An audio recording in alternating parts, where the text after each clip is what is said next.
All right, we are live. Let's see here. Got that. Sorry, just checking my T's and dotting my I's or whatever it's called. Okay, mic audio looks good. Game audio looks good. Ah, I just remembered what I forgot. I need to enable my death counter real quick here, and then we're good to go. So we close that. Edit. Okay. Death counter is good. Let us do a quick test to see if it works. Yep, that works. We'll put it back down to 288. All right, so we are here. We are at either the last area or the last boss. I'm not quite sure. We beat the Lothric brothers who tried to defeat us with the power of family. And we defeated Osiris? Oh, hey, Jukai. Pot friend. Is that like an enemy in a game or something? A pot? Actually, it's giving mimic. That feels like a mimic from a different game. Okay. It's from Elden Ring, an NPC. So not... So an enemy NPC, or just, do you make friends with sentient items in that game? I'm not too sure.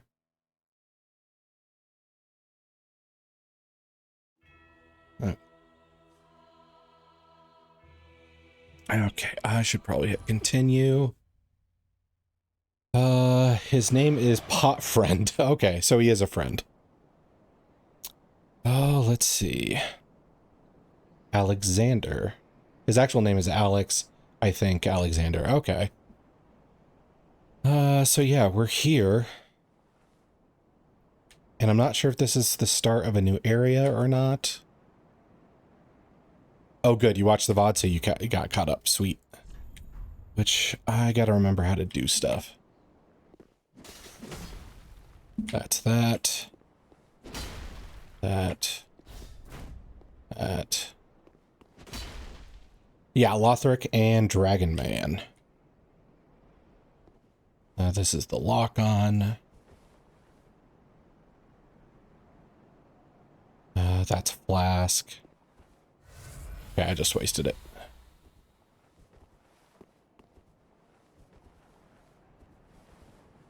What is this? Oh, this is my two-hand button. Okay. It's only been one day and I'm already screwing things up. Okay. There's my roll. Probably don't need the bow at all for this. Am I forgetting anything? I don't think so. But yeah, the Lothric brothers gave me some issue because of the whole get up, brother. I didn't like having them having extra lives. And the teleporting. The teleporting got obnoxious on some of those fights. Hello. Oh, you're not,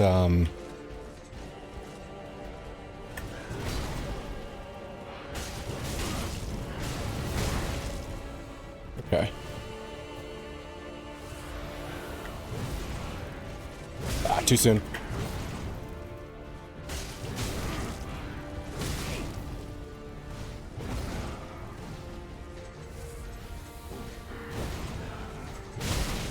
Ah, my little move isn't working. I don't know what that is. Okay. There we got around his back. I was hoping for like a chest stab there. More magic shit. Okay. Ow. Let me drink, please.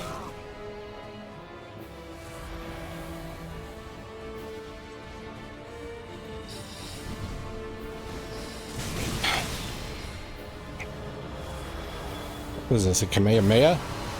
Oh, okay.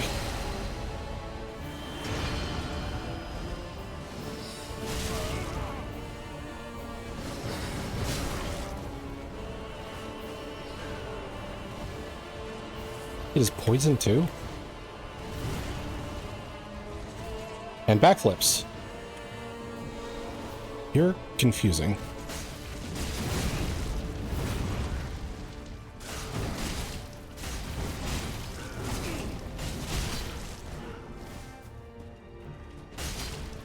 Something in there.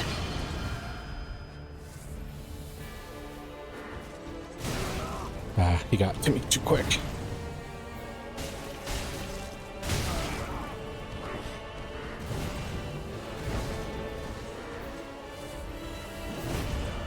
Now your sword is a lance, okay.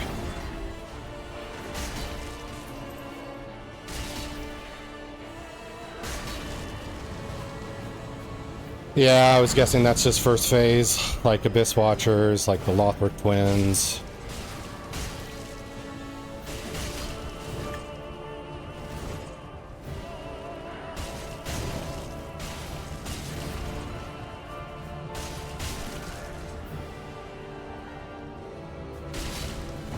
Oh, that was a mistake.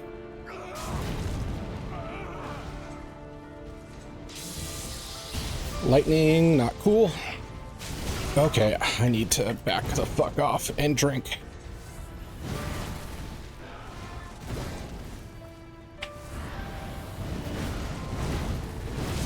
Okay. Well, that was not a very fair chain. Too soon.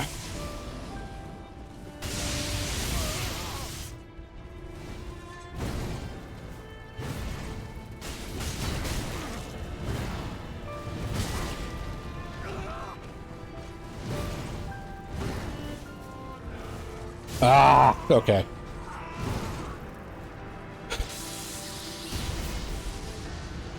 That leaves me curious how many phases he has, because I just needed like 2 more strikes and I was good there.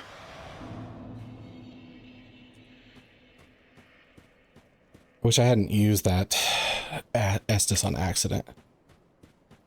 Close to no hitting second phase. Wow, okay. The fact that you called it second phase and not final phase gives me a little bit of a clue there. So I need to possibly get through 3 phases of this guy. Cool, cool, cool, cool, cool.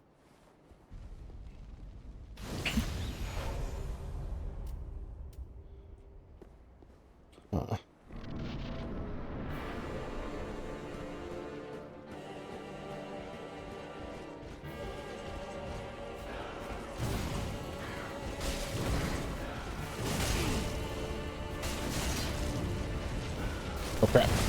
Yeah, long winds up.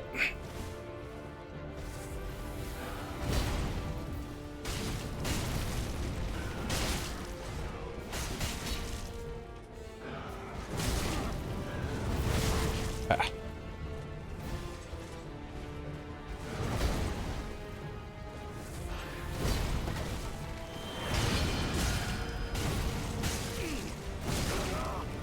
Knocked me out of it.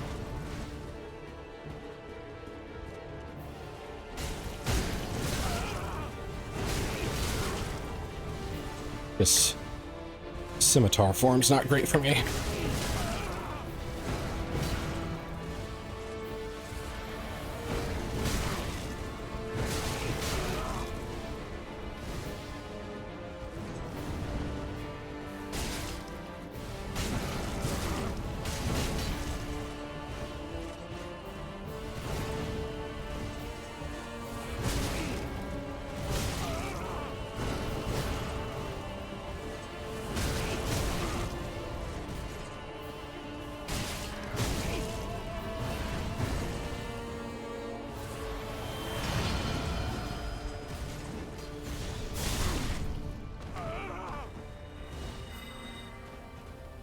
I don't like magic form either.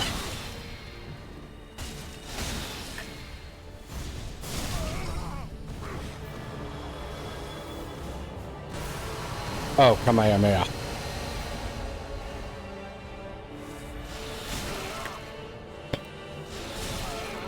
I don't want to just eat those to the face.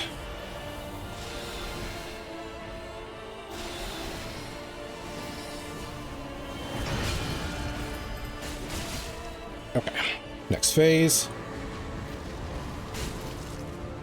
Oh, no point in attacking him while he's switching.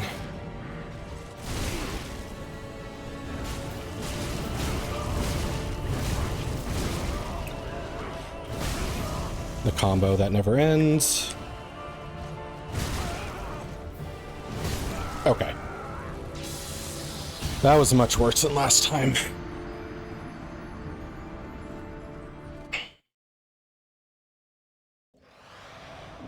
Okay. So I need to get way better with against scimitar form. The big sound is once you attack, you're kind of stuck in that animation. Yeah, I had that issue with the Lothric brothers as well. It's kind of a gamble, because if I use it at the right time, I do end up getting like a dodge in with the attack. He was free to cast while you were swinging. Yep. But it is my best method of attack.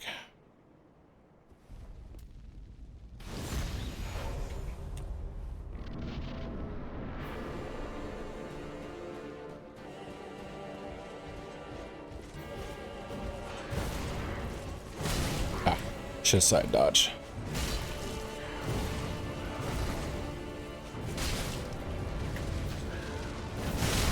That was bad.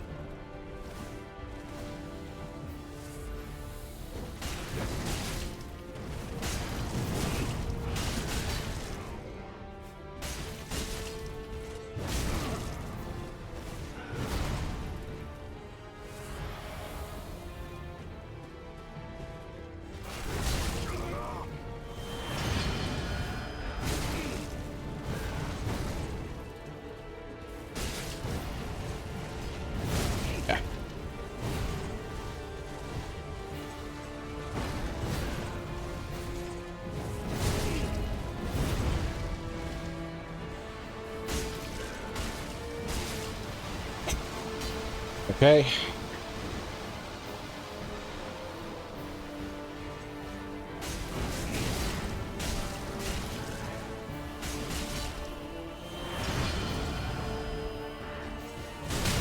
Bad.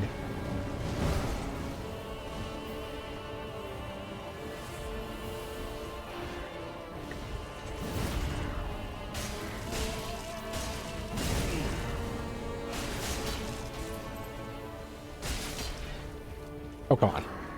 Okay, here we go.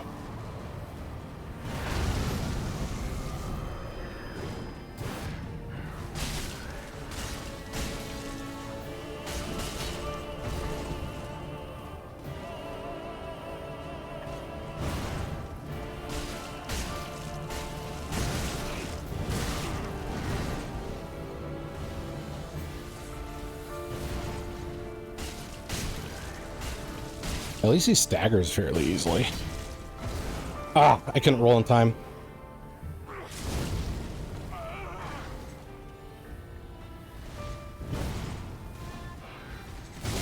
Ah, come on. Let me S this, you bitch.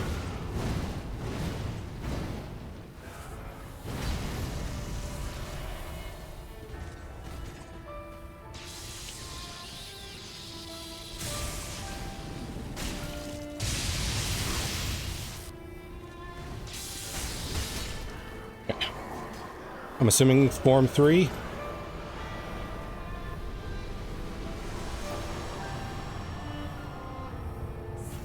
Oh. Damn it, Jukai, why didn't you say final phase instead of second phase? I was so freaking worried. Okay. Soul of the Lords. Okay.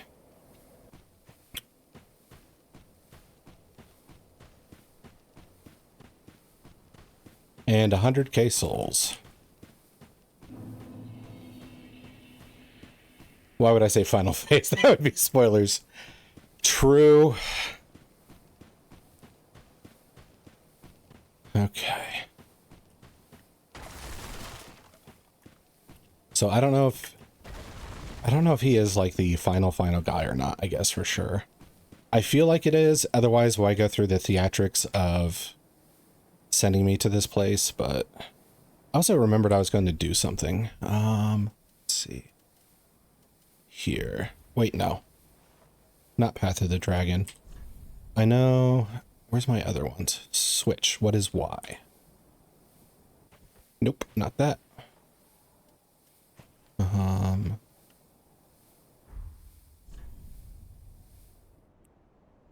Also, I think... Okay, my poison went off. That's good. I saw on a comment that I need to praise the sun. Y is two-hand. Okay, that helps.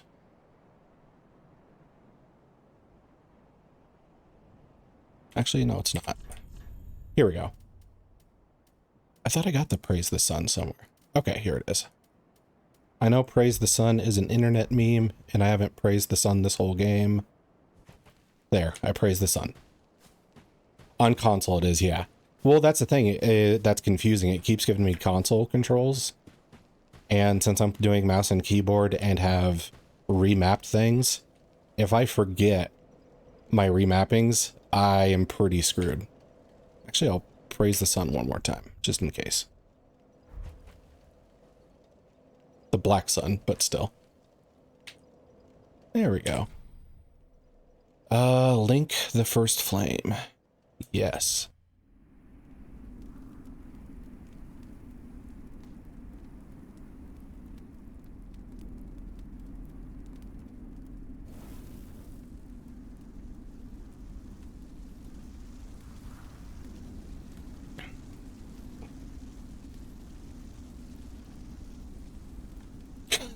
I really stole the Abyss Watcher's identity.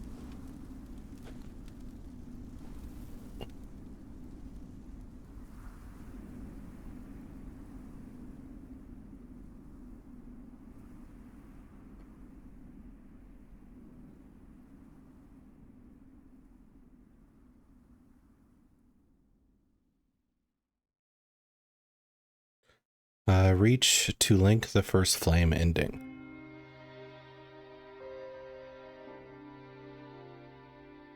Oh, sorry, I was reading a achievement. I know they don't pop up on stream.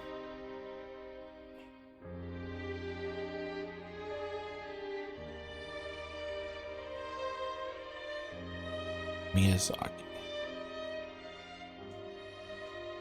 Alright, so that was the last boss. For the main thing, anything. Well, thanks.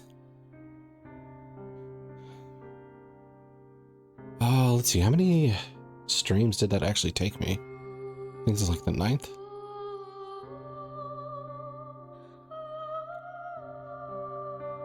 Well, I'm glad I had you and everybody else who jumped in to give me help without spoiling me on stuff. I wish I didn't miss some of the NPC stuff. You started following on the 9th. That was the first stream. Epic. Okay. So that'd be... Actually, I can just check my VODs, really.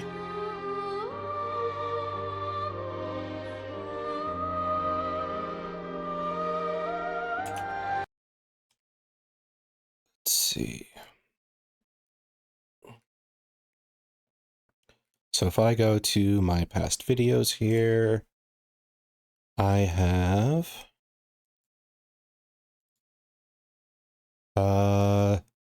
10. So this should be the 11th stream. So it took, let's see, 10, and each one I played about 4-ish hours. So about 40 hours, give or take, to get to the end here.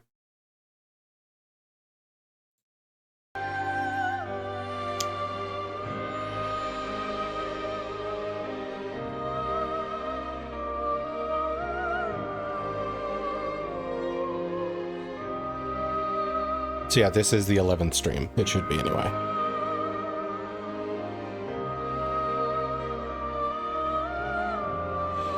That's the thing. I'm wondering if the end game time is going to be correct, because there has been times where I stopped playing, ended the stream, and then like alt-tabbed into doing something else, and then figured out later I'm still in Dark Souls. So I'm wondering if the end game clock will actually be accurate, because I made the mistake of just leaving it open sometimes.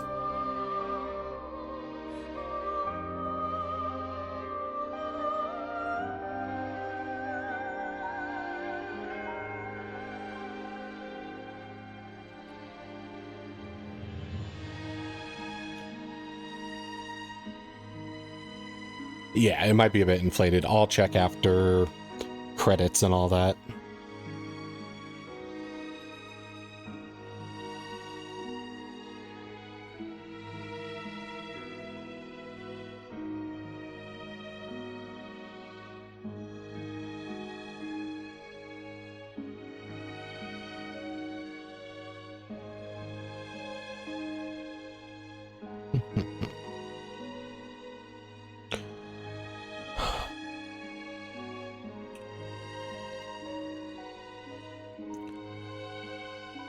So how does the last boss stack up on people's like difficulty list?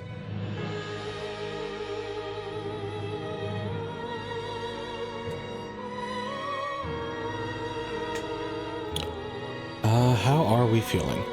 Do you want to talk about that? I'm not sure if I want to talk about it while the music is blaring in my ears, though. I really need to turn that down. So as far as my initial feelings towards the game, where I was a hater of the game for years, I am now no longer a hater. I don't have a reason to hate this anymore. I grew up enough to see that, you know, oh, I was hating this game for not much reason at all. The issues that I had with it, while still present, I'm not letting kind of taint the entire opinion of the game. Like, I do wish that, you know, I got more story than I got from reading flavor text. I wish I got more story from things that were hidden. Soul of Cinder in people's rankings, I don't know, but me, for example.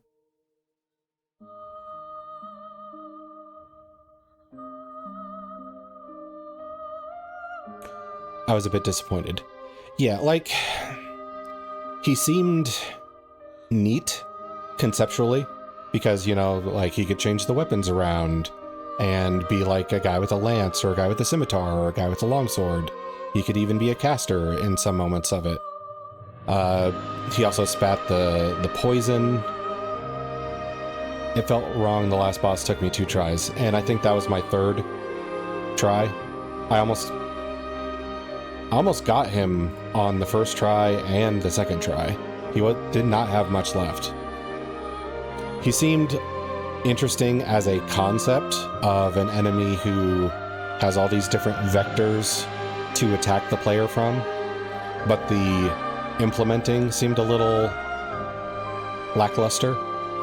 Maybe the AI was just too complicated, because it's like, hey, we gave him 12 different things he could do to the player instead of following like one thing really well.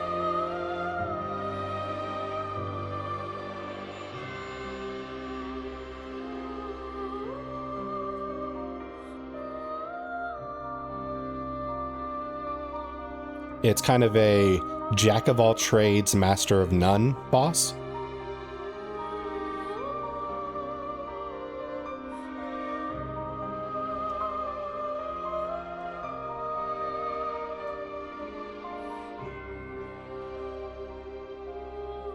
I was on FaceTime with my partner while beating him, and she asked what was wrong, and I was just a bit down, because in my head this was supposed to be that moment. Yeah, I totally get that. I have that challenge sometimes with different TTRPGs. I know I default to TTRPG talk a lot for these things, but that's my experience with game design, so I use it as a platform when looking at game design for video games. But I very much dislike when I come across a creature that has fatal flaws in it for the party to like take advantage of. Okay, great. Now this is the chance to talk. So let's say it has a horrible like reflex or dexterity saving throw is a good example. And then the party can just like lock it up on that basis, and it can't really move around or do anything because they have very good answers for it.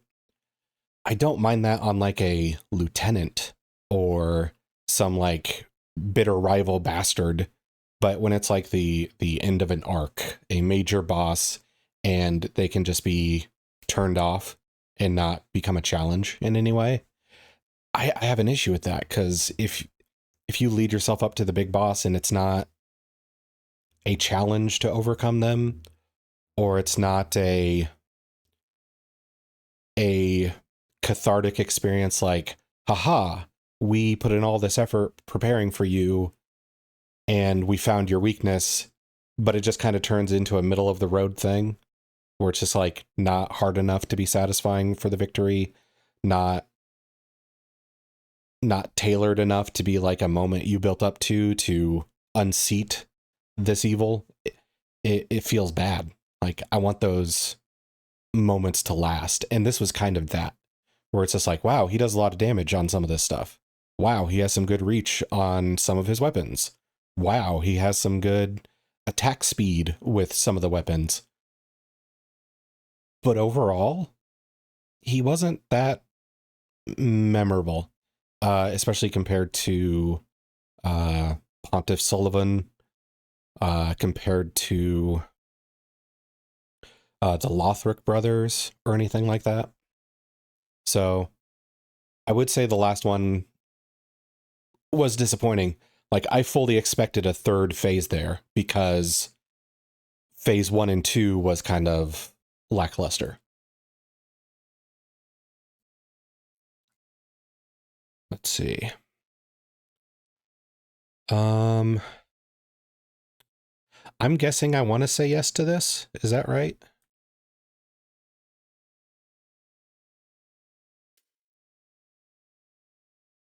I'm guessing this is how I like continue to the DLCs and everything. Oh, say no? Begin Journey 2 in current state, Journey 2. Okay, so Journey 2 is like New Game Plus. Okay, understood.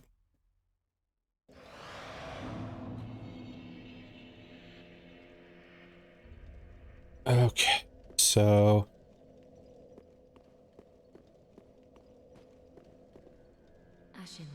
For the Lord Link, the first. But I do think I should say something about like the changing over DLCs you still do in this run. Okay.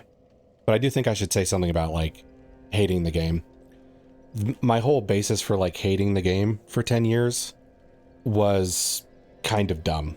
Like, a friend sold me on it in the wrong way. He didn't go into positives of the game that actually fit me. It was more of the, it's tough, it's a game that makes you have to get good, blah blah blah, or the types of gamers, not just in Souls games, but in a lot of different games, there's those people who try to use it as a point of pride, like, you know, oh, I beat this boss on this, or I reached this rank in this multiplayer game, so I'm built different because I did so well at that. And I really don't give a shit about scoring fake gamer points on the internet with people, or even in friend groups. It's because there's always somebody better. Like, I don't understand the notion of, let's say I go to Reddit and be like, hey, I killed Pontiff Sullivan in this many attempts. I'm still not a speedrunner. They're obviously way better at this game than anybody else is going to be. And then for competitive games, they have like pro gamers who that is just their job. is to play like Dota 2, League of Legends, Overwatch, and stuff like that for a living. So I don't really get the whole it's hard, so you should like get good at it and like it. So I'm kind of wondering what the fandom would be like if Dark Souls was actually like kind of easy, or if it had a difficulty slider would be a good example. I wonder if there wasn't the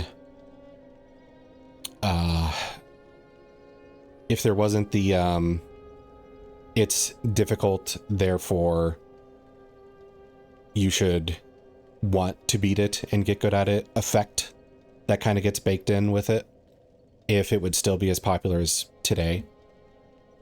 Before Dark Souls existed, the game that I can think of that was the, oh my god, it's so hard, you have to play it game, would be Ninja Gaiden Black.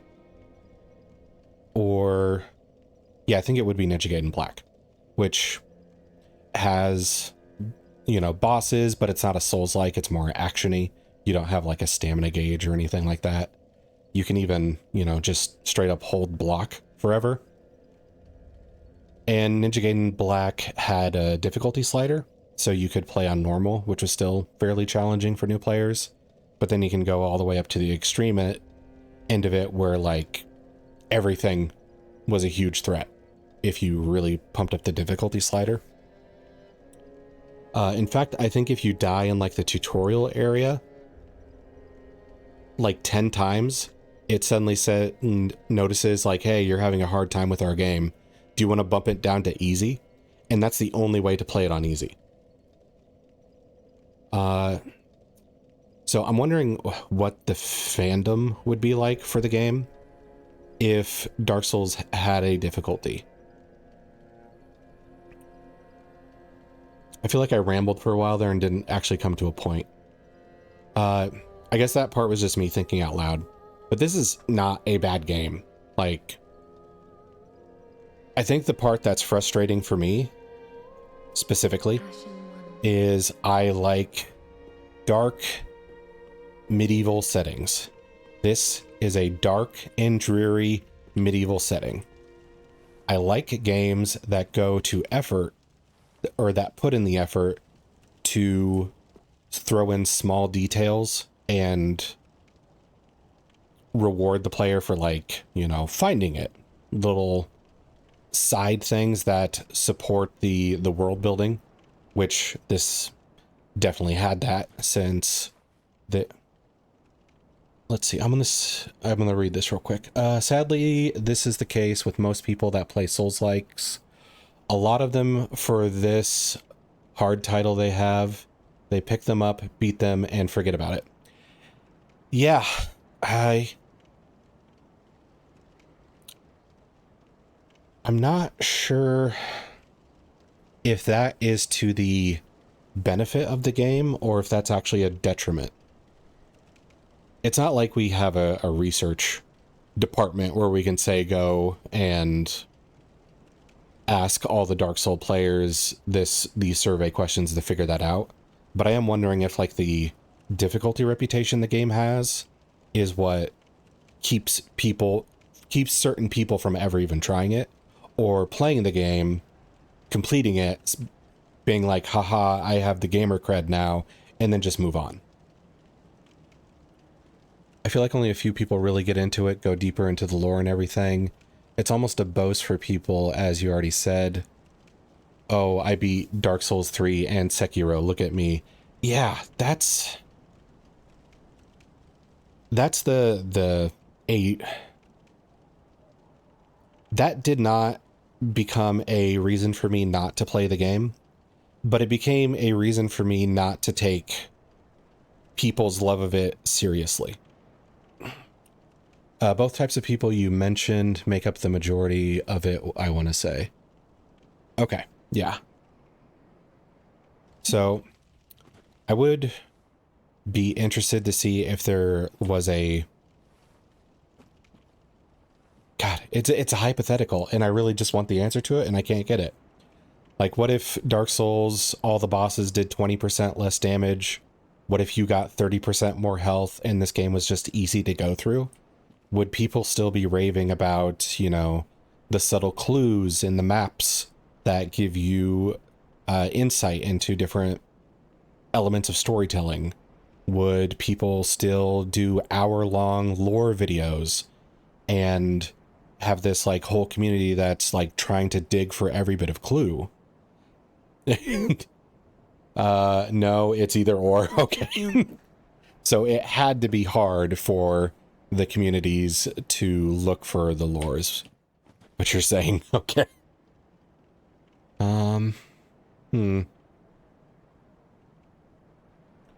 I guess it comes down to your opinion. Yeah. I mean, I know you can say that for a fact, unless you brought the receipts and just linked me a spreadsheet that like, here's 30,000 players who were asked these questions and here's how the data breaks down. I guess it comes down to the type of players, because I do not like cell phone games, for example. I think they're kind of dumb and have a huge problem with being money grubby. But there are people who exclusively play phone games, and that used to not be a thing. That's a section of what gamers are now, and they're not going to go anyway. They're not going to go away. We just kind of have to like deal with being a part of that group of people. So I think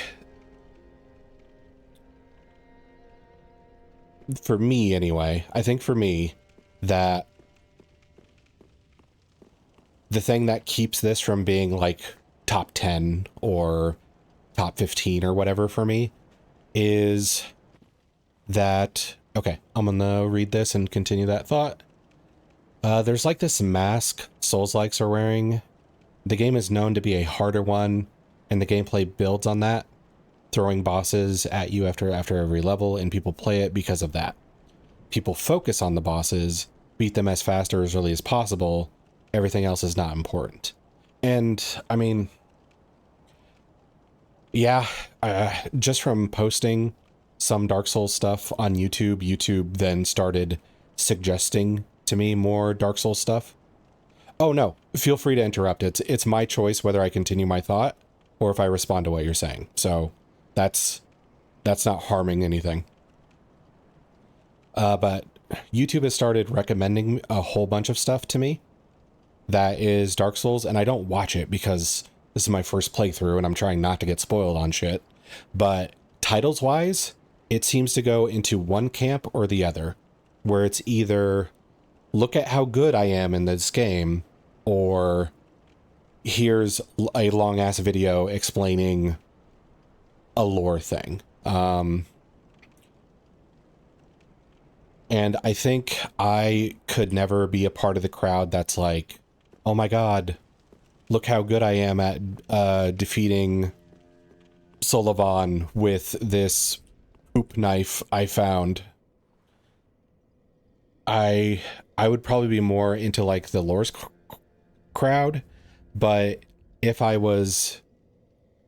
since I am like 10 years too late to these games, it's done. Like, I can't get into it. All I can do is watch and be like, oh, that's nice. It's either a challenge run or 5 hours of, this is the meaning of the Abyss Watchers. Okay, yes, same.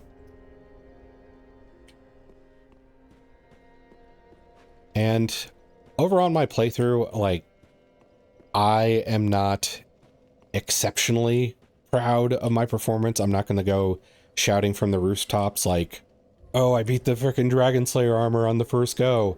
Like, yeah, that felt good, but I don't need 500 people on the internet telling me like, yeah, you did so good. You are so great at this game that you should pay less in taxes or something. Like, there's no actual reward.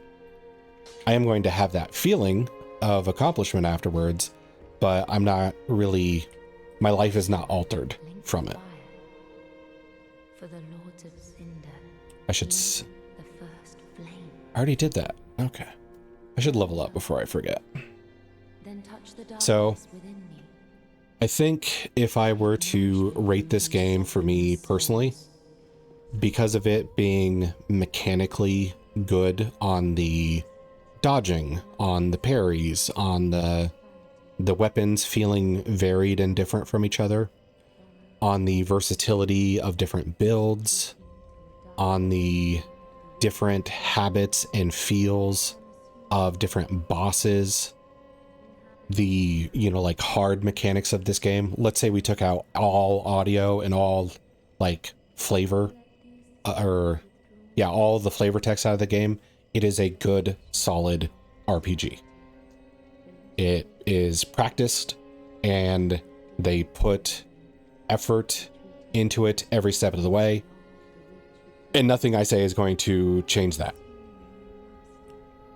The type of storytelling they chose to go in, the environmental storytelling, is not my favorite. And that knocks it down for me.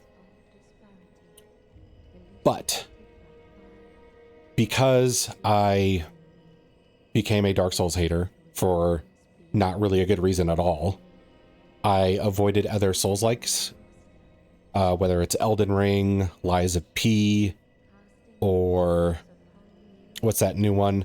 Kazan, Last Berserker. Actually, flip that. I think it's The Last Berserker, Kazan.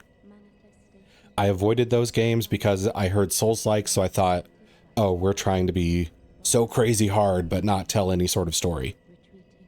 And this does change my perspective on Souls games after beating this. And I think that I'm going to fall into the crowd who appreciates that newer generation that inserted more storytelling. Oh, Sekiro was the other one. Sekiro was another one I should probably give an honest try because I avoided it for being a Souls-like. So I don't think this is going to turn me into an incredible Dark Souls lover, or incredible Dark Souls fan. I'm not going to play nothing but Dark Souls and try to do speed runs and become like a Dark Souls enthusiast or whatever. But I think it opens up a whole bunch of games I would have otherwise overlooked. It's actually interesting because I recently had to write an essay in philosophy about gaming, and I took Dark Souls 3 as an example to explain some stances and other things. Yeah, philosophy classes, I think, get a bad rep because some people are like, oh, what are you going to do with philosophy for a living? But philosophy is great for just critical thinking, where having like a philosophy class or like a debate team experience or maybe like a mock trial experience really kind of opens up your avenues for how you consider things, and especially how you like argue things, realizing when you're in a good faith debate with someone versus a bad faith argument. Because that's something a lot of people, actually I shouldn't say a lot of people, but it seems like I run into so many people who don't understand the difference between the two things, where if you're arguing about someone or arguing with someone about Dark Souls, for example, and they're just like, oh, well, you're just a stupid quitter. At that point, they probably lost the debate. If you like bring it to a personal level and you're not arguing the facts of the topic, then you've pretty much admitted that you have nothing left to say of substance. I think the style they chose for giving information is unique and interesting in its own way. Personally, I'm quite intrigued by having to find out some lore on my own. I go down this rabbit hole, switching from Wiki to Reddit, etc. It's very fun. I do understand that it is just not for everyone, or rather I can understand that people do not prefer this style, but can still appreciate other things of the game. Yeah. And that's the thing I Like, I can't be critical of that. I can't tell people you are wrong for enjoying this or you are wrong for enjoying that. But I can definitely tell people, I understand. It's just not me. Like, when I want a game, I want everything I need to kind of be packaged into it. I don't really want to play a game and then have to remember, like, oh, I got to go onto YouTube later or Reddit later and spend a couple hours digging into some stuff. I like to, like, get everything packaged with the product.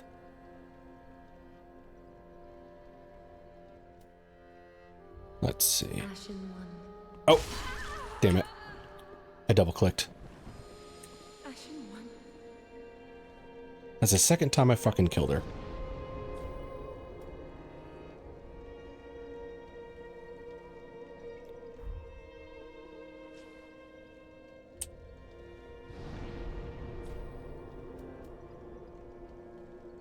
Travel. We'll just call Lothric. Well, she needs more help. Like, it's a dangerous world we live in.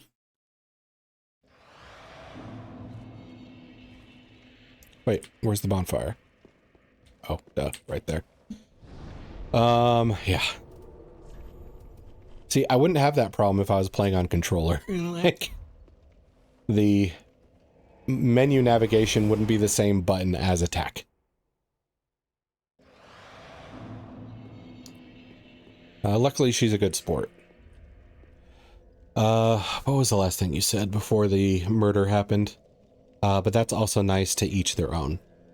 And honestly, for the people who... She loves you too much, good. You definitely need all the love you can get in this game.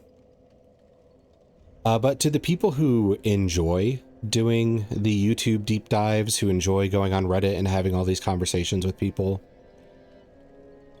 I think the fact that other people don't like doing that isn't really a bad thing, because hypothetically, let's say you have a group of 4 friends and only one of them likes to do that stuff.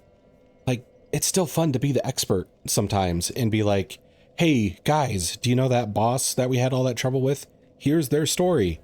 And then you and your friends, whether they're in real life friends or internet friends, or maybe you play games with your significant other, the fact that you get to be the expert on the Dark Souls lore and they don't enjoy doing that gives you some fun interactions with them. So if everybody was exactly like you, the world would be pretty boring. So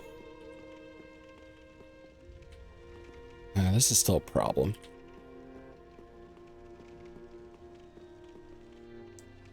Okay, so now I have a new issue. I don't know how to activate a DLC.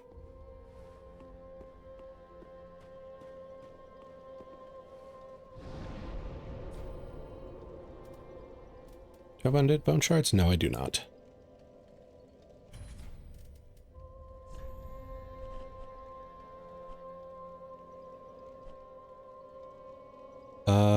First off, okay.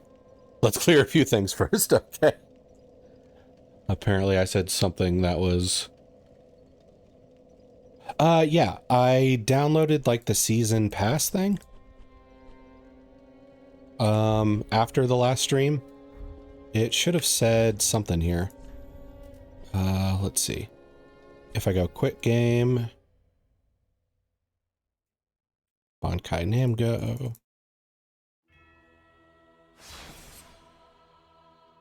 Yeah, it says Ashes of Arandil in the Ringed City now.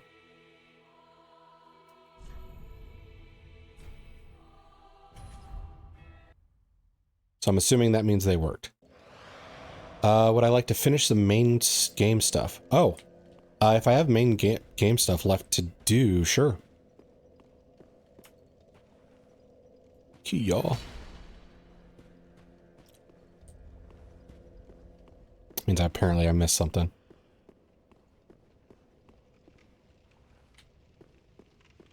Yes, there is some stuff. Okay. So I will do that first then.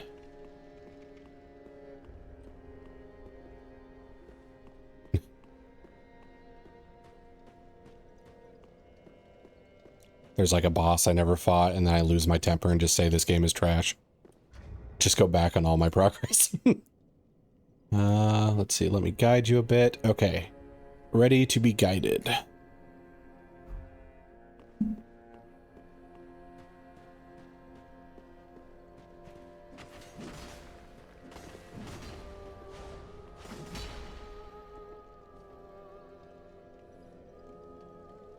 Yeah, I beat Oseros.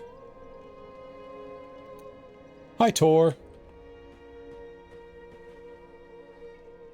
Did I miss something with Oseros? Because that was freaking bothering the freak out of me. Oseros the Consumed King. Why are you wearing a human helmet? Well, because they didn't have alternative helmets in the game art. So I had to make do.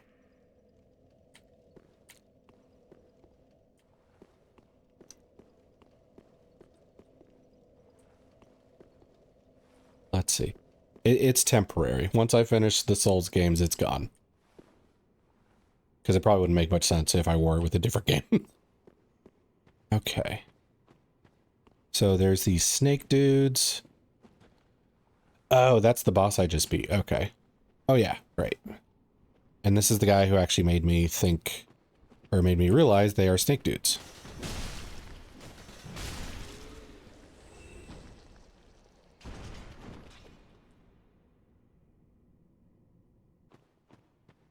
Okay, so I was trying to do like a particular pose and see if that had an effect on this area, and it didn't. So I kind of figured it's a dead end. I think I also tried this wall. And I think I tried this one as well. But no fakeness to be seen.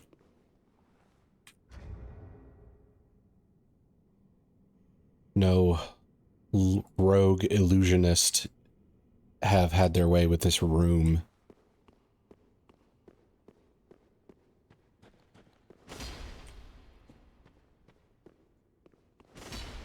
I guess it could be one of these ones.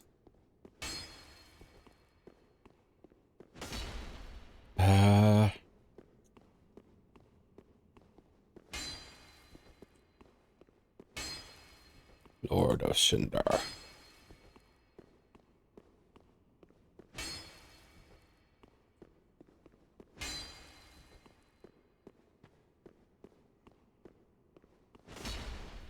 I wouldn't mind being the Lord of Fire.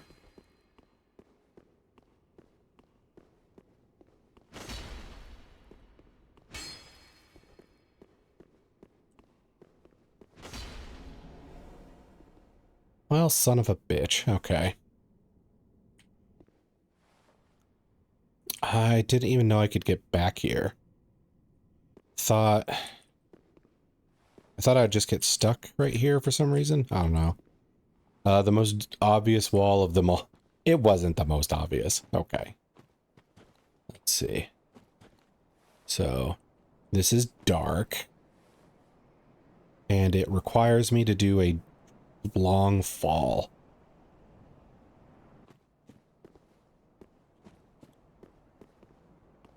There we go.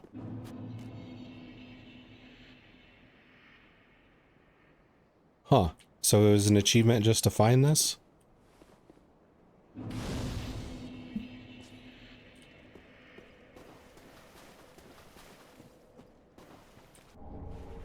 Driving stone, don't care.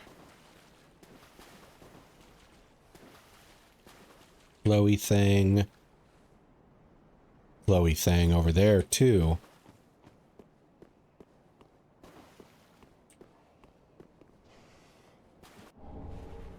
Soul of a crestfallen knight.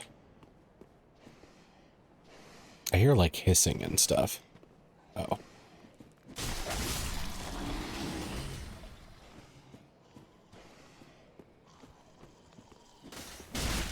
it's these guys.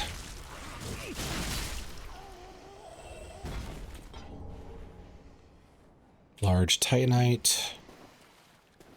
That can go in my other treasure pile of large titanites.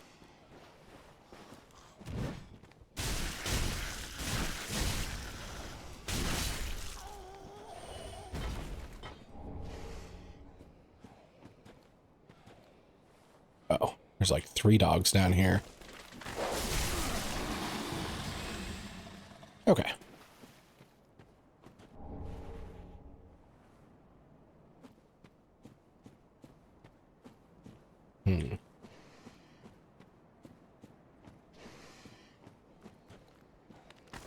Oh. Yes. Oh, must have nicked him. And we drink our Capri Sun.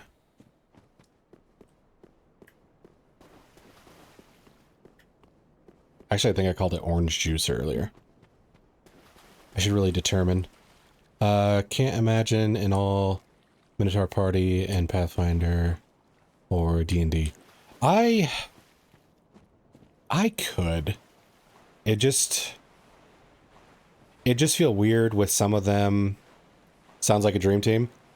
I think probably the weirdest part is I know at least one player would nerf the shit out of their strength, and it would feel weird having like a limp-wristed Minotaur in the mix.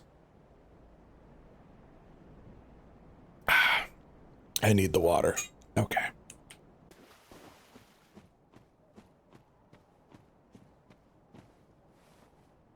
Huh. 2 of them. That's not that button. Could be a WoW dungeon party. Yeah, because what's the one race that's pretty much Minotaurs, but they don't call them Minotaurs? Oh,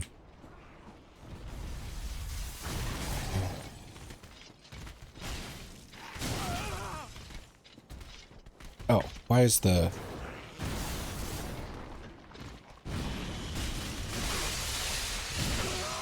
Oh, these don't take as much damage as I thought.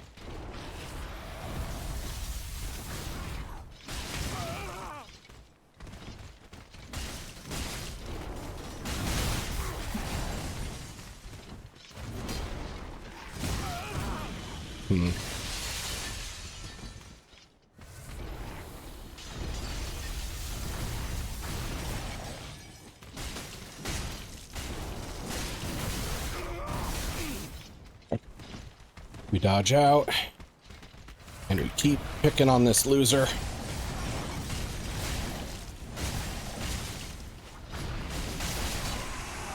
Or we just score a double kill. What if all moos have different stat race traits? Or wait, Tauren, that's it, Tauren. What if moos have different stat race traits? Their horns determine their faith and future. Well, I could see them having different race stats / traits. That's not the issue. The issue is there's always going to be like one squishy caster in every group who's going to be like, you know, I have no strength, but I have a pumped up intelligence and a pumped up wisdom, and I'll just be the nerdatar.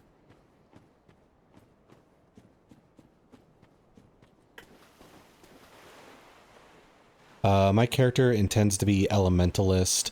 I intend to make my horns elemental. Oh. Let's see. So, elementalist, is that like a 5e caster, or is that the Pathfinder, what's it called, kineticist? I'm getting kind of curious about that other path. This one's still going. I'm gonna check it out. Oh, I'm invaded by a bastard. Oh. Hello.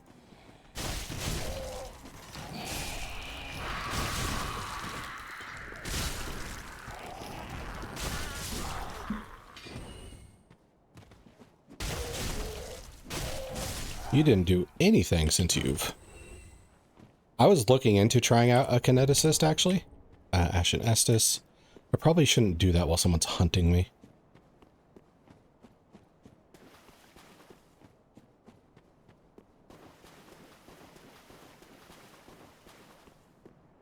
We'll just run through the area. Actually, a question I never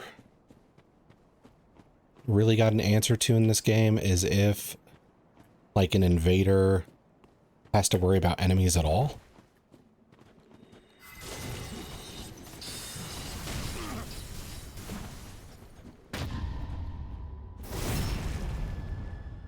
I do not understand the...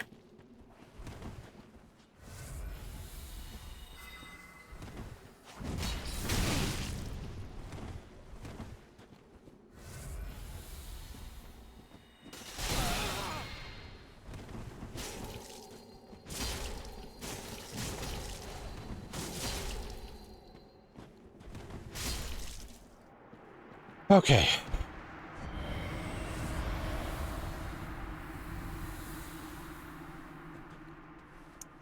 Oh.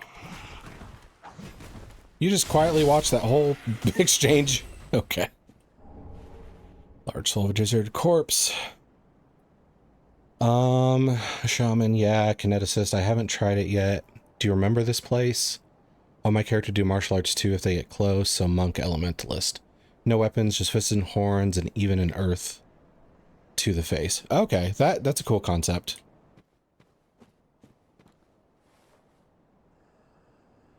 Oh wait, there's NPC invasions and there's player invasions? I did not know that. As far as this place looking familiar...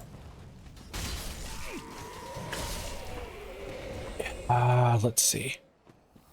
It's hard since they've kind of made everything dark.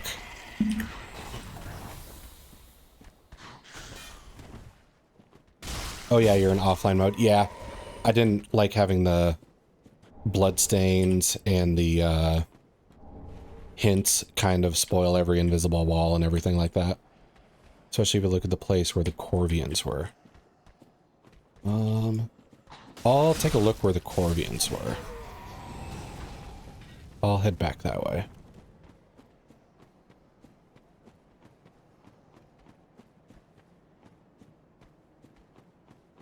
But yeah, I took a look at Kineticist not too long ago, and I really like the idea of doing like a water Kineticist. They have a lot of good, like, support options in addition to like, hey, I'm gonna blast you with water.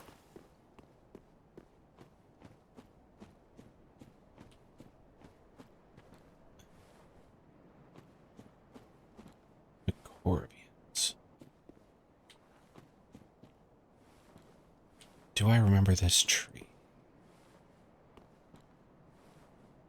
They drop weapons or other loot.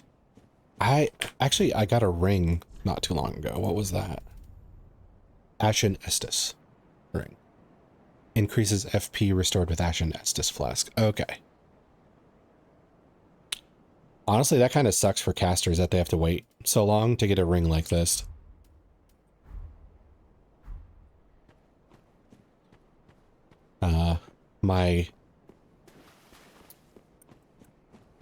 My sympathies.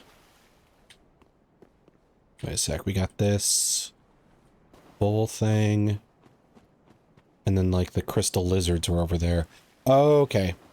Is this supposed to be like the first area of the game? But with no sky?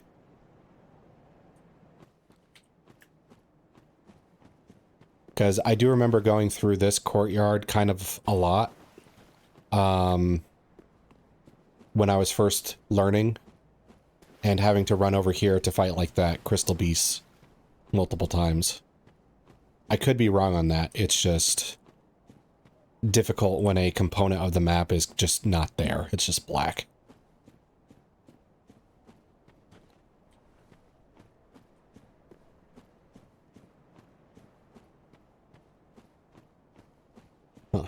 But there was a bonfire here when on the first area, so maybe that's wrong.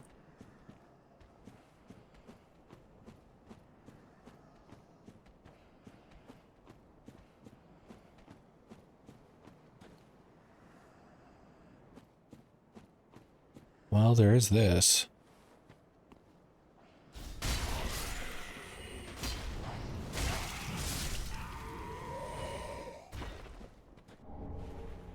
A hidden blessing.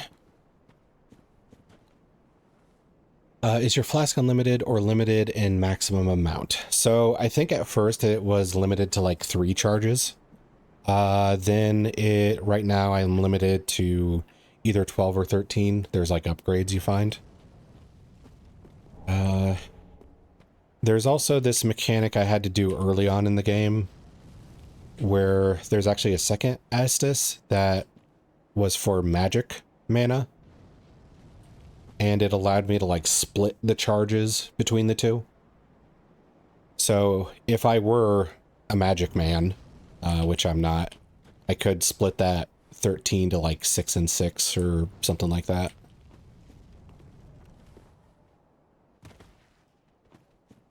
Fire arrow. Asshole.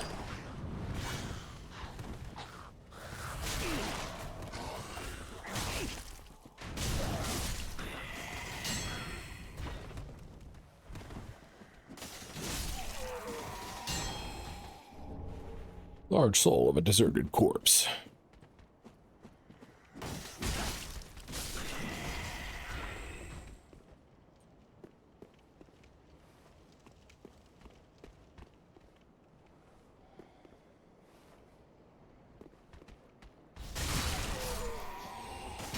There we go. Okay.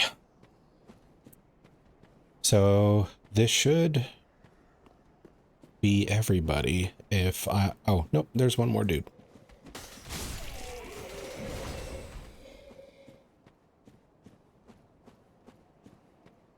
So if I am right about this being the first area just without an atmosphere, just nothing but void, then this should be... Now the question is, do I have to pull a sword out of his chest again, or is he just gonna go sicko mode immediately?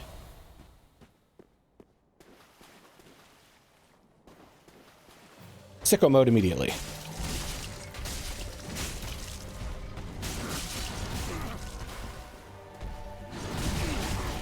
Oh. Now...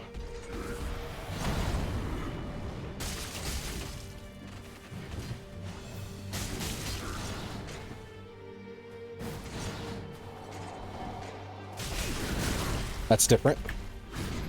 He's not turning into a Resident Evil boss.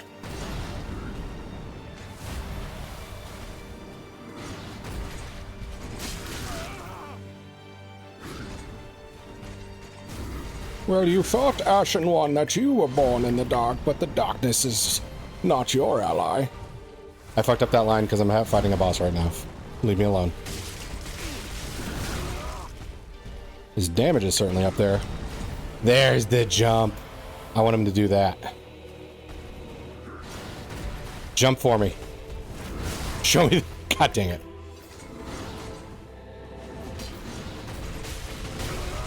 Oh, that shoulder check was nasty.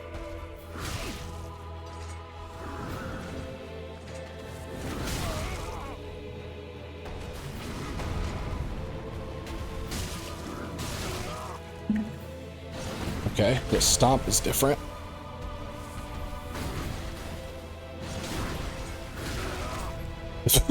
This is not a fighting game. Quit treating it like one.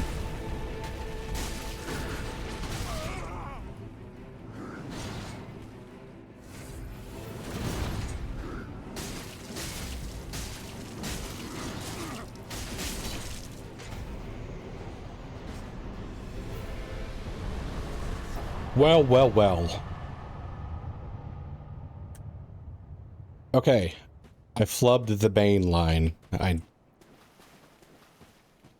should have gone something like, "Ah, Grundir, you think darkness is your ally, but you merely adapted to the dark.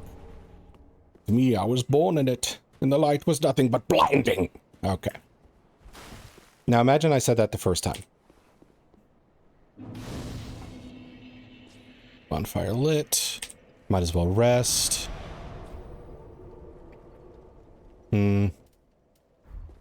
I might as well progress. I mean, 100. Oh, thanks. Thanks, Tor. I think I'm a little higher than most people are in this area since I beat the last boss. So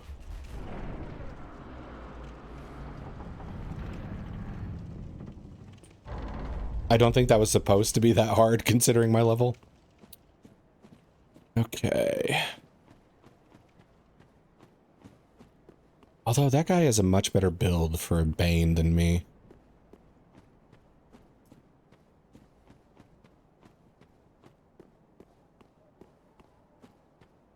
There's absolutely nothing over here. Oops, I almost ran off the ledge. I should probably also check that thing for lore. What was it? This. Black Knight Glaive. Glaive of the Black Knights who wander the lands used to face chaos demons.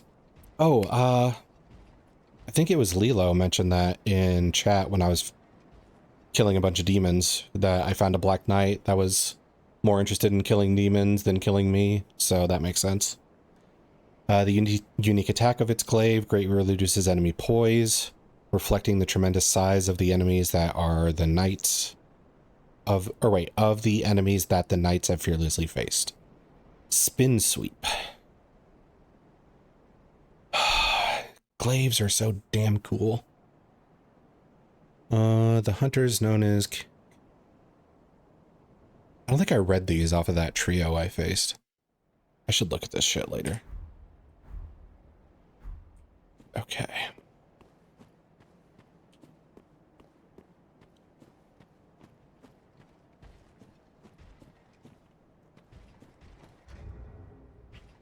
Also, I completely forgot to ask, how is Tor and Jukai doing today?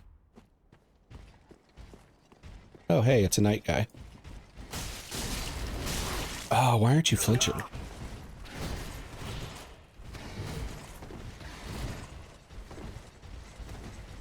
Hey, fellas.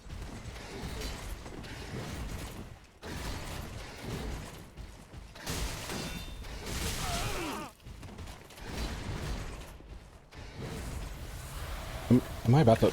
Okay. Hate fighting. Okay, that's what I was worried about.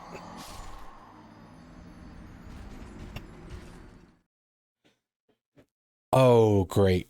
I'm glad you started Devil May Cry finally. You've waited too long to start a new game. Great. EP watching this at 4 a.m. I drop in to say hi. I appreciate that. I'm not sure what other streamers are like, but I really don't mind if people just stop in for a bit. It's kind of unreasonable to be like, hey, you should spend more time in my stream and revolve your life around me. Ah, the Philippines. I wish I had a place in my area that did good Filipino food. I've seen places who try to mimic it, and I think they utterly fail, which disappoints me.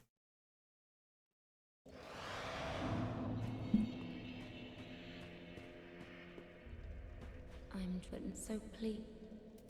Very well. Then Let's touch her darkness for more strength. Yeah, for wow, it's really dang. Yeah, a lot of the places for my particular area, it's like Chinese or nothing. Like it's, let's say there is 20 Chinese places in my area, for every 20, there'll be like one Japanese sushi bar. And then for like every 10 Japanese sushi bars, there will be one Filipino place. So it's just aggravatingly underappreciated. Life's good when your partner is half Filipino, half Indonesian. I'm getting fed good. That feels like a highly specific target. Like, I don't know how I'm going to meet anyone who is specifically half Filipino, half Indonesian. Let's see. Oh, so that doesn't... How do I get back there? What's it called?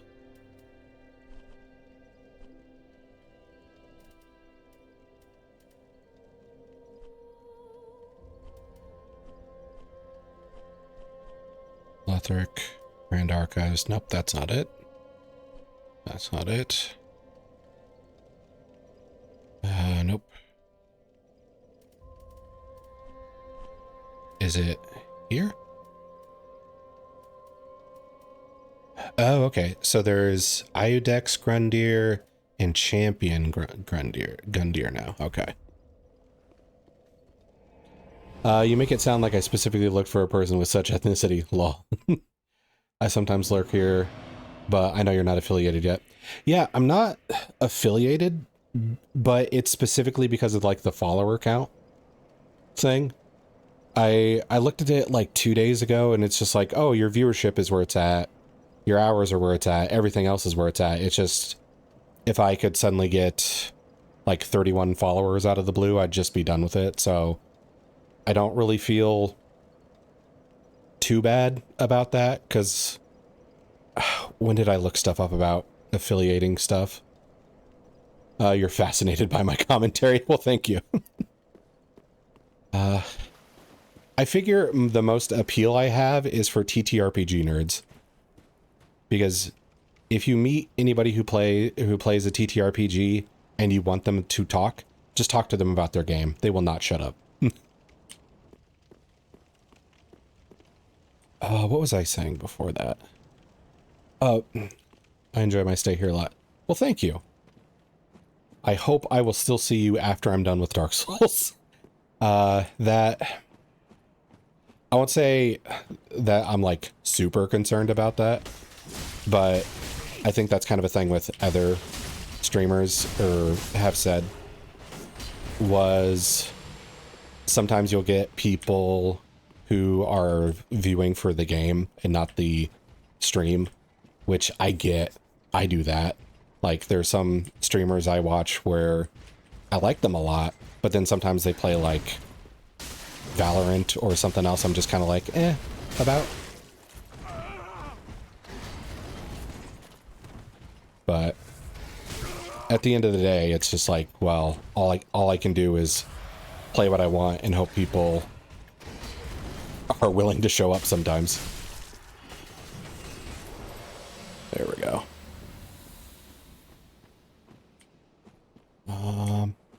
But yeah, I think it was like 2 years ago, or not 2 years, 2 weeks ago, I looked at like the whole affiliate thing, because somebody asked me in the chat, like, oh, no channel points? And I was like, no, what are channel points? I'll have to look that up. And then it turned out to be like an affiliate specific thing. And it seems like most people have the issue trying to hit affiliate, getting the, like, the constant viewers. It's not, the issue is not really the followers for them. It's like, I'm at 50 followers, now how do I get people to view me?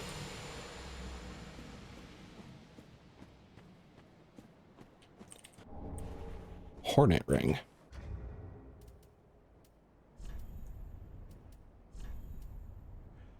I will say here, but fair warning, if you're playing a game I haven't played yet, such as Sekiro, which you were thinking about earlier, then I'll say hi, but I will have to close my eyes during gameplay. That's kind of what I did when I raided somebody who was playing Dark Souls and saw that they were further ahead than I was. I did the pop-out chat and I immediately scrolled the fuck down. Like, I couldn't see their gameplay at all. I could just see the chat and, like, hear their voice. So I think what I'm going to do next which I have to get past both the DLCs in order to do this. That's what I did with Sackbag too. Yeah, perfect. But I think what I'm going to do next is go to a Baldur's Gate 3 playthrough on Honor Mode after I get done with the Dark Souls DLCs experience. Let's see. The ring I'm looking for was like Wasp something. Hornet, there we go. Boost critical attacks. Okay.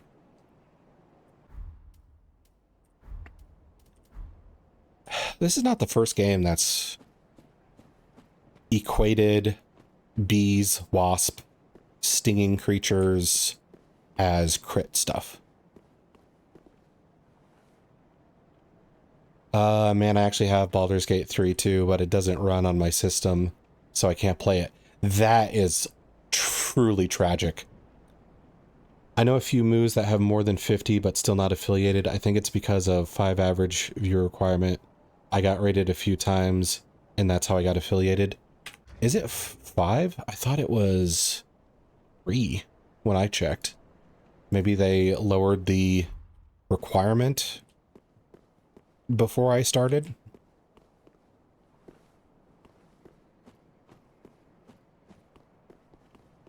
I don't know. I'm super new to this.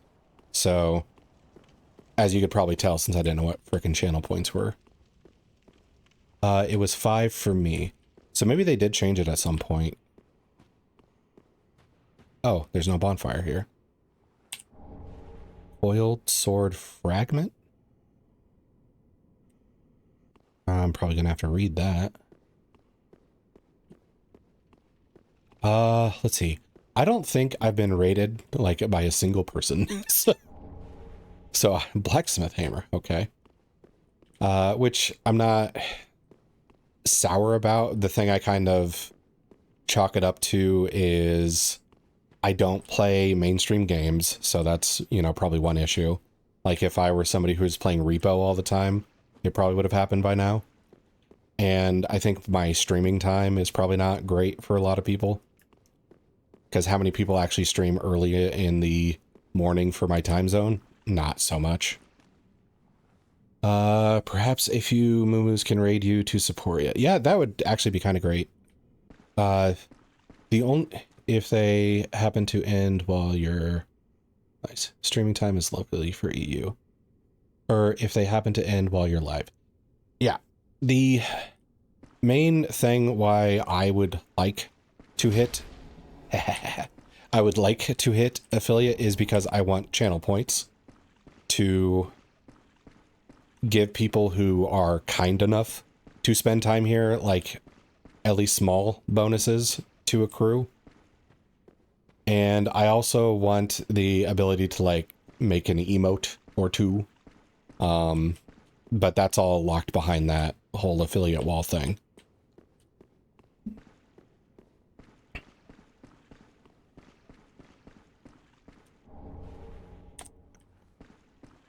Ooh. Let's see. I also made, what is it? Like a new start page for when I'm going live yesterday. And I made a new break page, for when I have to go to the bathroom or whatever. They're not big deals. Nobody is going to give a shit. But it's just kind of fun to learn as I go and do a first draft on things. And then learn from that and do something better. I don't know if you noticed. I noticed that I am in kind of like a bizarro shadow world of the Firelink Shrine. I noticed that I got the hammer. Or wait, she's still here. Well, fancy that. That is weird. A lost lamb wandereth in, with nary a peep from the bell. Well, thou shouldst my purpose know. What can this old handmaid provide thee? Is this a different shop? Or is she just gonna have the same shit? Ember, repair powder, prism stone, homeward bone, wolf knight. gauntlets. Wolf Knight armor. Wolf Knight helm. Okay. Tower key. There's still only one of those in the game. And a priestess ring that increases faith. Okay. Kind of surprised. Best not tarry long. Can you not be so weird? I should check out that hammer though. Equipment. Blacksmith hammer. Metal hammer passed down amongst blacksmiths of the shrine. Serves as a strike weapon, but also excels at reducing poise and breaking the guard of a shield. Talk to her? Okay, I'll do that after this. Of course, a hammer's true potential is realized in the hands of a blacksmith. Has the perseverance skill. Assume an unfaltering stance of prayer to temporarily boost poise. Damage reduced while activated. Okay. Yeah, I did kind of walk by her and took her for granted because this is What can this old this is the shrine, just dark version. to skirt the curse's grasp? Tarry not for long. 'Tis dark for now, and not a soul stirs. But remember, fires are known to fade in quiet. Huh? Or perhaps thou'rt captive already, like the poor girl.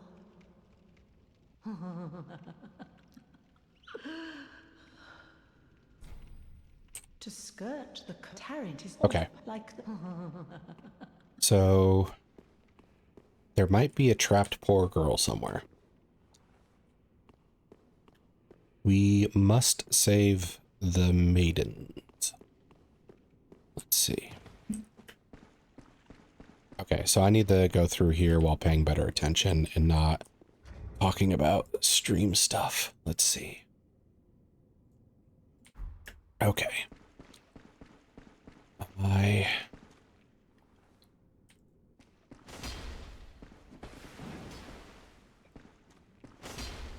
No maiden. As far as I understand it, this world is where the first flame is not linked. Okay. So if there's no fire and no Lord of Cinder, then the world is dark. So this is almost like a... yeah, thanks, Tor. And please get plenty of rest. I don't want it the next time I talk to you to be like, I have health issues now because I don't sleep enough.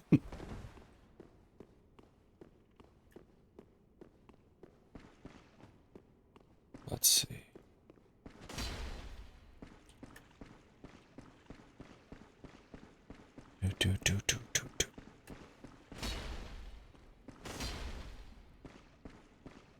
Okay, no maidens down here, so that is good. Kind of the first place that comes to mind, if there is someone locked away in darkness that she's alluding to, makes me think of the tower that I got the key for. So I am going to see if my princess is in another castle, so to speak. I should also look up here.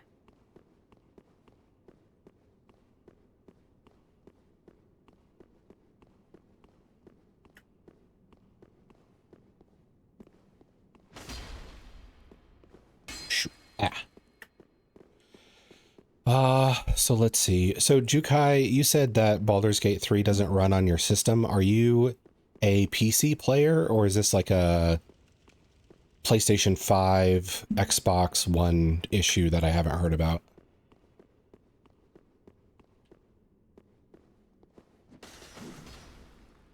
Okay.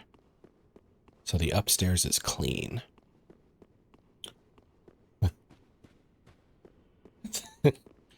Thank you, knight, but the girl is in another castle. Having just Toad show up in this game would be such a crazy... it is possible, though. Having just Toad show up in this game would be just such a crazy change in tone. Seed of a giant tree. Okay, I should check into that.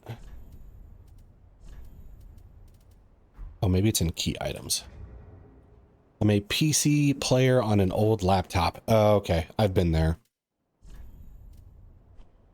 Let's see.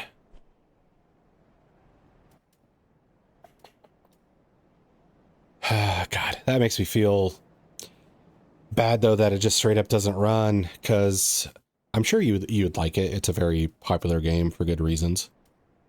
A laptop was bought with the intent to work and game at the same time. That's why no big gaming PC. Okay. I don't see the seed here. Oh, I have ashes I need to give to the lady. Okay. Where should that giant seed be?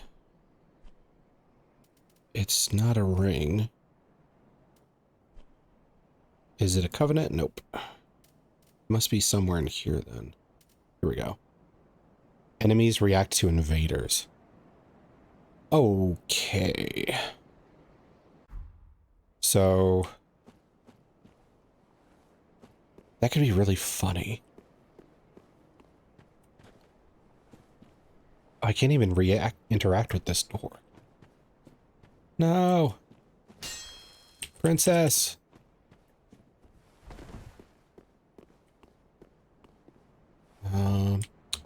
In my recent savings, I invested into a MacBook for said work, so PC will still take a while. Okay, yeah.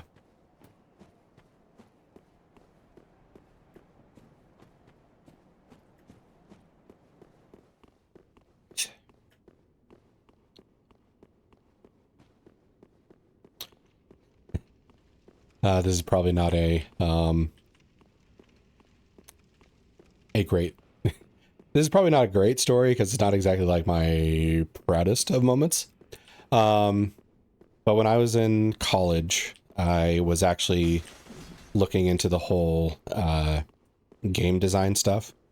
So when it came to getting myself a laptop for school, I wouldn't say I totally like lied to my parents, but I kind of embellished what I need, because they were talking about getting me a laptop for schoolwork and everything, and I ended up kind of directing the conversation towards I think it was like maybe at the time $900 laptop that was kind of a gaming brand and not necessarily a working brand.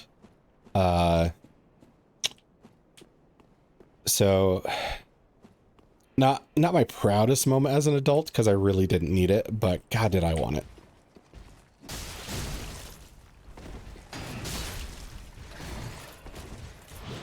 Okay. Come down here.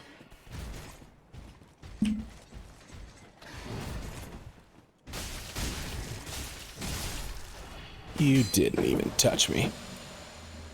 I was also playing with the idea of getting a PS5, but I'm not sure yet. I have different plans with the money I'm saving right now. PC can come later. Yeah. What? I'm trying to think. I guess PS5s are not exactly old enough yet for there to be that good of sales. Chaos Blade. I can't get through this gate either. I will read the Chaos Blade.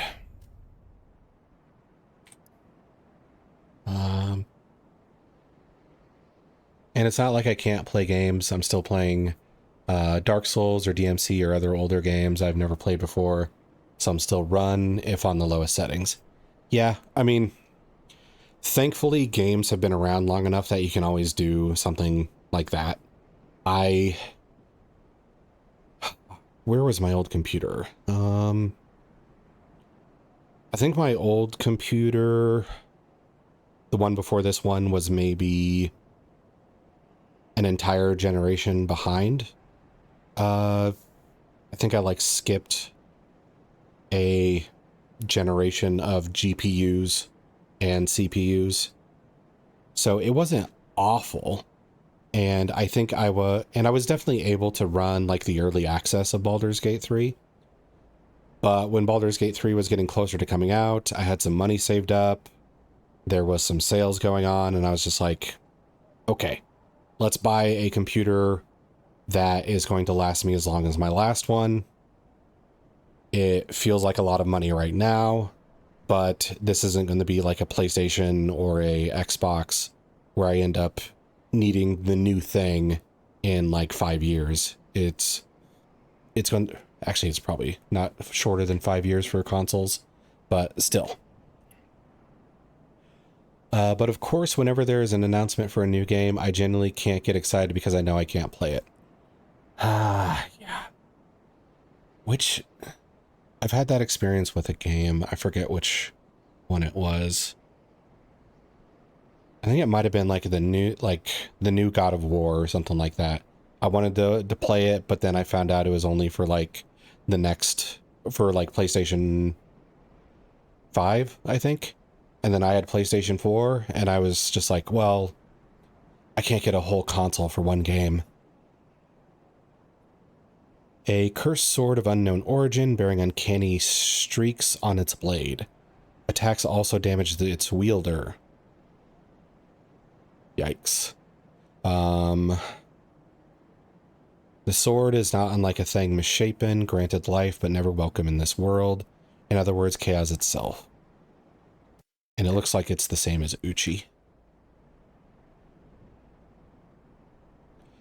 Also sucks when all your friends work full time and have big beefy PCs and you can't play games with them. Yeah.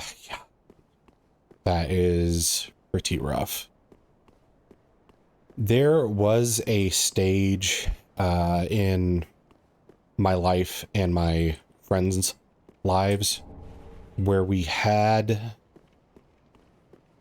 enough like spare money and spare time that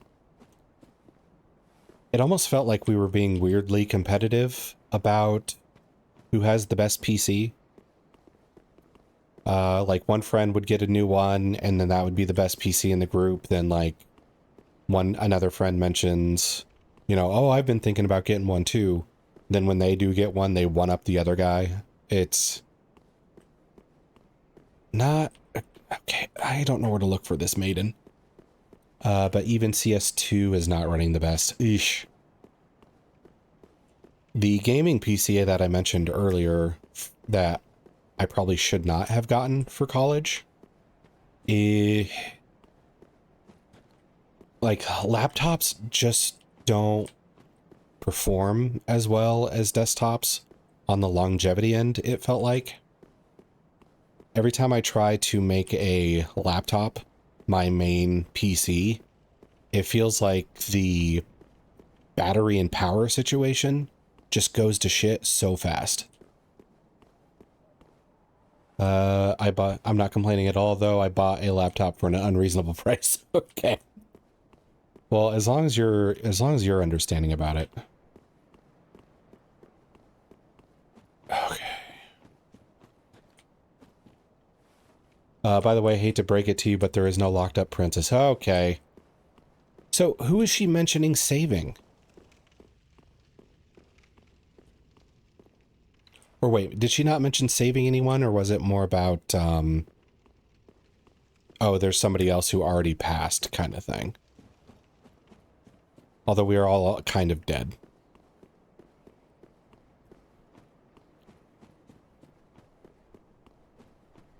So do I even save anybody? These are philosophical questions. I think she's talking about the Firekeeper because she is so committed to you. Okay.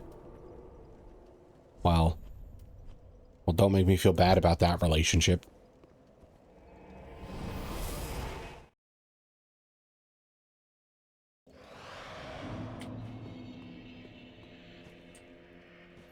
let's see. Ashen one for the Lords of Cinder. Link. Give eyes of a firekeeper. That's a new thing.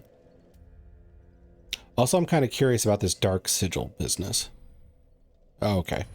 I thought with her being so ominous, about, you know, are you already trapped? Maybe that was the whole dark sigil thing. I don't know what the dark sigil is still.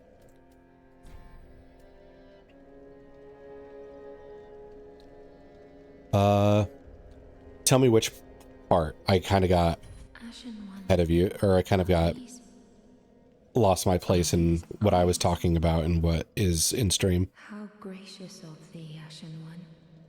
The very things we Dark Sigil? keepers have been missing. I mean, it can't be part of the DLCs because I unlocked it when I didn't have it. So yeah, I'm fine with finding out. I missed that dialogue. Ashen One, my thanks for the eyes thou'st given. But fire keepers are not meant to have eyes. It is forbidden. It's already passed. Okay. These will reveal through a sliver of light frightful images of betrayal. A world without fire. Ashen One, is this truly thy wish? Okay.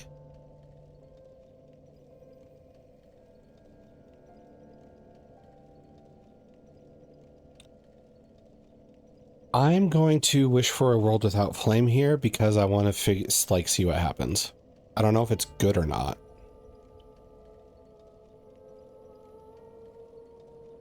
Right before the undead settlement, there's an NPC which offers you his help.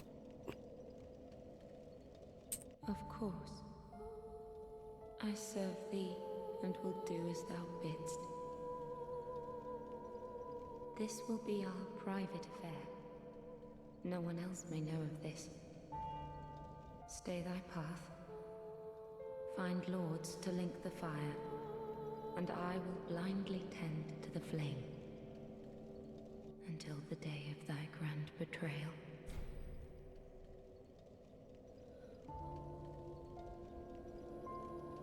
Now what did that do? Ashen One, forgive me if this soundeth strange. The eyes show a world without fire. A vast stretch of darkness. But 'tis different to what is seen when stripped of vision. In the far distance, I sense the presence of tiny flames, like precious embers, left to us by past lords, linkers of the fire. Could this be what draws me to this strangely enticing darkness? Ashen One, if thine heart should bend, kill me. Oh. And strip these eyes from my person. It unlocks a different ending? Okay. I will return as the firekeeper I once was. As it has always been. Ashen One, if thine kill me, I will return as it has... So is that actually a mechanic in there? Like if you...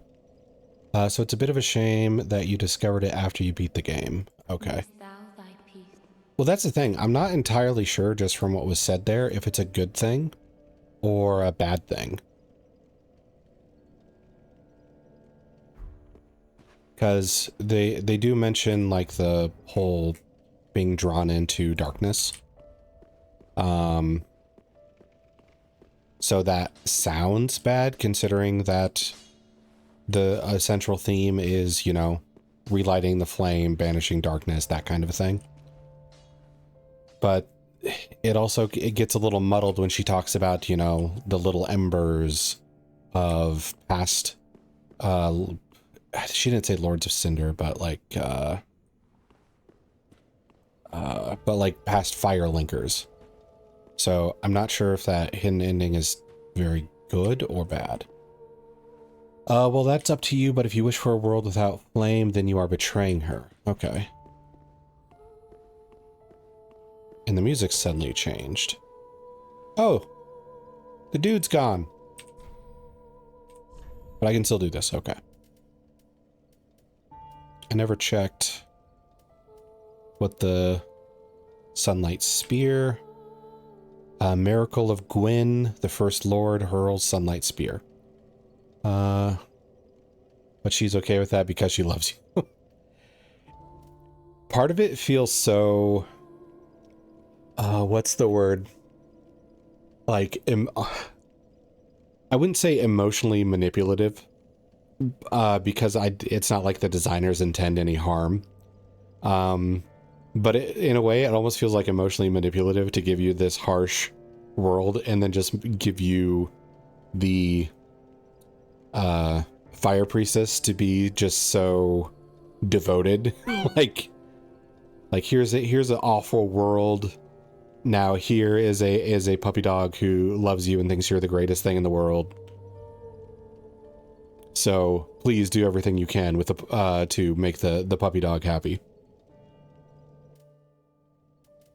All right, so Miracle of Gwyn, the First Lord hurls a Sunlight Spear, which Gwyn, I was told last stream, was basically this world's equivalent to like Zeus or Odin or something like that.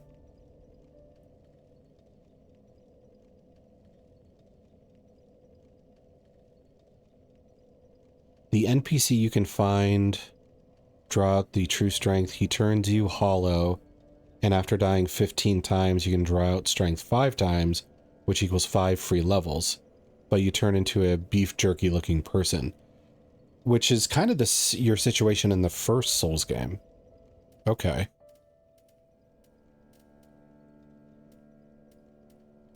Pontiff. So where is the other Soul of Lords? Firelink Greatsword. Yes, exactly. Okay. Yeah,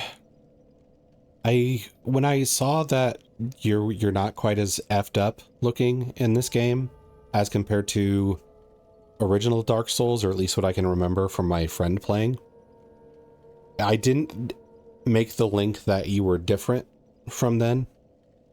I just thought like, oh, this is the newer version. The company decided to make the main character look less crappy, so people were happier. I took it as like a business move, not an in-lore move. I'm not sure why I jumped on that theory immediately, but the Lords of Cinder linked to the First Flame, and this greatsword was wielded by their deific manifestation. This coiled sword, found thrust into the bonfire, existed long before the throneless lords themselves. The Ember. The fading flame momentarily illuminates and launches itself forward. When you turn hollow, you gain dark sigils per hollowing. You can go up to 99 hollowing, and she can heal it. It costs as much as 5 levels.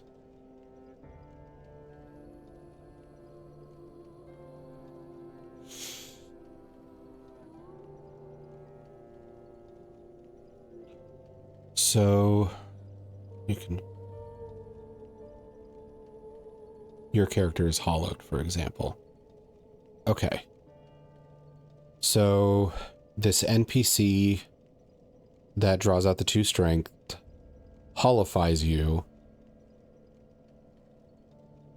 and you have to die 15 times to draw out strength 5 times, which equals 5 free levels, at the cost of looking like garbage. Then when you turn hollow, you gain dark sigils per hollowing. Go up to 99, and she can heal it. It costs as much as 5 levels my character. So what makes the hollowing number jump up? Is that what the deaths are for? And is the, like, hollowing what you use to get the 5 free levels, or is that something else? I'm not quite clear on the mechanic.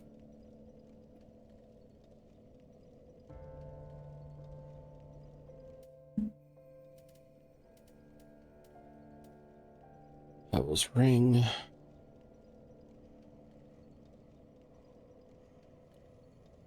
He turns you hollow for a level. Okay. So we start there.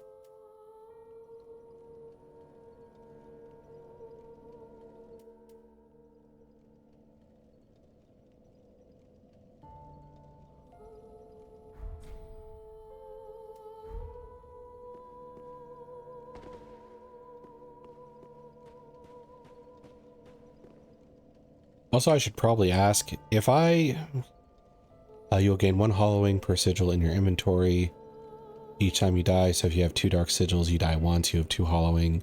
If you die again, you'll have 4 because hollowing accumulates. And then I spend the hollowing for the beef.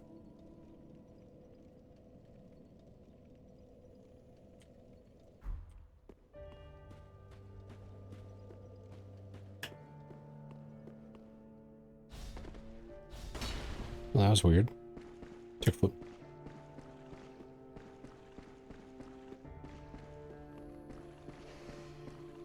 Heavens, she was already dead. I thought I already had this. Heavens. Okay. You were hollowed, that is why you were beef. Okay.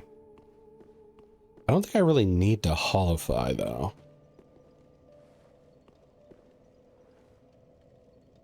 So far, anyway. Maybe that'll change during the DLC stuff. So, she said if I want the eyes back to kill her. Is that actually a thing? The higher your level, the more it costs, by the way. Okay. You can't go hollow anymore. Okay, so the choice has been made.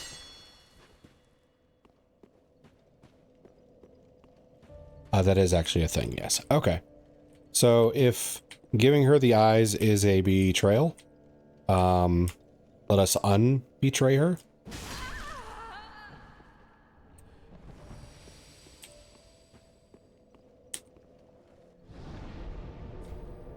Then the music will also turn back. Okay. We'll go back to champ.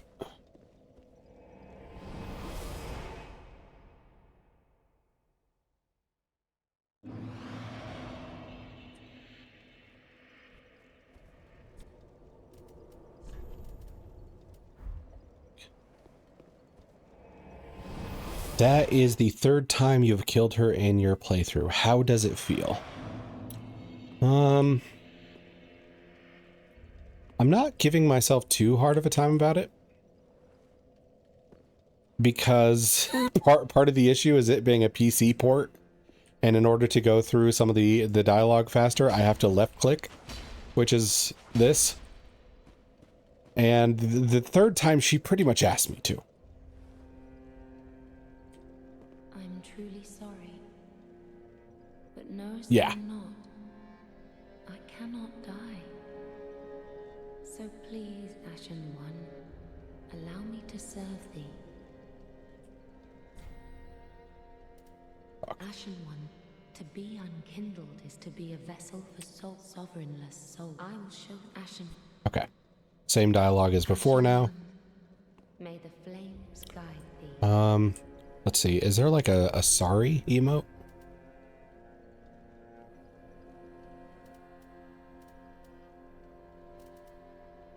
Maybe just bowing is good enough.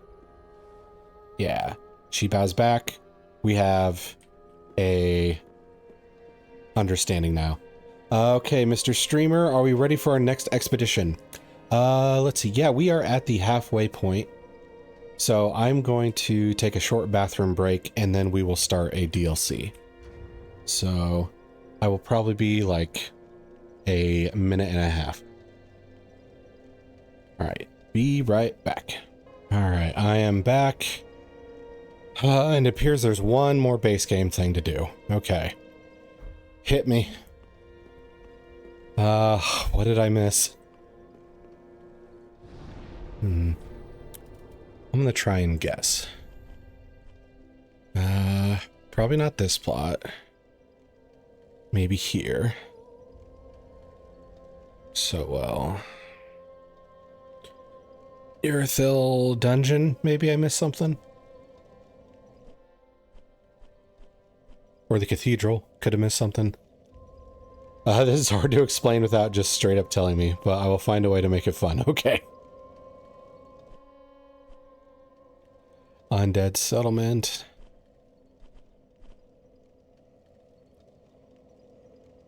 It feels like the areas where I did the worst job of finding things was the undead settlement and the road of sacrifices, which led to me missing out a lot more stuff.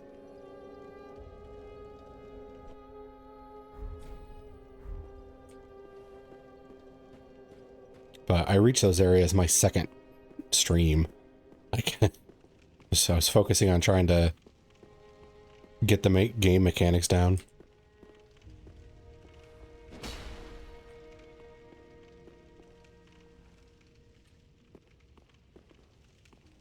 Okay, so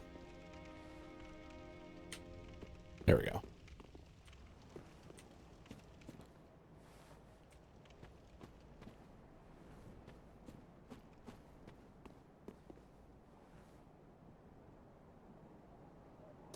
Before we went to the untended graves, there was this one snake enemy. We saw him only once, which is odd.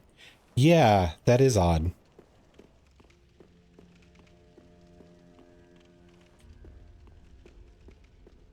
Why would you make a whole model? Because he wasn't like one of the guys that we fight and stay permadead that drop weapons for us. He was an entirely unique model. There was something else in that area besides a hidden wall. Maybe you remember. Ah, okay. I'll go back to that area. What was it? High Wall, Osiris, the Consumed King.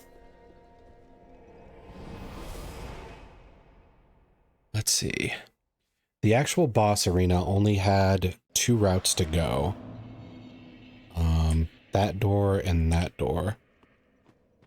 I don't think there was a side passage, but I'll double check.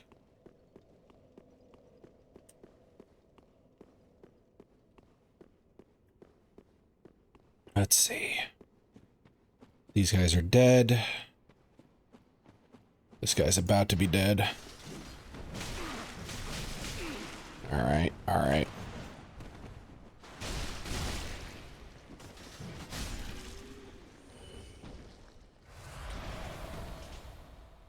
It's not there anymore because you picked something up. God, well, this is getting increasingly more cryptic.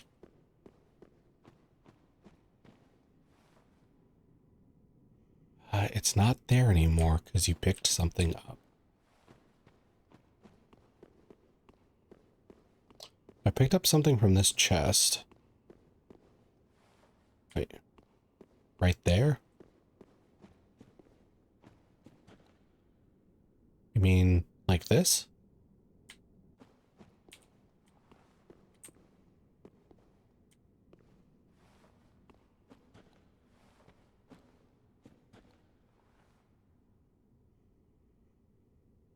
The Little Knight. Oh, he's doing the squatty thing. Crap, I have to remember what I pressed for this. Q, no.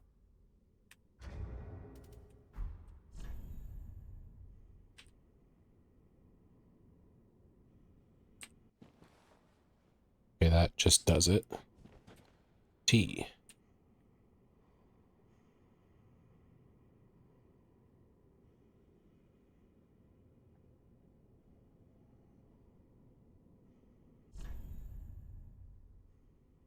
Why is that a thing?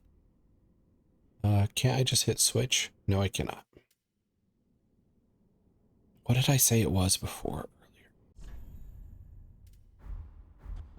Okay, that just did the thing. Wasn't it shift or something? I'll try shift.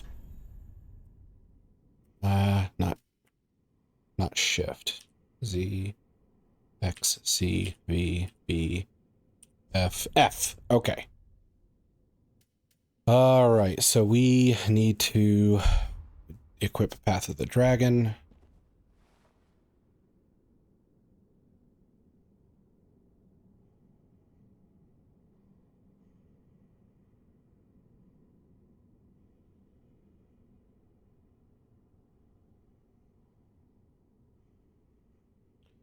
Okay, now this might be a big stretch. Okay.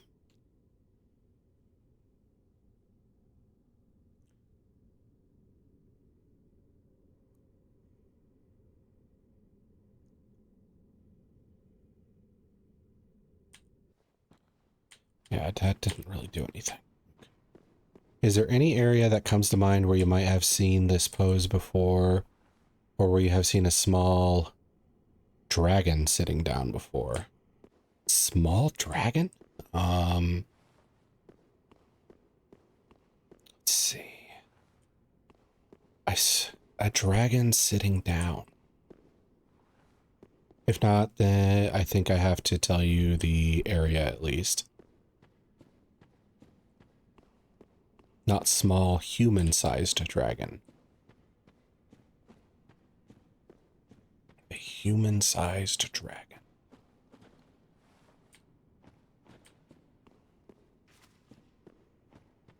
Humanoid dragon. Dragons.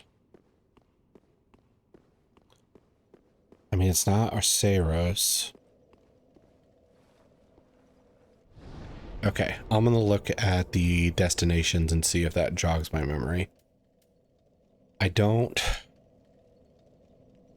recall any small humanoid dragon thing at Firelink or the Cemetery of Ash or Gundyr or the Untended Graves or the Champion. High Wall of Lothric had big-ass dragons, but not humanoid dragons. Tower on the Wall, no. Vort, no. Dancer. Possibly one of the statues in the room was a humanoid dragon, but that doesn't seem... for flavor text, you can also read the next... Read the flavor text of the Dragon Torso Stone. Something I completely forgot was in my inventory. Inventory, assuming that's key items. I forgot to give those ashes to her. God dang, that's dumb. Okay.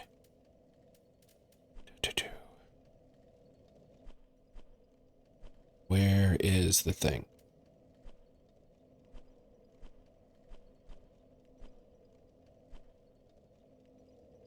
Watchdogs of Farron.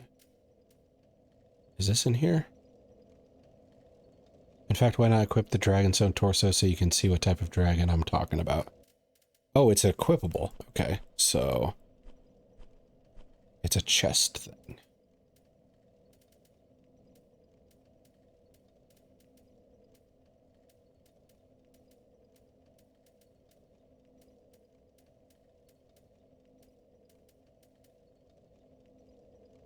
Wait, it's not a chest thing? You have to be naked?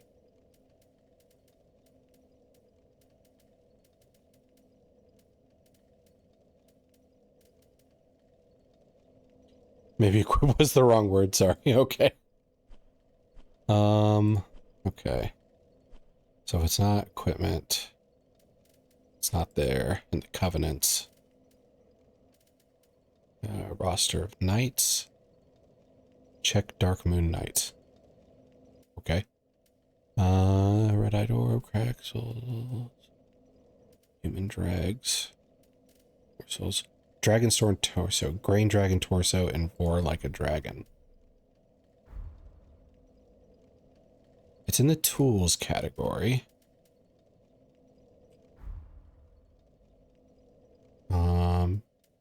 So maybe I can put it in here.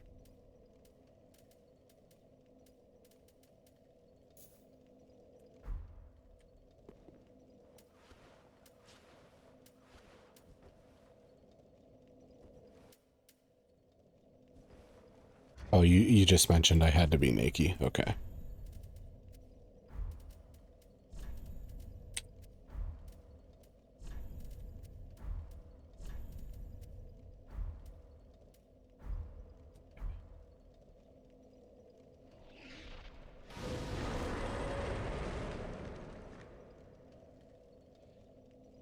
This does look familiar. In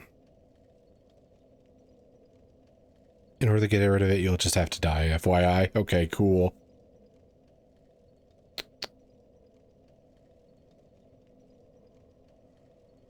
Where have I seen this?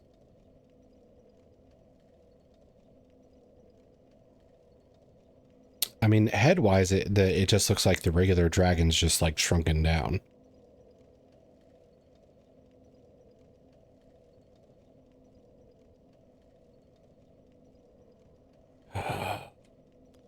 Maybe if I go back to the bonfire.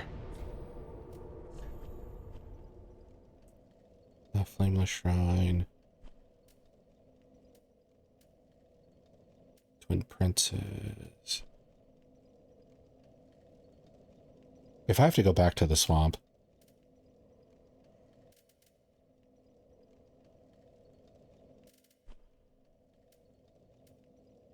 Hidden Tomb.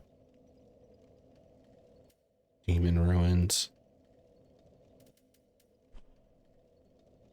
Not swamp, don't worry, okay.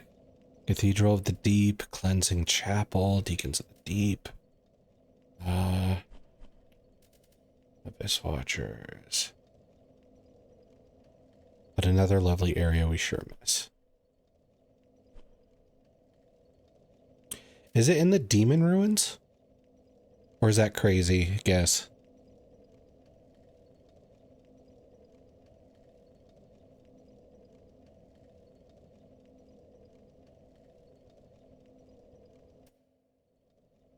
Crazy guess. Okay.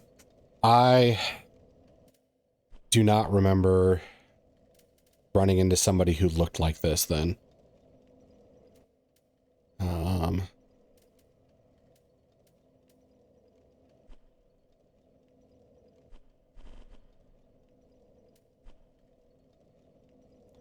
Was there anybody in Irithyll Dungeon that looked like that?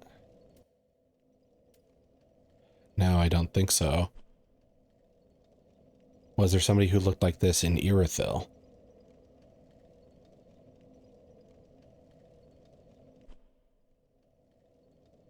Is it the dungeon? Profane Capital? Or Yorm?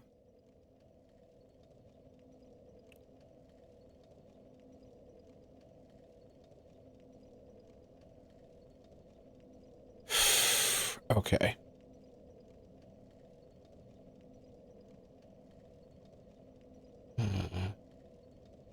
To the cells? Okay.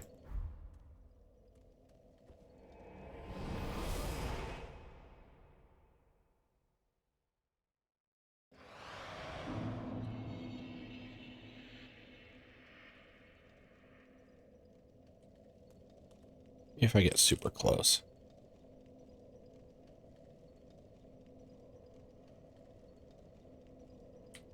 Okay. I generally wish I could give you less clues, but to find this is impossible. Okay. I think if we're going to do this at all, we kind of have to give ourselves some leeway on what, oh, that's a thing I can do. That's not, though.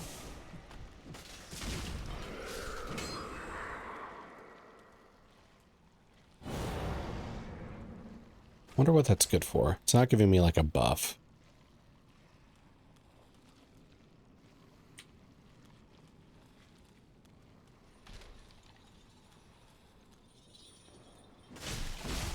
Huh. He didn't try to shove me for once.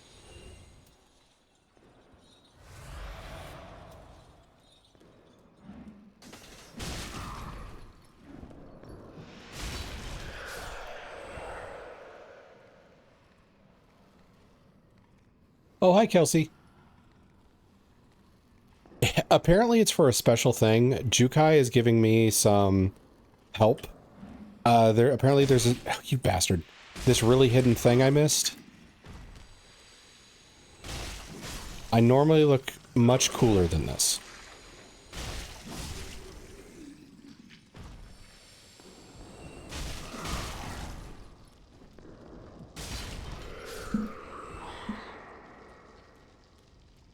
Oh, this is the, worms BS. Okay. I need to equip the torch. Perfect. Then we go back to our good stuff. Lanky demon. Yeah, that's practically a skeleton.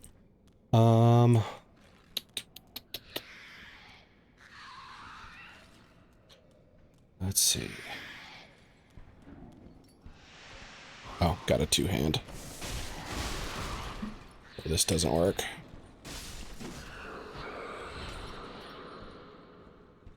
Yeah.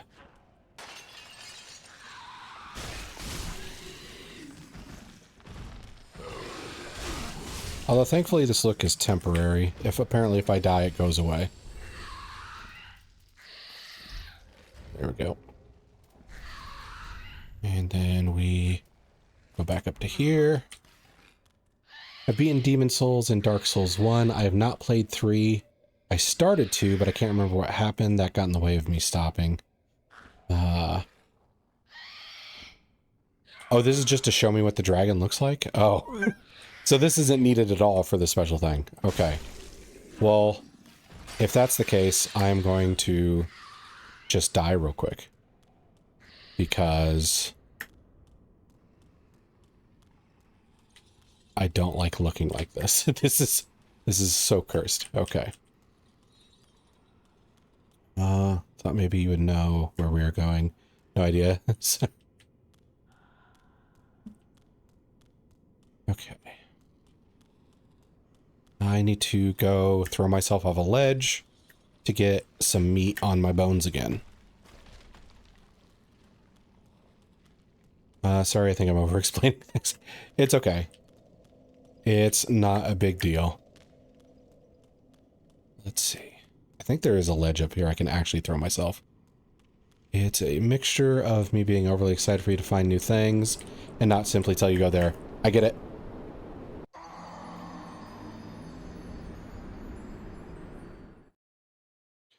Alright. There's Death 290. And now we can put our stuff back on.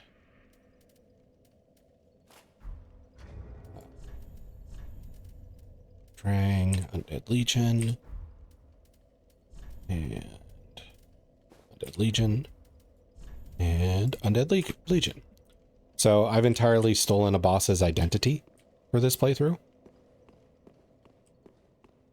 I'm finally loading up ESIV Remaster.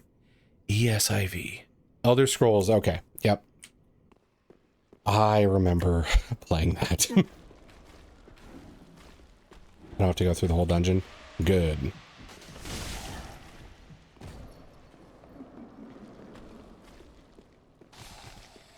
Yeah, I've watched some people stream the Elder Scrolls Remaster. And foremost, it looks really good. The only reason I'm not... I might not end up getting it is because I can't really think of anything I didn't do in the first Oblivion. Or I guess I should say the original Oblivion. So I don't know if I'll get the remaster because it would kind of feel like, oh yeah, I remember doing this. It still seems to be as quirky as the original game. Yeah, when I watched the release video, I kind of laughed when Todd said, what was the phrase? It was like, and it still has its old charm. And I knew that old charm was code for some jank and some fun bugs. So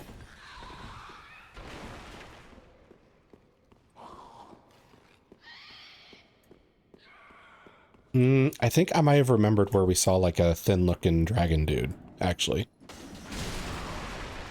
We didn't fix anything, yeah.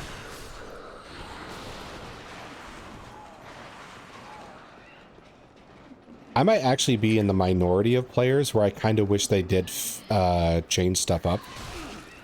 Because like if the combat suddenly got a huge upgrade and you can do like parries and feints and other stuff like that, I might actually be down to see what the game feels like.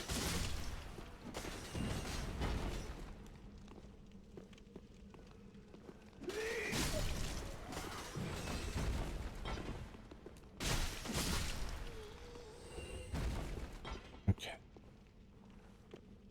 Now where we're all...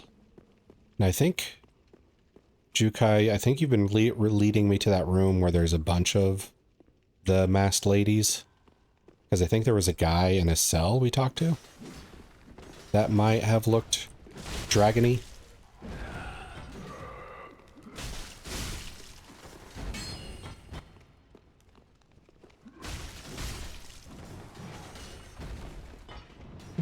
Wee.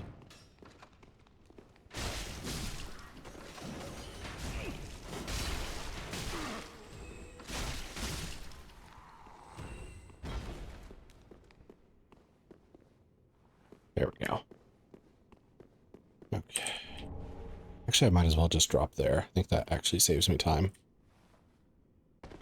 So people have found, like, old bugs. That one voice line blooper made it in where the voice actress says her line and then says, hold on, let me try that again, and says it again. Wow.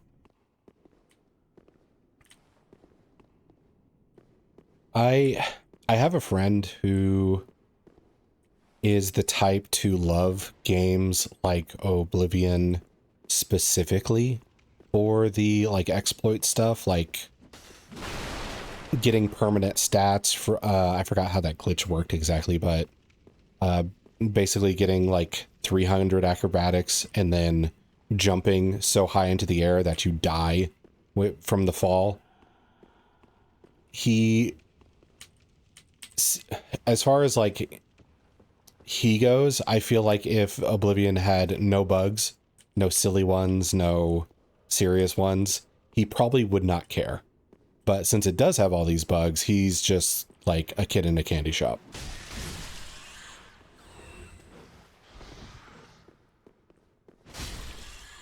I forgot what game it was, but one of the harder bosses, he found a exploit for that required him to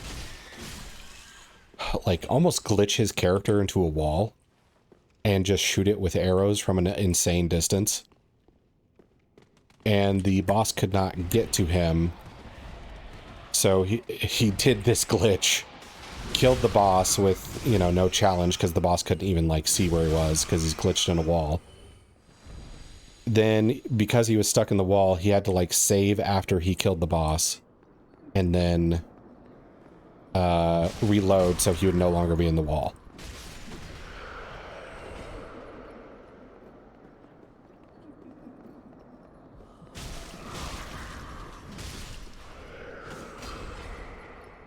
Let's see.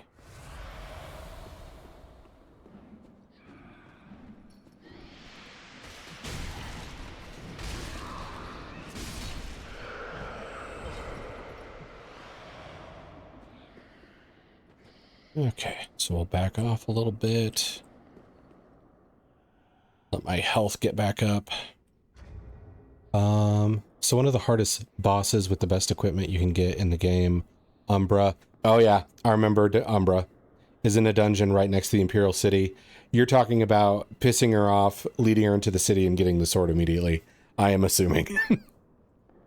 I remember that.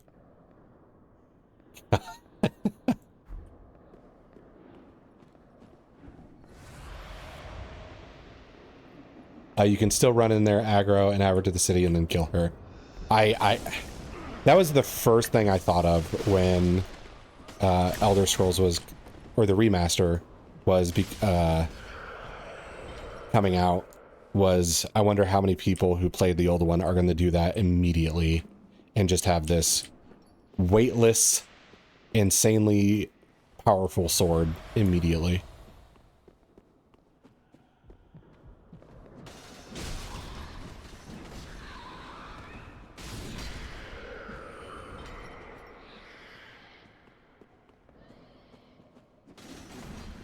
Also, it's crazy for the Umbra sword. The worst Daedra, like, artifact is the one you give up Umbra for. Like, it's just a mask that increases your speech. Who gives a shit? And you're going to give up the best sword in the game for it.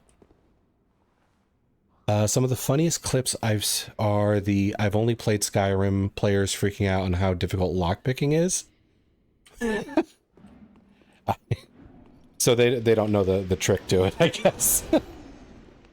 Because if I remember correctly, I think there was a lockpicking glitch that essentially you spammed the auto lockpick while the lockpick is like out of it, and then it just tends to work.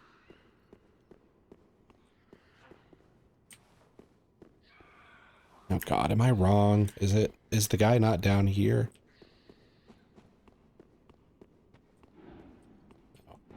Hello.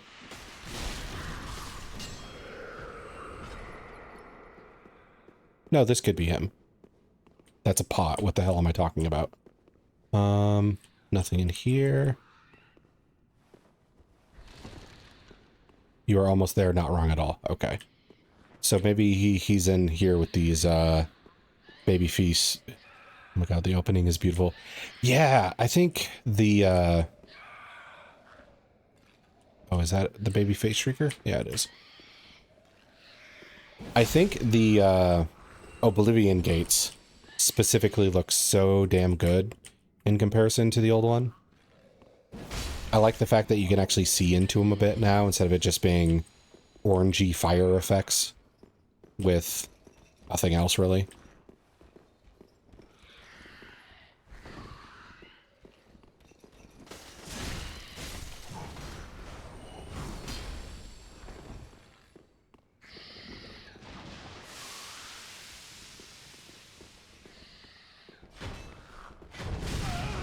I was watching somebody stream the Oblivion remaster, and they were doing their first Oblivion gate. The thing I really wanted to see was a like full-blown Daedric city because of how good the towers looked in comparison to the old version and all the fire effects. Oh no, you're not ruining my plan at all. If it takes me a while to find all this side stuff, then that just means I get an extra, like, stream out of it. Ah, God. Okay, not this room. Also, Kelsey, what kind of character are you looking to build when you play?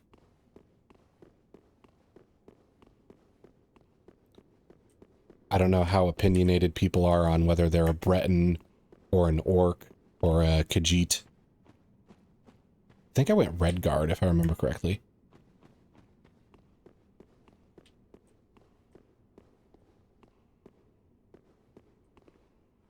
This is where I came from. Or was this where I came from?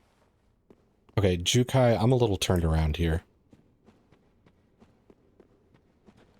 Probably from... not sure yet? Okay, gotcha. One of my playthroughs, I meant to just make like a very brutish guy who is not going to do any magic. So I chose the Atronach sign and had no mana regeneration. I had a chance to absorb mana that I was struck with. I kind of got bored of it and stopped playing it, but it was kind of nice to have that like tank. It's not in a cell, it's outside. Okay. Thank God. I was worried I was like revisiting the same cells over and over again. Okay. As in this area or a different area? Because if it's this area, I could have just gone to that bonfire. Not that one? Okay, got it.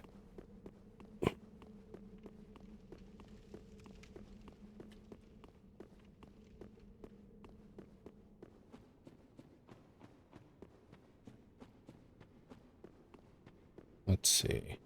I think I came from that direction, so I have to go to this direction then. That should get me covered.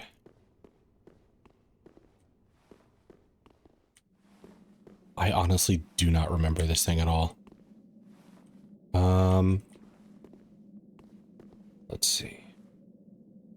Yeah, this was a long, this was a long shot on me remembering this. Okay, so looks like I do it next to him. It's my assumption.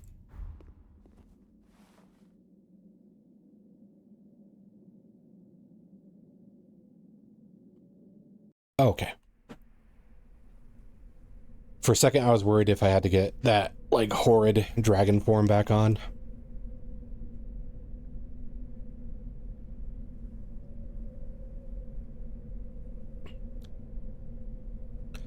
Oh, lol, I just found out what all the fucking weirdos were bitching about, the non-binary too woke accusations. Yeah. Let's see. Instead of saying male or female, it says type 1 or type 2 underbody. Oh, yeah. I feel like the people who actually complain about that stuff are not even playing the game. I think they're people who like look for opportunities to bitch about that stuff. Then they find it in a game and it's like, oh my god, it's time. I can get on my soapbox and yell about shit that doesn't matter. They're very clearly male and female, but someone just needs something to complain about, right? You took the words out of my mouth. This is very hidden, but nice looking.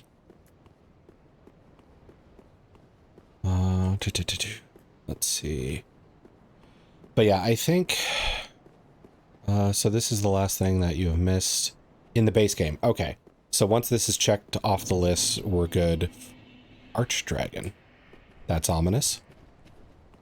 More snakies. God, these guys are such Yuan T from D&D coded. I know there's like a Pathfinder equivalent to snake people, but I forget what they are. I think I'm gonna go for a Paladin-esque build. Their model is used well. Oh, okay.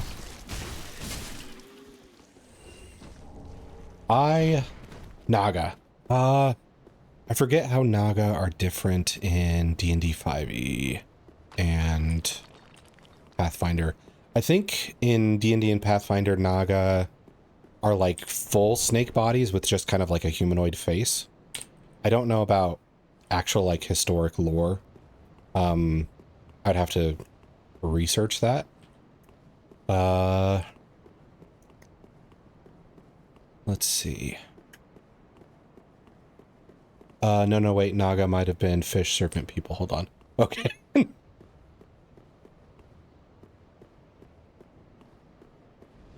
I used a Naga in a D&D game. Actually, I've used a couple. I like them because I think, if I remember correctly, they were technically immortal. I mean, they could be killed in a fight, but they resurrected unless particular circumstances were met.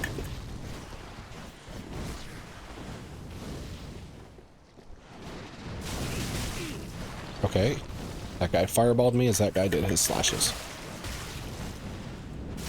Okay. This is horrible position. I need to not be here anymore.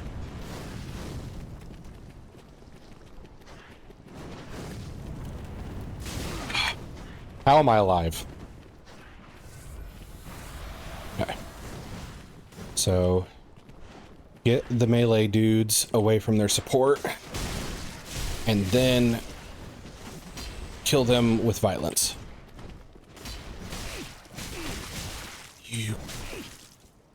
What happened to killing them with violence?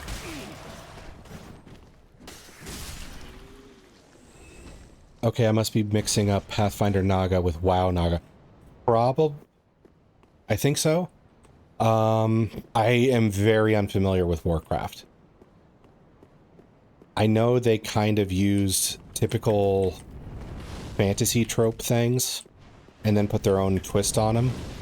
Like not too long ago we were talking about Taurens basically being Minotaur but not wanting to use the name Minotaur.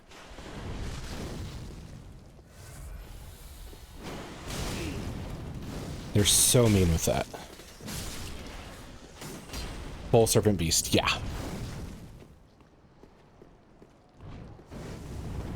I just had trouble, like, knowing that for certain since Pathfinder had its, like, remaster stuff going on. So sometimes I'll think, like, oh, to this day I wish for Jinyu to be a playable race in WoW. Okay. They're humanoid koi fish. Oh, that could be interesting. Oh, what was I saying? But yeah, I get kind of confused with Pathfinder sometimes now, since they did the whole remaster thing. Some stuff changes from, oh, this is a magical beast, to like, this is just an animal now. I can't remember if Naga have changed too much. I'm just not going to fight them again if that's the case.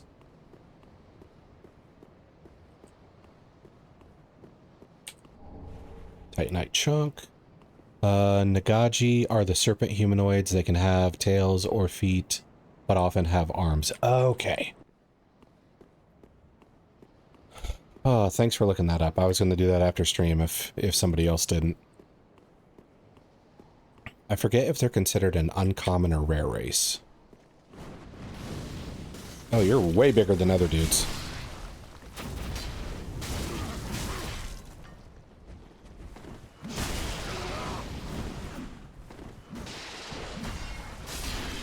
He's dead. And he's blocked by that.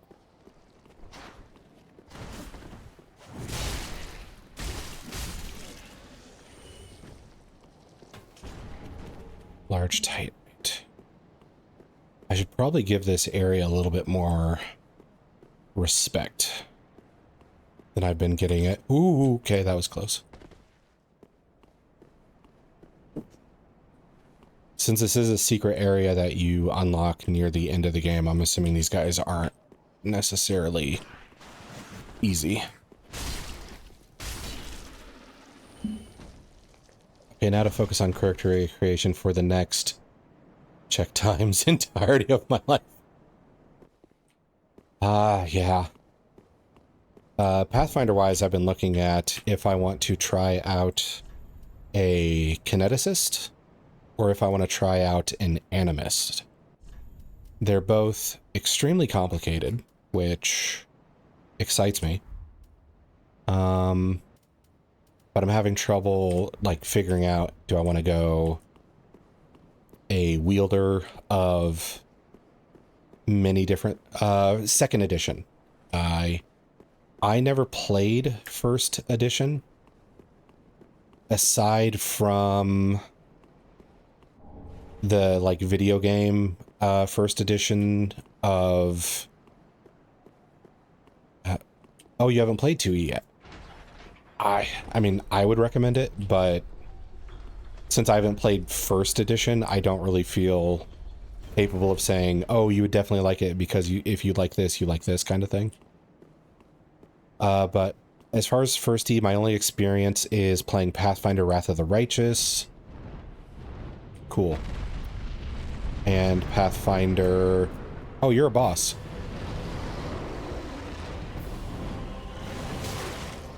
That hurt. That also hurt. That killed me. Okay.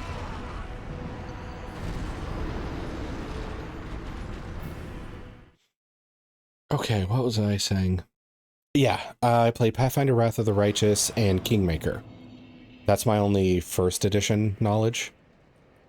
I have the core rulebook for 2E and I've read it and haven't read it in a bit, but not delved into it, and I know they made major differences. Yeah, I think some of the differences for anybody who liked Pathfinder 1, there's probably going to be that mix of I love this change, I hate this change. So it's probably going to be a mixed bag for somebody who's super attached to the first edition. But since it was my first Pathfinder experience, I'm totally good with it.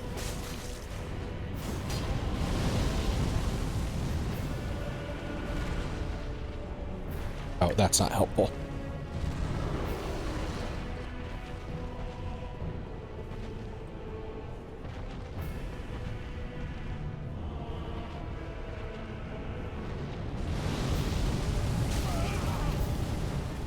Okay.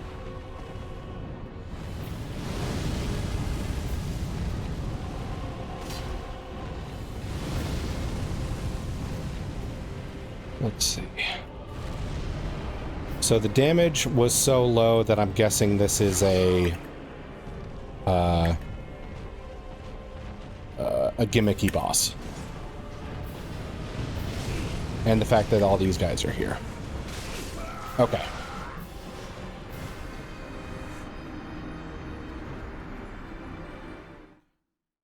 I know they're trying to get away from a lot of the D&D format, especially with the way Hasbro tried to bullshit and say everything that shares similarities with D&D was somehow their intellectual property.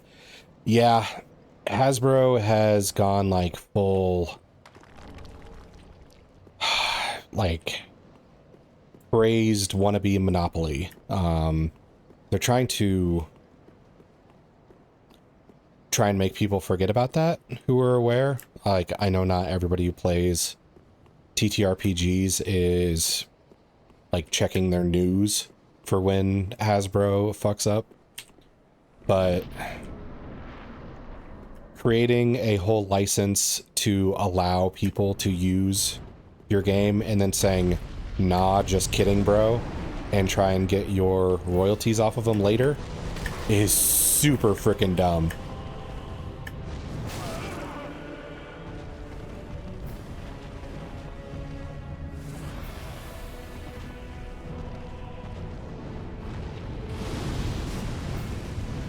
Do I even have souls? Yeah, I do.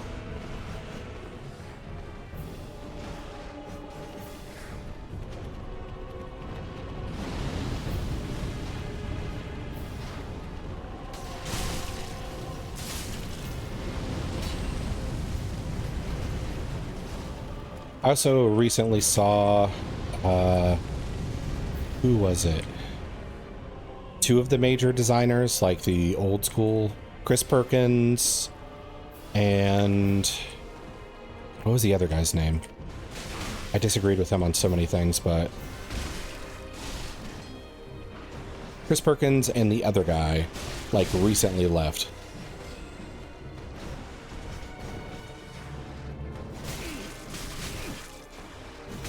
Ah, motherfucker. Okay.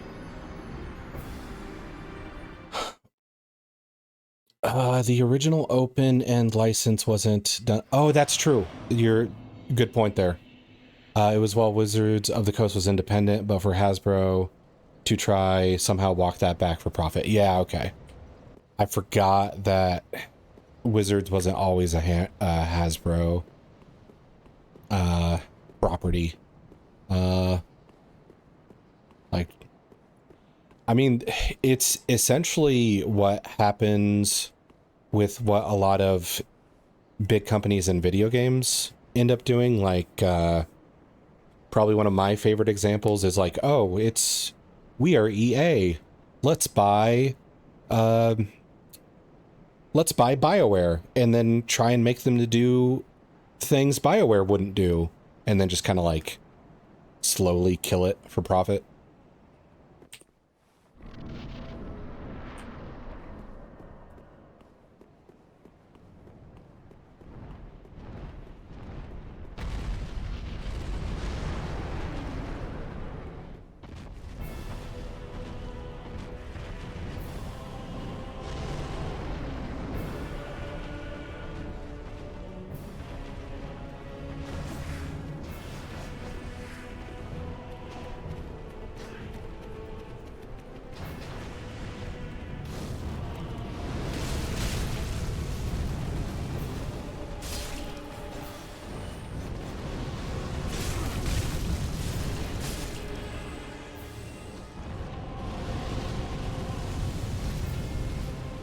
Yeah.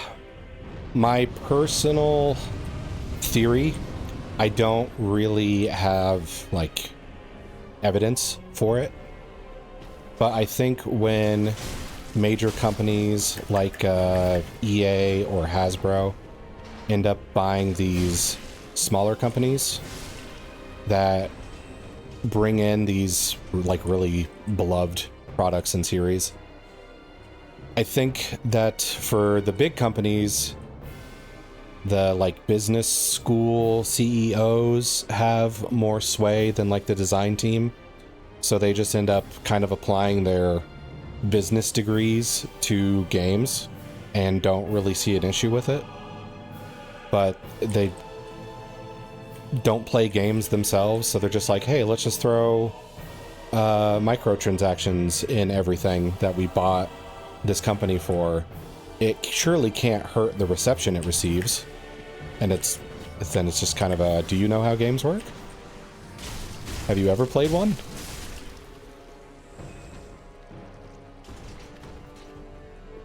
Do you know how much it hurts to try and have fun and they get nickel and dimed every step of the way?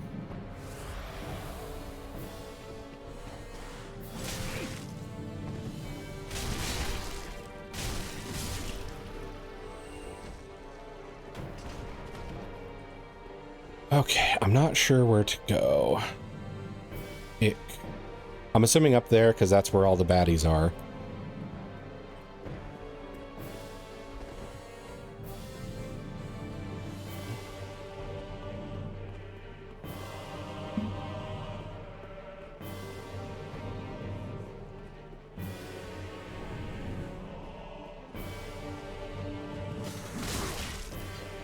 That was a bad time to get locked in animation.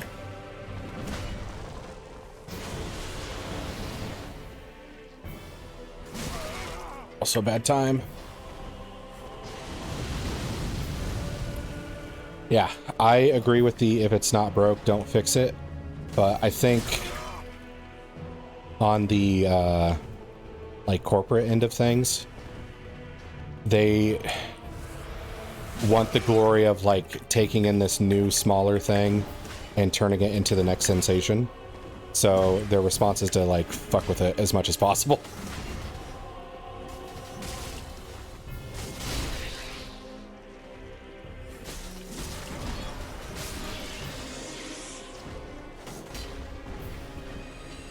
I hope there is just an instant kill for this ancient wyvern in my future. Like dropping a castle on top of it, because this is going to be really rough if I have to fight my way through all of this every frickin' time.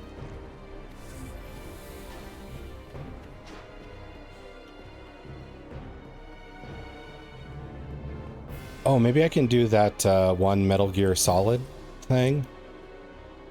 But it's already a sensation. People already loved it. It's already winning. It's why you bought it. Leave it alone. I'm with you.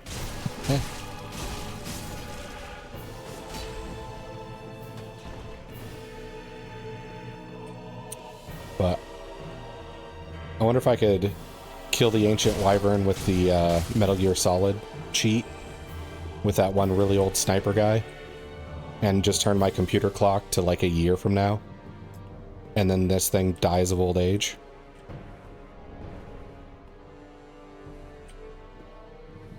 Yeah, it's probably going to force me to go that way. Okay.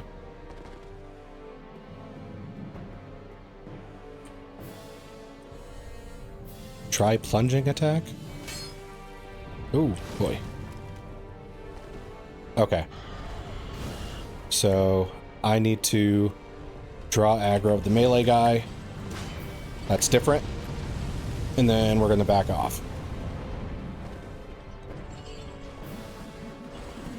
Oh, that has super reach. Okay.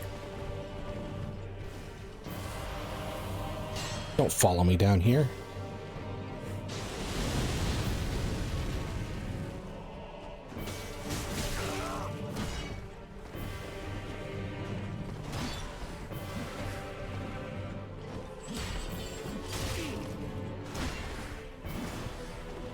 So much damage.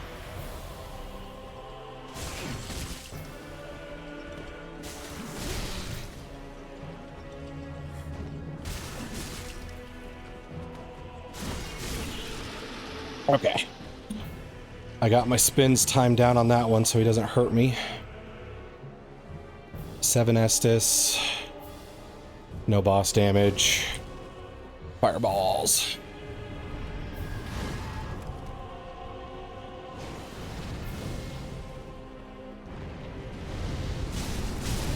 Oh shit, I'm way too close to that ledge. Okay. He's gone. I'm not.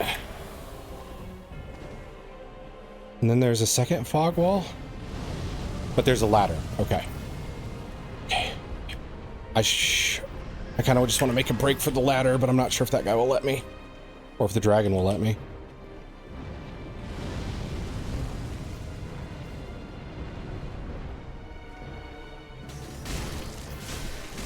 Okay.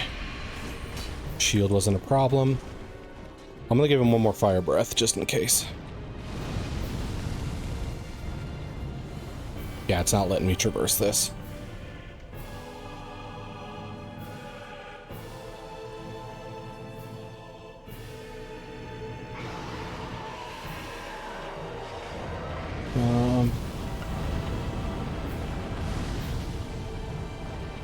Come on, come on, come on. Don't fuck this up. Don't fuck this up.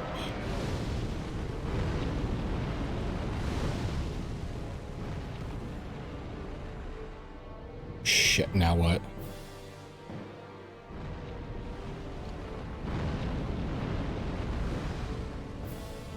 I'm guessing I have to do something there.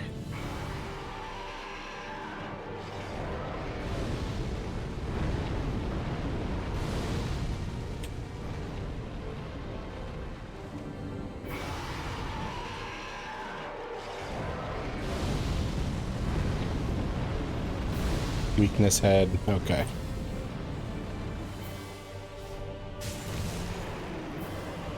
Gimmick! Oh, they're messages from the game? Yeah, I am offline, so that makes sense. Dragon head stone. Okay. Huh. Yeah, I feel like that's the trick to knowing if it's a gimmick or not. Thank you. Is how much damage you're able to deal to it. After I saw how little damage it was taking, it felt like that was the clue. Also, the fact that the arena was so big and filled with, like, ads was probably a pretty big clue.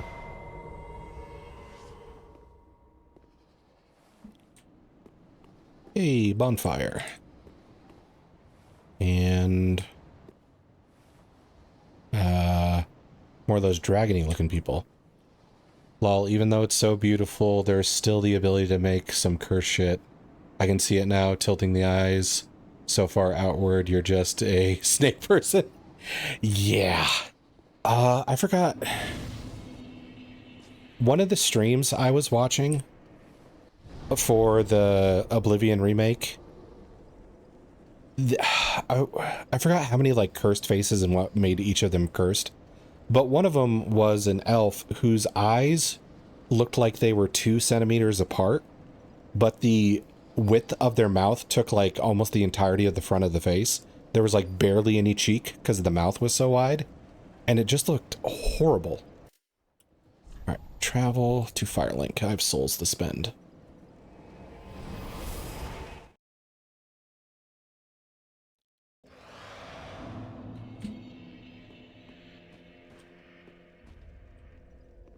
Hello. Allow me to touch your darkness. Then touch the taken up. I wish I could say that while I, like, tip my hat. All right. 36, 37. Kelsey, do you know if Oblivion allows mods? That's a good question. I forget if it does and the community just has to get started on it. Okay, that seems to be the case. Good.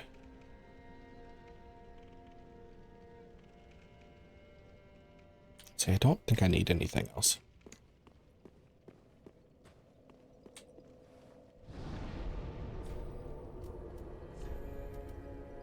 Dragonkin Mausoleum.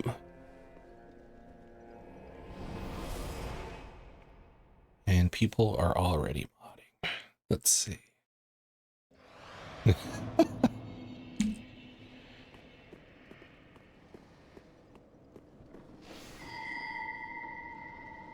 What's that noise? That might be the noise.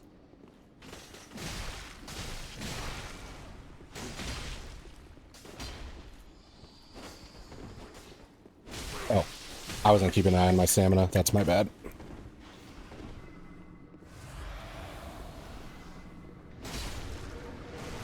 Okay, that's something else entirely. Drakeblood Greatsword, thank you for the gift. I think it's worth with the realistic graphics.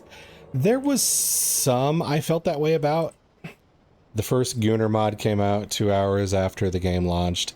It's just a Hago skin for the short sword. But I think someone also made a mod to give the Emperor tits. Oh no. Somebody's going to complain about his sexual orientation now. Wait, why are you back?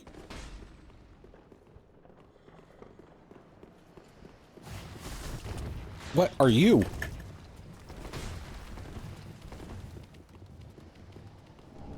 Finite scale.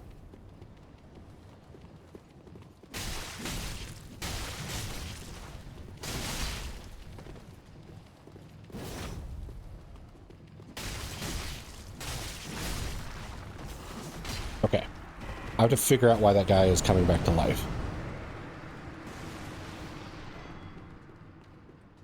Solve a Crestfallen Knight.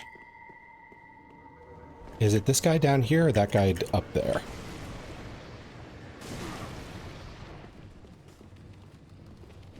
Okay. He might be just a shield bro. Okay. I'm calling it a week and we'll have full Lover's Lab mods, probably.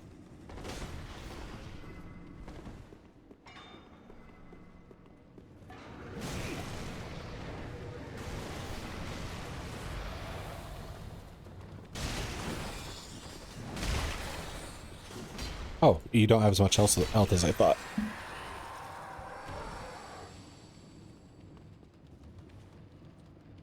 Alright, I think that solved my respawning knight problem.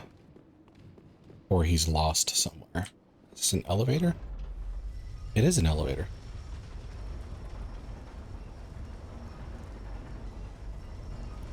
But I was going to say, I think some characters are made worse from the... Okay. From the, like, realistic graphics aspect. And then some are better. It's going to depend if you're that gamer who likes to make the ugliest characters as possible, or if you're the kind who's like, I'm willing to spend 20 minutes to be sexy. Oh shit. I was sandwiched. Okay.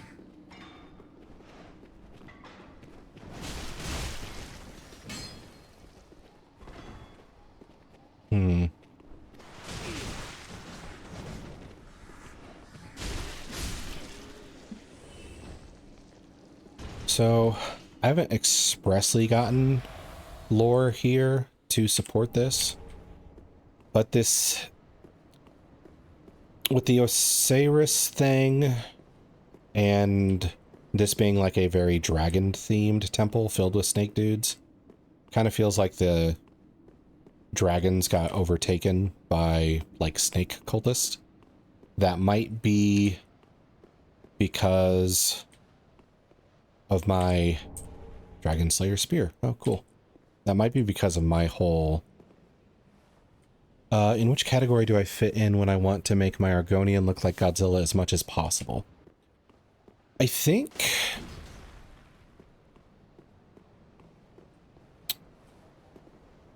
I guess if I were to say there are two categories of character creators, there's the silly fun ones, and then there's the roleplay heavy ones.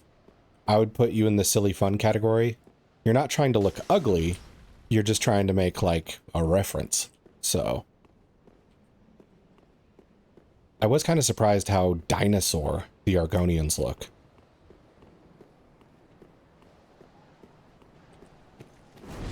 Of course.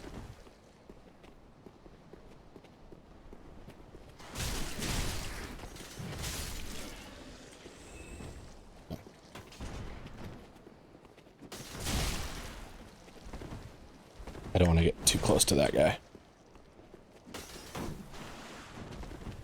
Speaking of Oseros, there's something I wanted to show you later on, maybe. Okay, awesome. I'm totally up for that.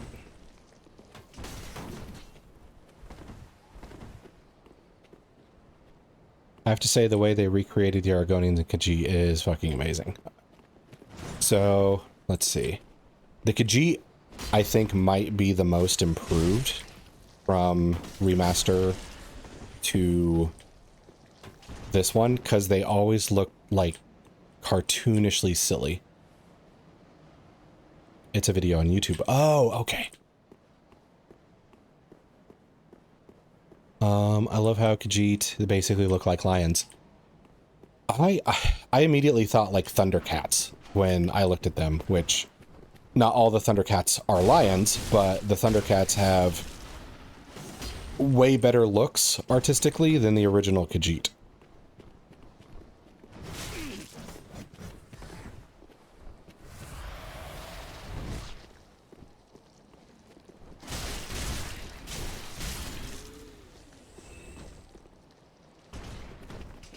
Okay.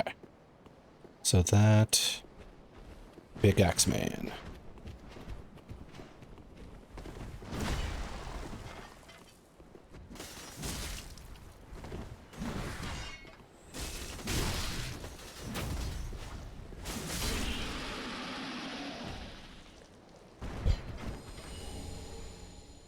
Large Titanite. So I'm guessing the YouTube video is like a Osiris lore video that kind of explains his whole dragon story.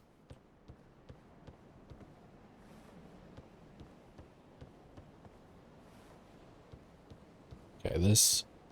Not lore. Oh, okay. I will still watch it, even if it's not lore. Let's see. Actually, I should probably ask this, Jukai. For lore videos in general, if I do watch them, should I wait until the DLCs are done? Or should I wait until I'm, like, done with this, last main game area? Okay, we got a ring somewhere. What was it? Was it just this?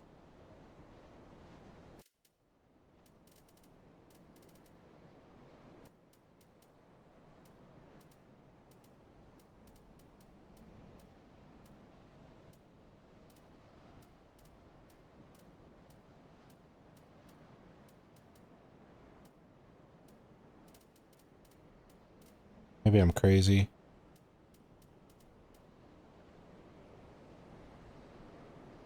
Or maybe this was it. Dust Crown? Oh, it's cut content. Okay. Oh, there's that whole section I didn't explore over there.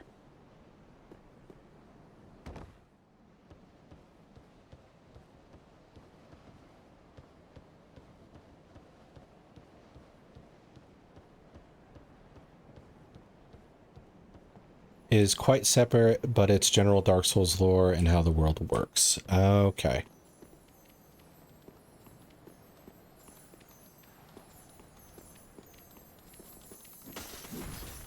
Hey, get back here, you little bastard.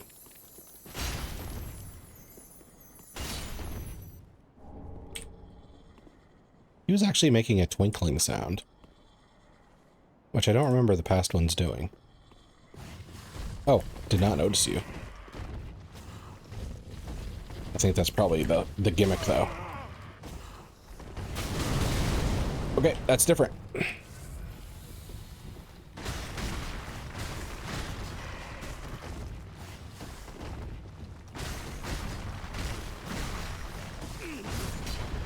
Okay. Those are barely worth any souls.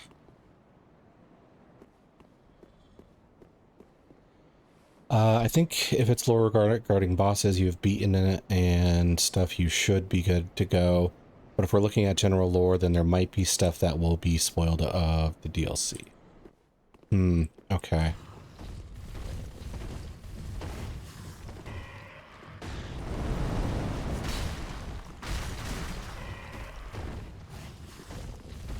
Ah, rolled too late. Get me away from that ledge, please.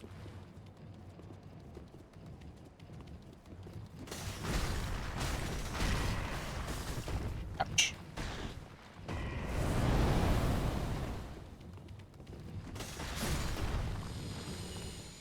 Okay. Here we go.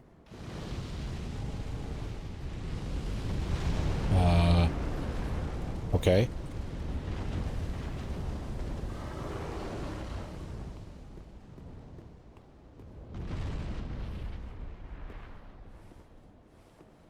Casual dragon.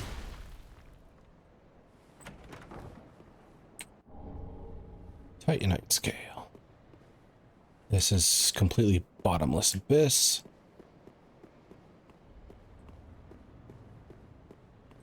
So is this a run past it dragon or is this a kill it dragon? It's a effing gone dragon. Okay. It's behind me. I can't explain enough how much I don't like it being behind me.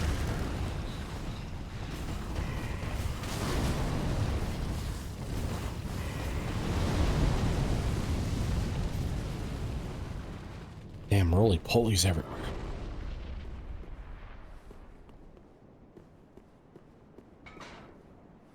Ah. Another masked person.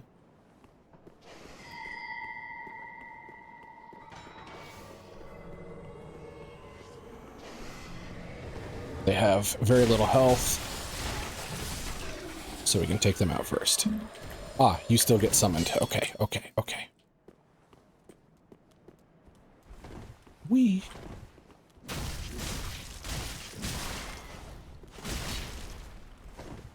Heavy lays the crown. So much so it'll slow you down. Ricard's rapier. Oh, more reading for me to do.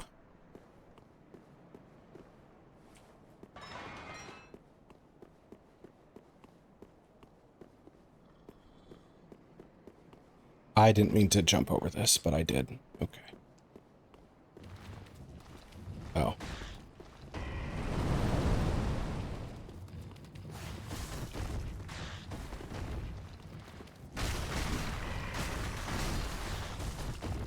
Yeah, I can't do the third strike. They won't let me.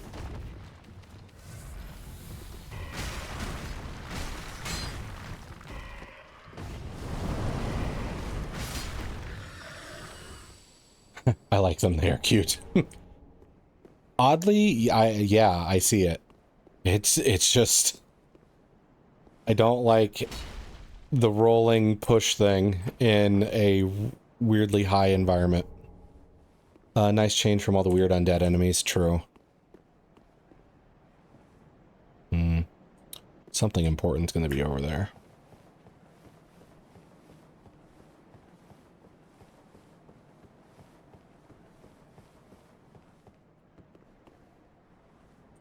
Or maybe something important will be up here.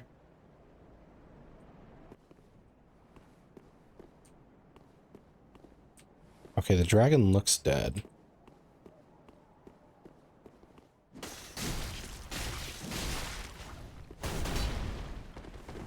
It's not a lot of damage. That is.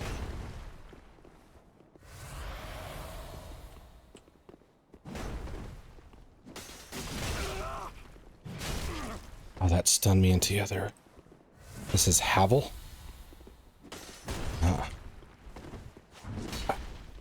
Did not capitalize on that well enough.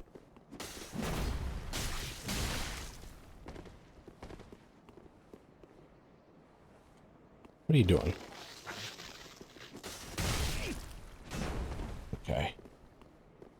don't know what this is.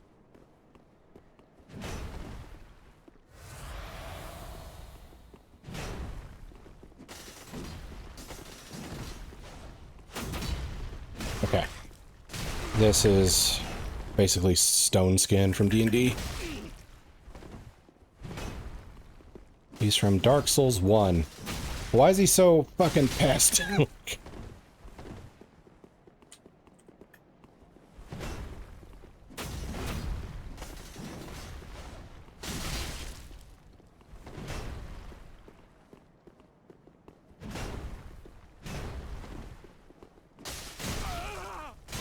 Yeah, I gotta back off. Didn't do me any good.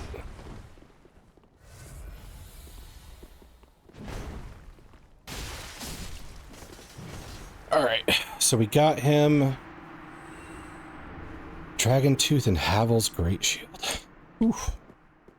I have a lot of items to read after this. Fight Night Slab, yay.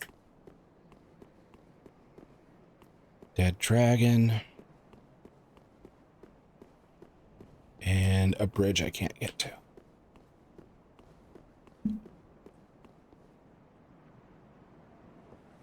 Let's see, there were no local bonfires out this way. I'd have to return all the way back to the last one. If that's doable.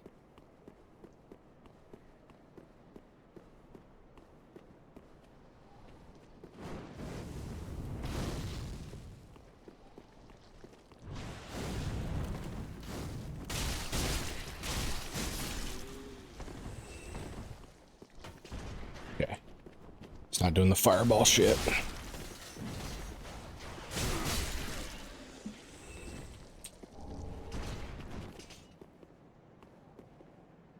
Guy with a shield. There's a chance there's a bonfire behind him.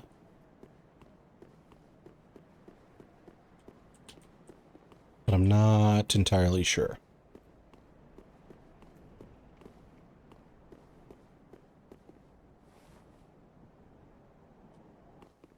This feels very trappy.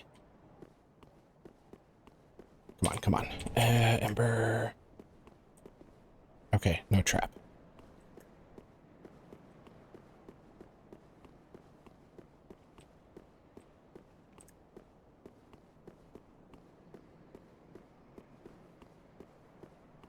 Grab this. Large soul of a crestfallen knight. I feel like I have a decent stock of those. I should... Ah, here we go. Character done, a rogue but noble looking woman. So which... Wait, oh, a rough. Sorry, I misread that. Rough but noble looking woman. So does that mean Breton, Redguard, Argonian? Is she the subject of the Lesty Argonian Maid series?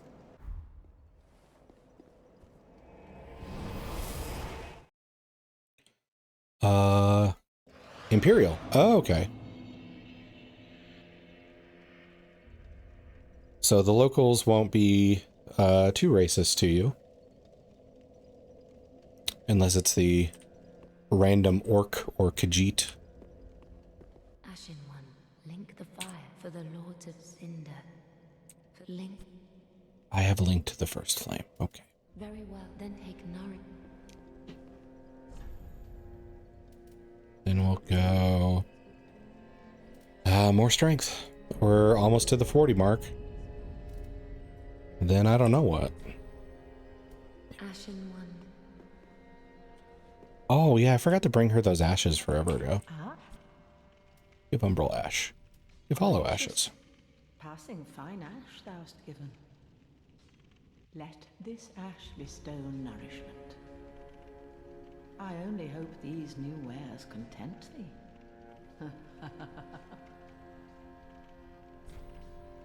Purchase. Now let's see if I can figure out what the new things are. Verging Stone? Cures Hollowing? That might be the new thing. Or one of them anyway.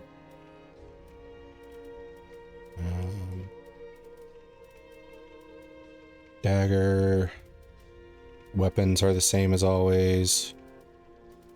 Shields, I think, are the same.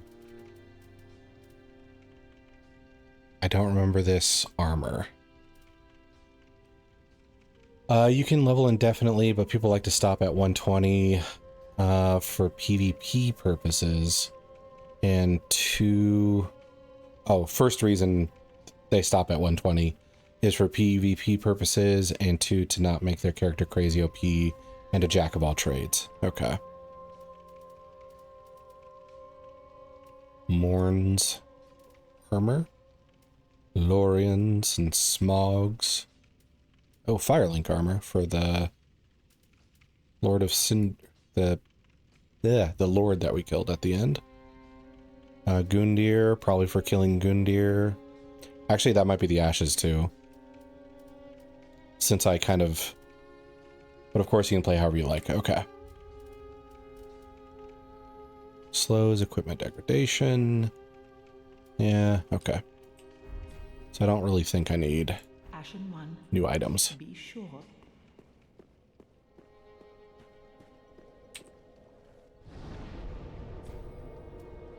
Travel. Here we go. The Great Belfry is, I think, where I was at now. I'm surprised there's this much area to go through for a, like, obscure, hidden thing that you have to do a particular pose at a particular place in order to get to.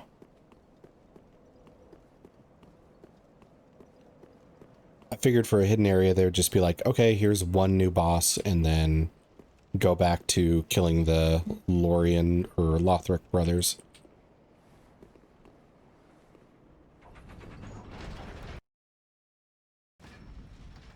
Well, this could be bad.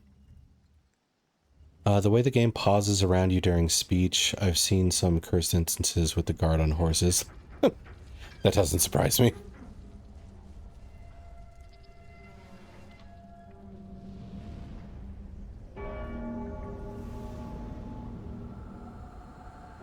Should I not have activated this?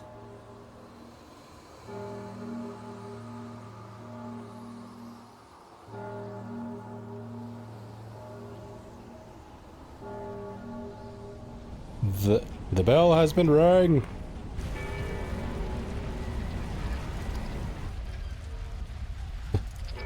I'm assuming he meant bell.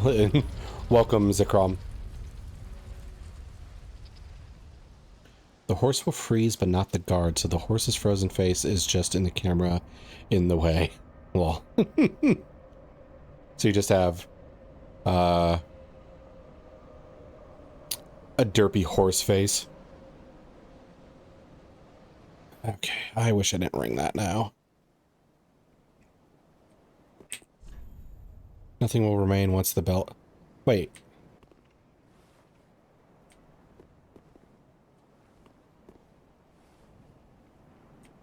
Nothing remains once the bell is pulled? Did I just lose out on a whole bunch of stuff?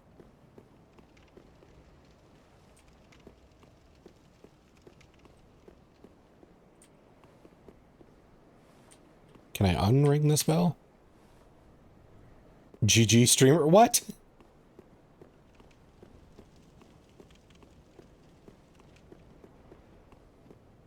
Okay, well this is still here.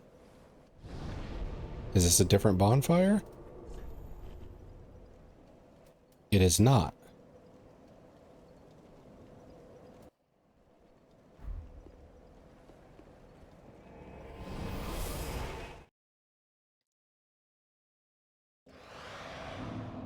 Alright, I'm gonna see if this unrings the bell, so to speak. Let's see, so... Great Belfry...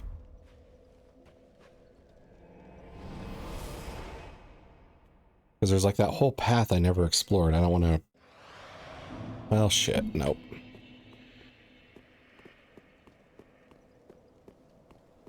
Okay, going like, I just want somebody to jiggle my balls. Hold them, talk to... Okay.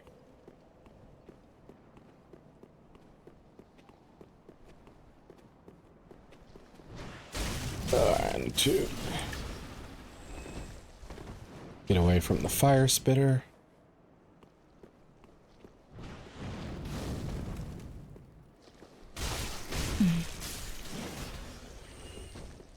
Okay, so I guess I'll go up here now and check what I missed. Hopefully the bell just unlocks a new path and doesn't cut off content from me.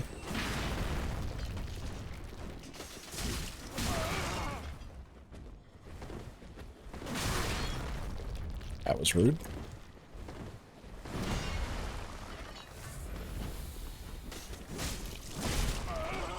I hear people behind me, and that's bad.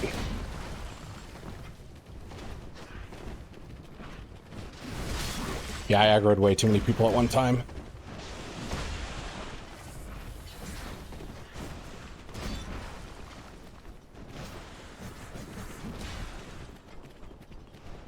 Well, yes, it unlocks a path, kinda.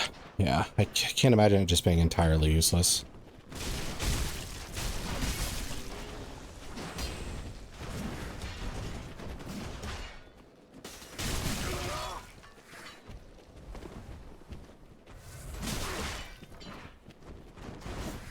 Persistent bastard.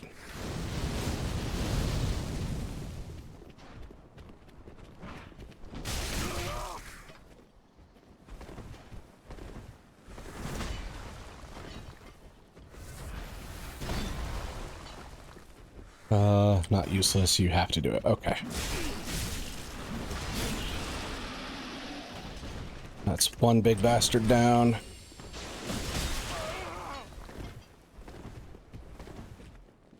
I rolled too soon for that. That was my bad. You already rung the bell, can't leave it hanging now. Oh yeah, you did do ball again. Bell! I swear to God. Bull. Easy big bull. Okay. So... I don't know what those dudes are guarding back there. I'm gonna try aggroing one at a time and seeing how that goes down.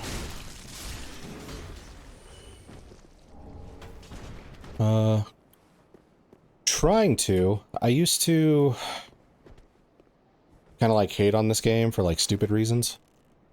So I'm trying to get through as much of the game as I can to see if I was too harsh in my initial assumptions.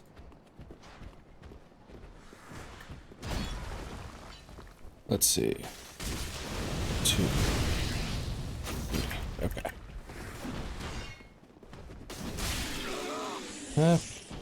A bit better without the rush. Let's see. Go back to the ball ringing machine leather. Yeah, I did the Lord of Cinder before this because I don't know all the hidden ins and outs of the game.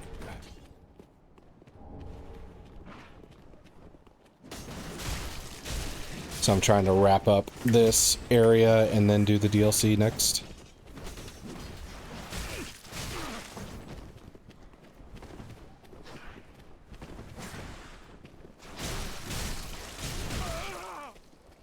Okay, let's relocate. Having one bastard behind me is not good.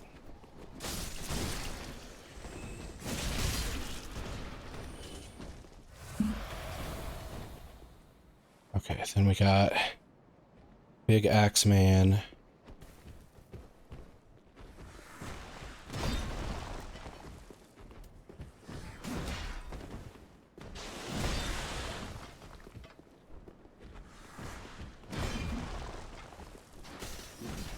Biffed.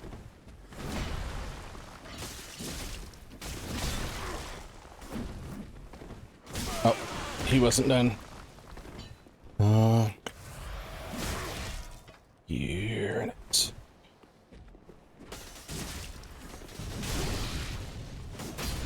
Okay. We're good there, which leaves the one with the, like, axe on the chain thing.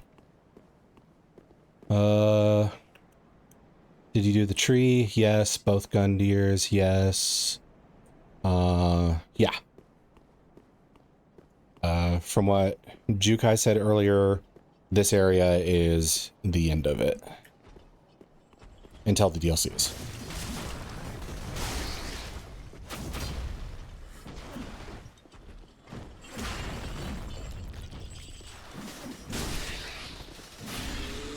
There we go. Yeah. Oh, and I should say it's also the first Dark Souls or Souls-like I have done. Roly-polies. And I am doing mouse and keyboard, which some people warned me against doing.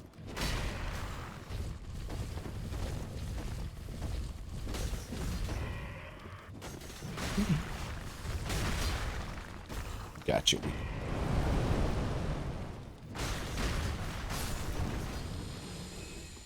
All right.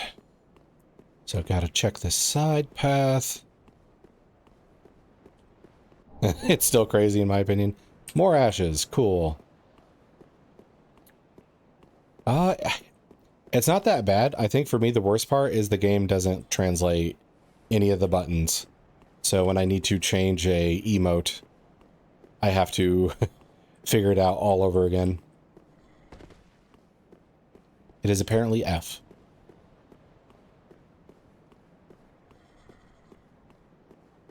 Wait, there's ashes? I never got those. Okay. Well, you learned something new.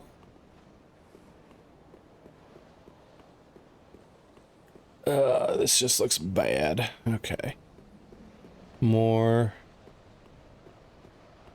dragon dudes. And an altar. I am New Game Plus 3 or so. Oh, wow. Do I do the thing? Do I join the prayer circle? I just realized that's a big-ass fucking dragon back there. Twinkling dragon stone torso. Or dragon torso stone. Cool, I guess. Let's take a look at it.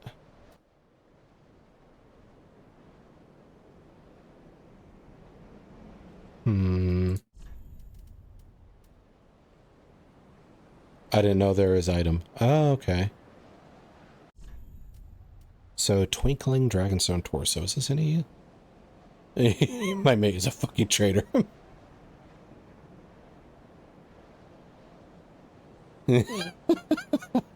Okay. Stone imbued with power of the everlasting dragons. Offered to a towering dragon, the stone shows signs of a nascent light. Gain the torso of a dragon. Roar alongside an arch dragon mirage. The transformation is irreversible until death. Yet true imitation will require a dragon head as well. Okay, so that seems to allude to something. Like maybe there's a helm called Dragon Head. This is the last evolution of the torso stones. Okay.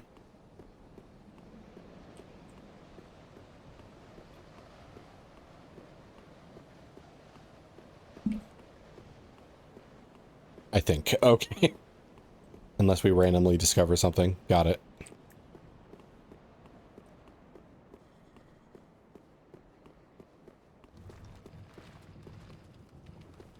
How did I walk past this?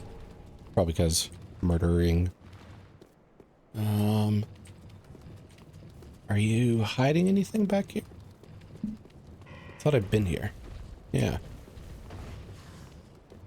So, hey. I thought he was about to roll off the edge there. Okay, since he's not hiding anything, we don't need to really deal with him.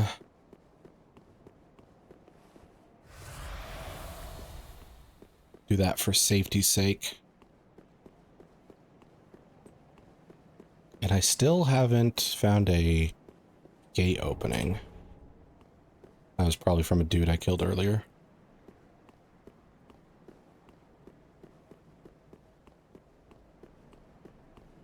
So...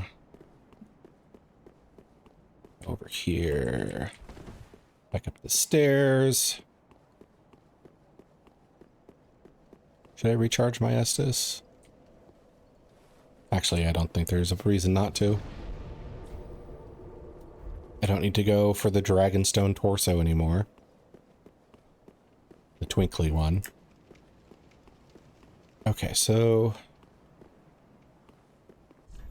nothing will remain once the bell has tolled. Okay. Ooh.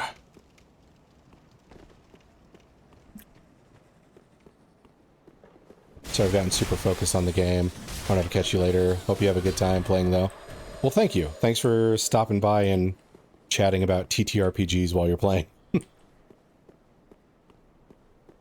And have fun.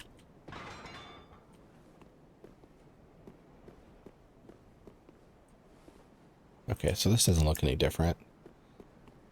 I feel like I'm supposed to do something at that wall, but I checked and it wouldn't let me do anything. Wait, this might be another relevant message. To travel the path of the dragon, do not ring the great bell. Oh yeah, catch you later. Thanks for stopping by, Kelsey.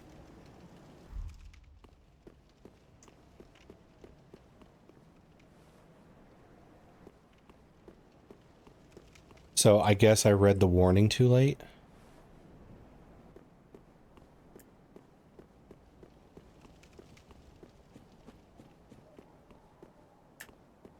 All right. I mean, it's literally in front of you. Yeah, I've just kind of gotten in the habit of ignoring those because I don't really want the warnings from online players. So I developed this bad habit of just kind of ignoring them. And that kind of bit me in the butt there. Let's see. No, you don't. No, you don't understand. I don't read either. Oh, okay. You can't read. Okay. There's a difference. So I think I have to go back this way. But that's not the point. Can I go back this way? Yeah. Okay.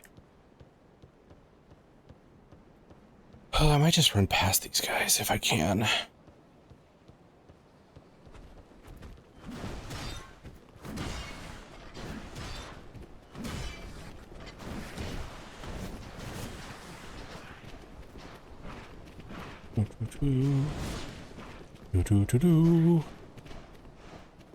Let's see. That is still a closed gate. Well, you're dedicated. Ah.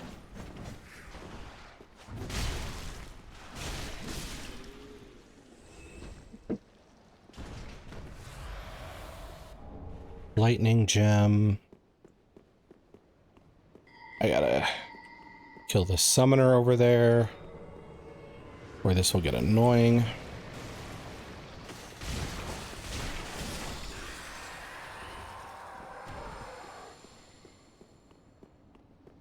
Summoner down. Okay. So the elevator will take me back downstairs, but I don't really... Why did I go here? There's like nothing over here.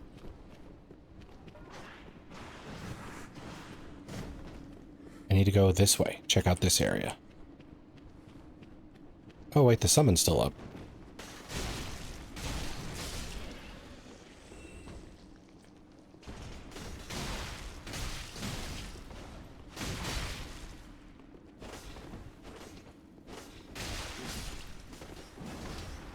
Okay, summon dealt with.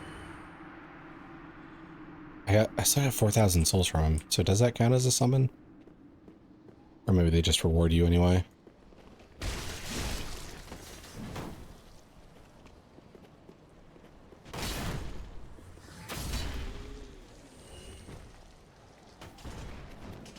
That just leads to the upstairs there.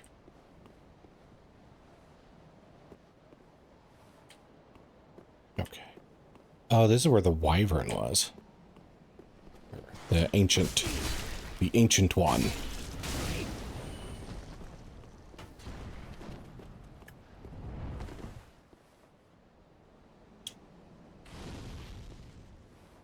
So there's another bell there. I see an item I missed over there. Is it trying to get me to go and ring that bell?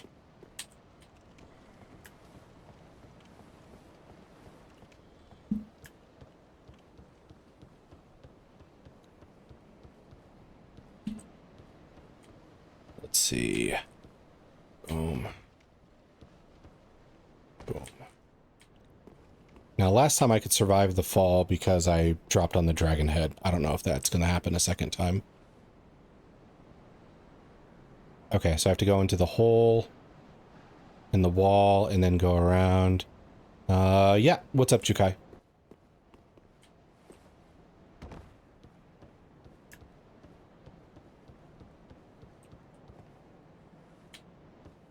And this should be fine.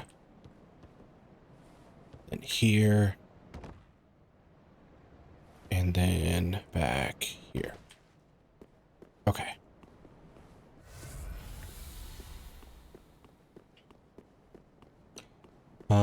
Reading the your pronouncer, they, them, or is this just, I think it's a general message. I don't remember editing it.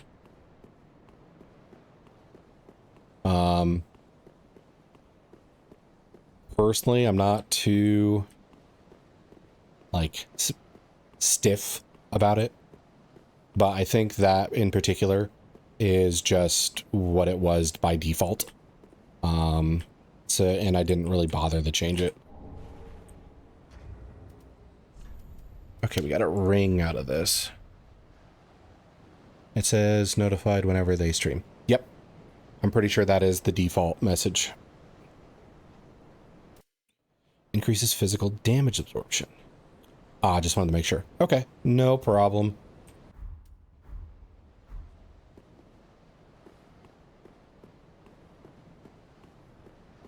Ugh.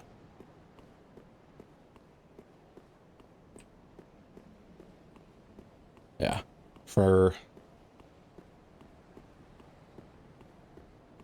Like, I try to get better about using they just because he's always here. Because it always seems kind of easier to do than to always go back and forth between, like in a conversation, they said this instead of like he, she, because sometimes you get it mixed around. Okay, the bell doesn't do shit. That...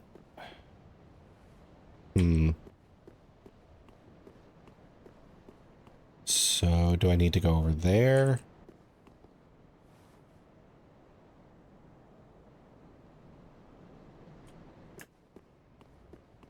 I guess we'll try backtracking even further.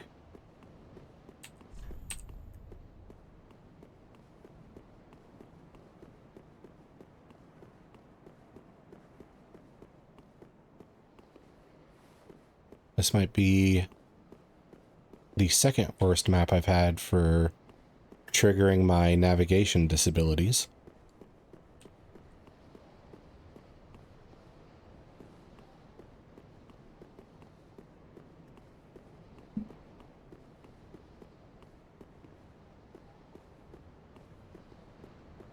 We'll just run past these guys.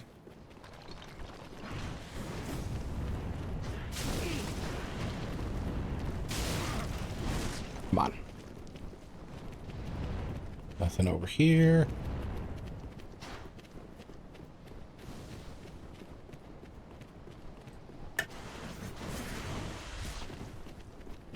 Part of me is wondering if it's a you ring the bell, then you go back to the beginning, and there's a new thing there.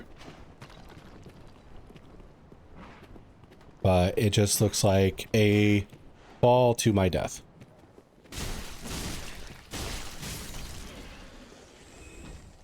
Cool. Okay, so I have to explore a lot of shit, I guess.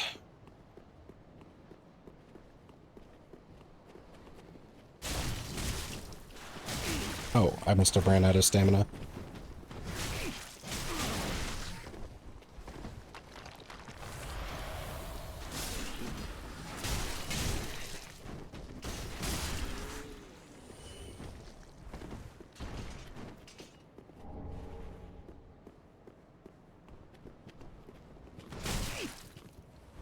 Swung too late.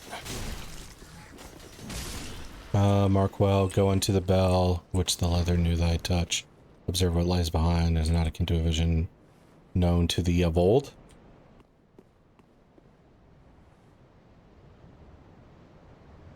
Huh? Like, I'm guessing that's a hint, but you made it so poetic, it makes me unsure. Okay.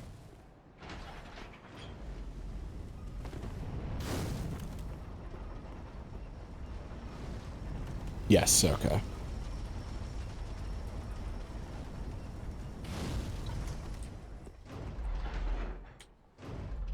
Alright, we'll pop back up there. Because I don't think the Wyvern battle area, if that bell down there didn't pan out, I don't think the side buildings would. I mean, I have two others that are probably more difficult. Okay. I don't know if how to like process the information that you have Dark Souls related riddles, just in case you come across a stream where somebody is in the position I am.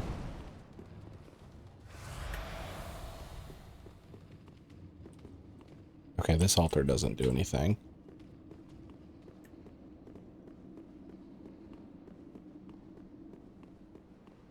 And I never opened this gate.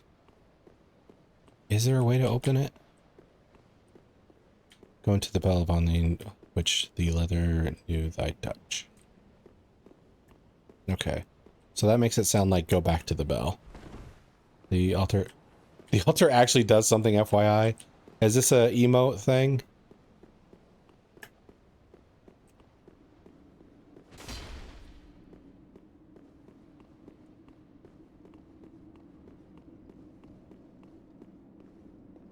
Okay, so G, Path of the Dragon.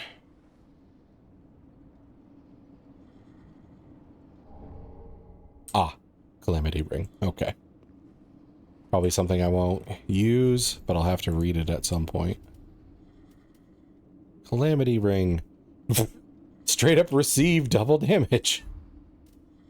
Oh, whenever you see them pray, you pray. Okay, that's the simple rule. You didn't know that either? Well, you're missing a ring that deals you double damage, so maybe that's a positive?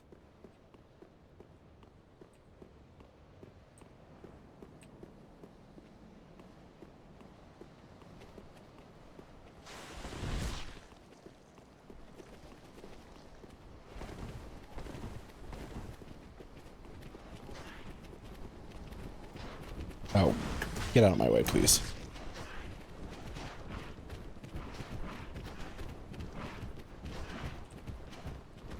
Translate that from...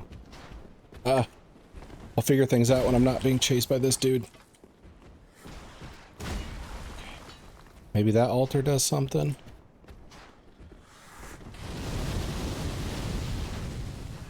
Oh wait, that's not an altar, that's an old chest. My bad.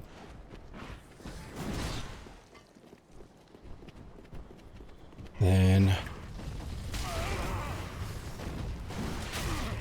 Oh god. Yep, okay.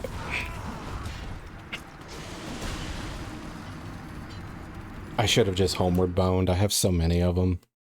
There's no reason for me to walk through these dangerous areas over and over again. So, let's see. To get back to that area, I'd have to go over here.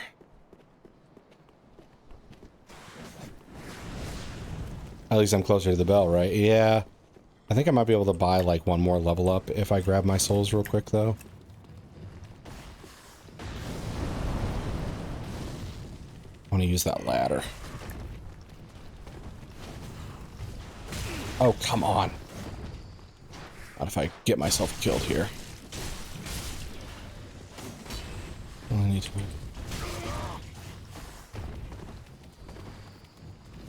yeah, the vision part, I think, might, I mean, I could be wrong, but I'm guessing is kind of like that one,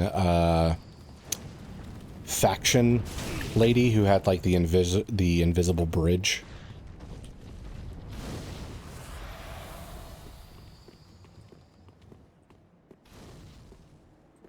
But it's been a... Can I not drop down from here? Actually, it looks shallow enough. And pop. At great expense, however. Okay, now... Oh, I never got this item.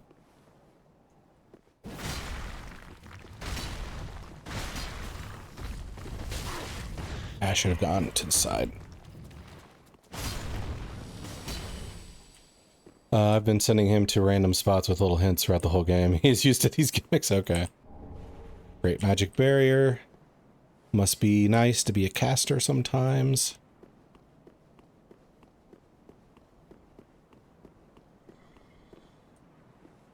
And my soul should be down there. Or no, it's not this high. It's a little lower. It's around those guys.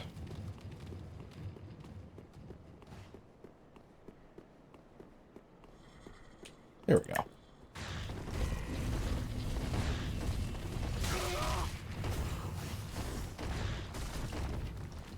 Quit it. I cast manual breathing.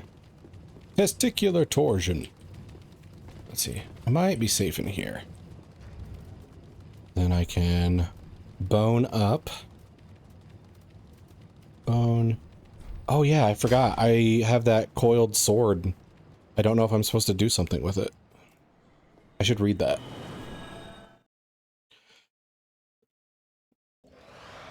I cast gun. Okay. So, inventory. Sword. Return to last...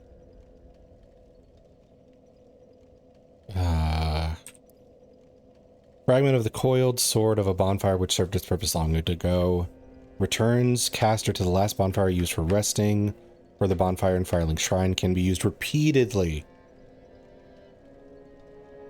Ah. Bonfires are linked to one another irreversibly, retaining their information long ago after the purchase. Okay. Infinite bone. Got it. Okay.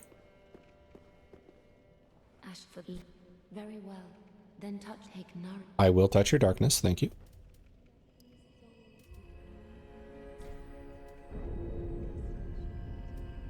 All right.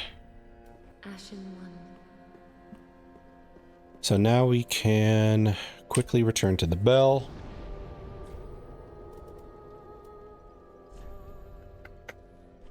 Which is not that one, it's this one.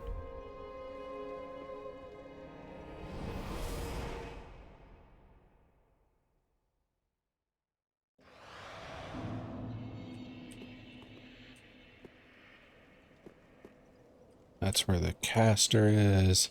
I need to get to the bell up here, I think. Yeah. So here's where we see if I am getting trolled or not. Okay, not being trolled. So the fog wall was genuine. I don't know what's on the other side. So let's just try and get with Yorshka. Yeah. I should have done the bomb test.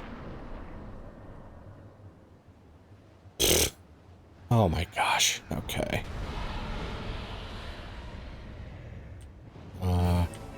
King. Okay, that's different.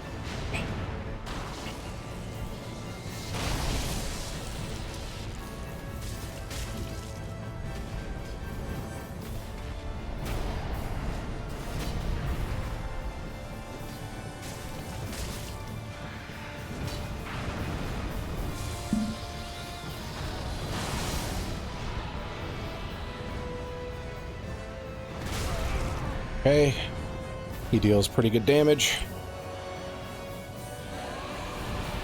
Already up in the air. Okay.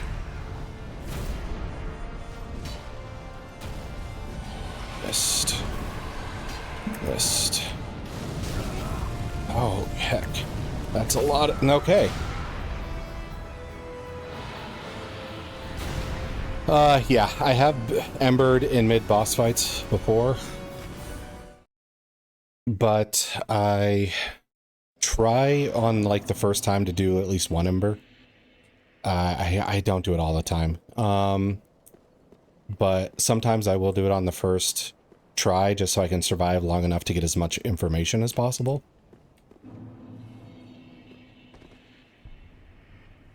And that didn't give me a whole lot of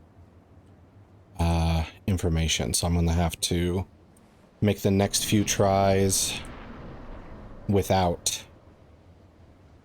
the ember and see what kind of information I can gather.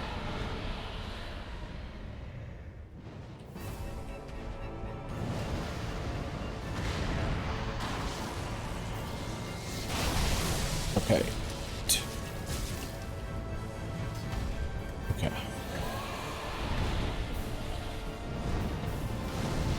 Okay, this is the... Oof. That one's might be kind of hard to dodge.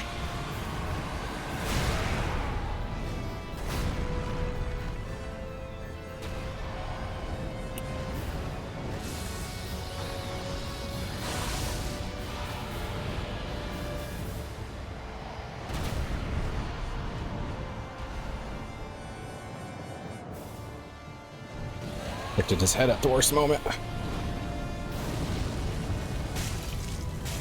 Oh, and then he takes so much less damage at the feet. That's an issue.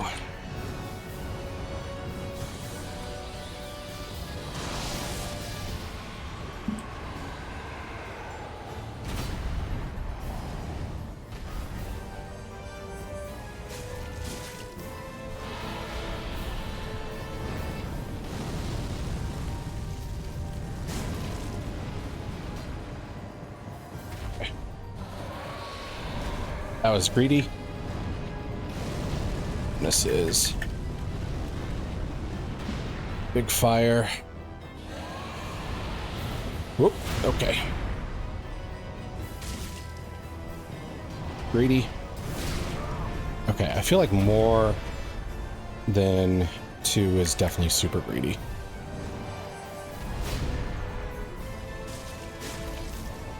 Okay. Bail out. Oh, I got another strike on it.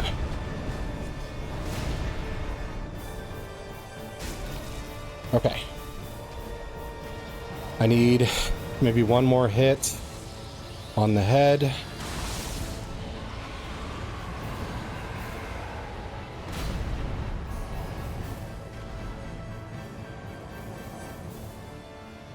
Ah, dang it.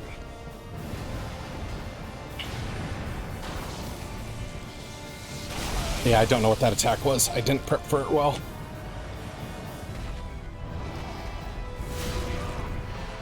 It's hard when I'm underneath of him to see the attacks coming.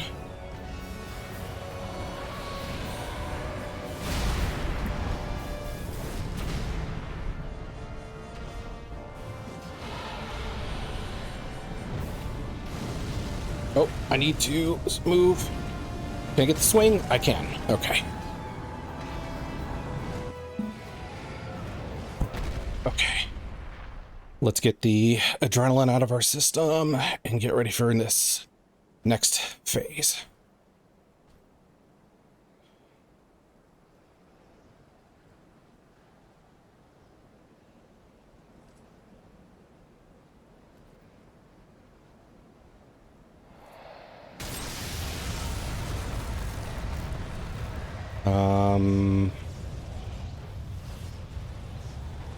That seems bad. Please don't resurrect it. Not resurrecting it, but he is awfully high in the air right now.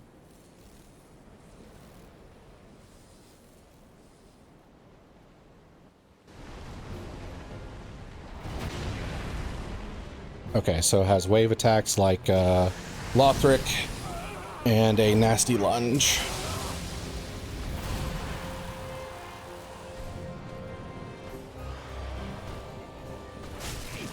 Too slow on that. Gotta back off, gotta back off, gotta back off. Ah, I needed to roll faster. Okay.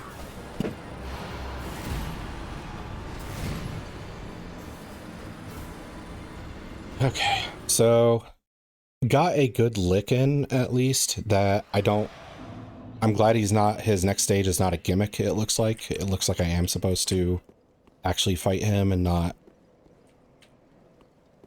like, navigate a map or find a special sword like Yorm.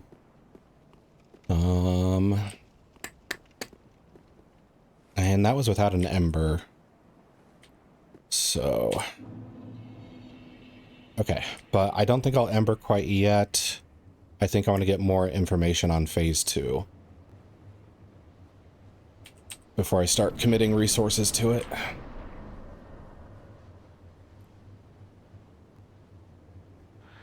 Here we go.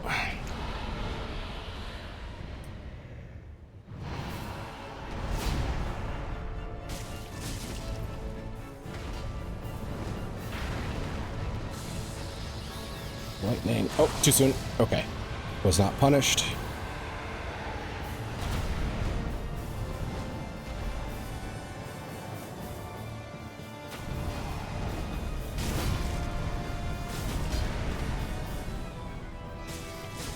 Oh. I got away with so much damage on that one. Ah, too soon.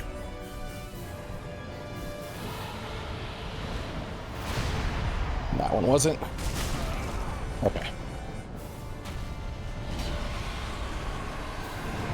This is the fire. Oh, I ran into it. That was my bad.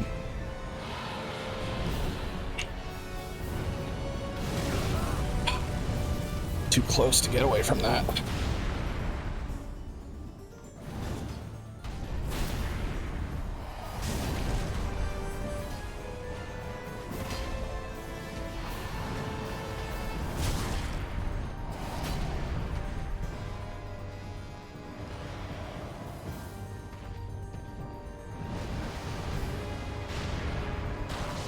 Okay, this is that. Oh, I held it too long. Okay, my bad.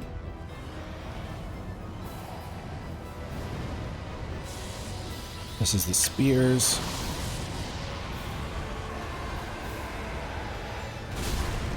Ouch.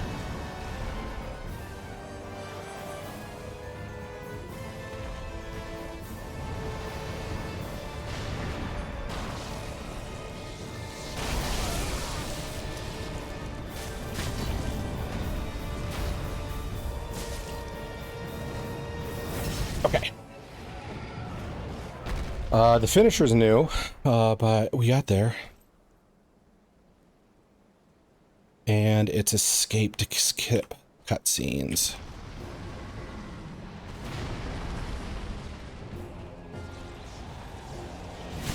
Oh, I'm still too late on that.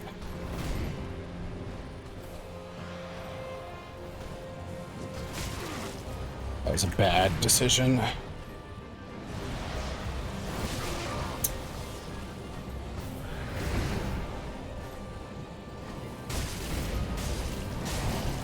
Oh, that is so free. Okay, until there.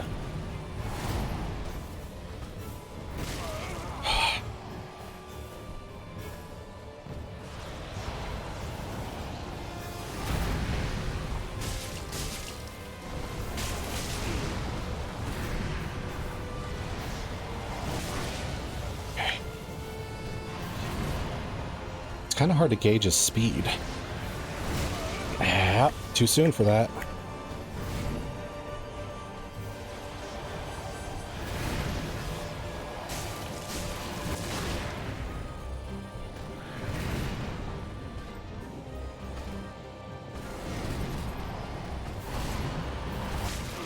That was greedy.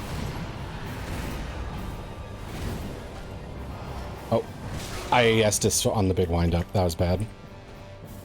Maybe out of desperation?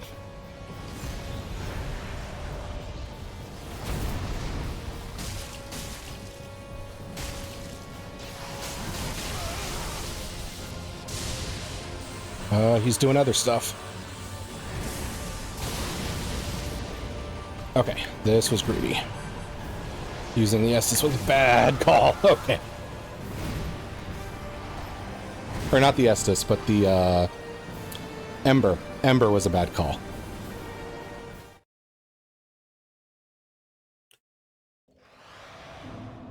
His speed is kind of rough to follow because he goes from like those moments where he's just doing like the tough guy walk where I'm just like, I don't even need to run in order to catch you. And then he just goes to like sudden burst of speed with the flying.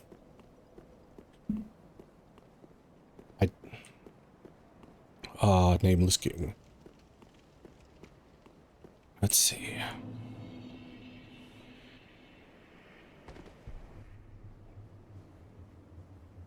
Okay. Get out the jitters real quick. Okay, so let's give this another shot.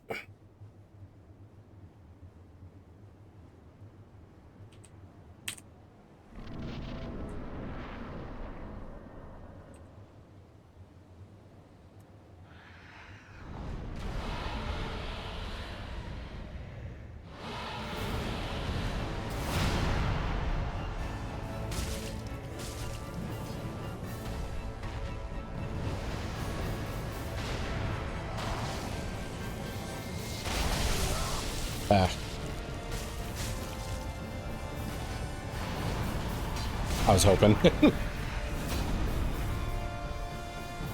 Oh, I didn't mean to use that. I didn't rotate. Shit. Okay.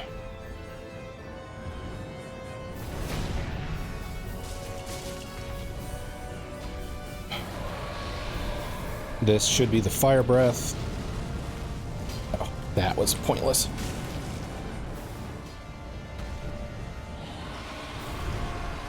This is probably big fire. Okay. So, yeah, got that right. And this is...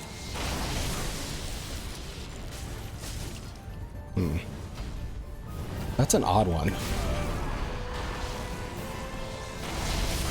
Yeah. I'm not sure how to, like, fully evade that. Okay. We got this again.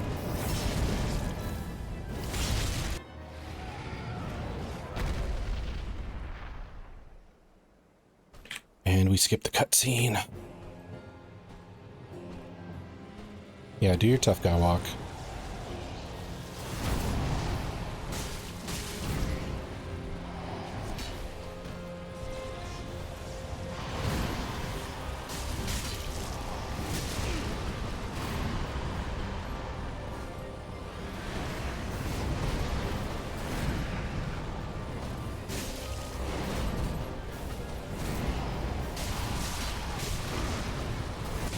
That was bad dodging.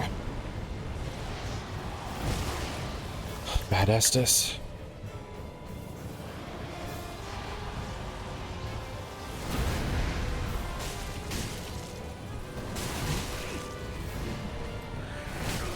Okay, back rolling is kind of bad. He stabs a lot.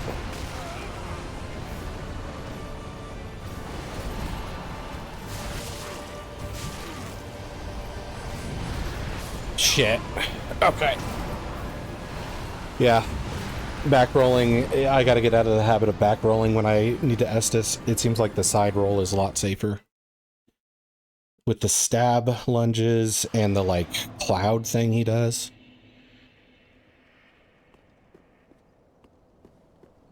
Okay.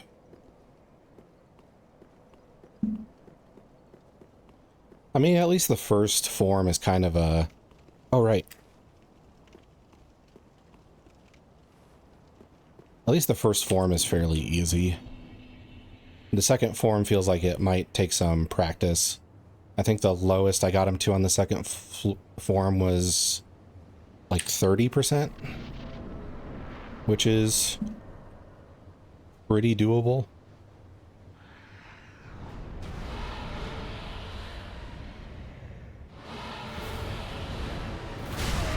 Bad roll. Okay.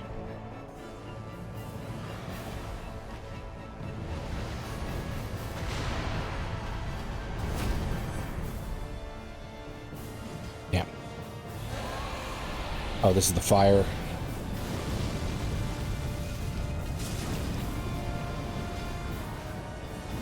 Yeah, missed. I lost track of him. Can't roll out of that. I mean, I can not take the initial damage, but I keep taking the electric, and only the little struck. Yeah. No.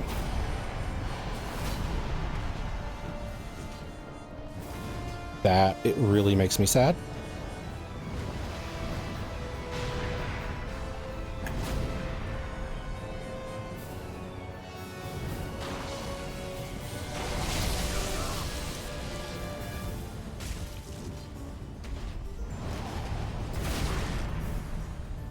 This might be my worst attempt yet.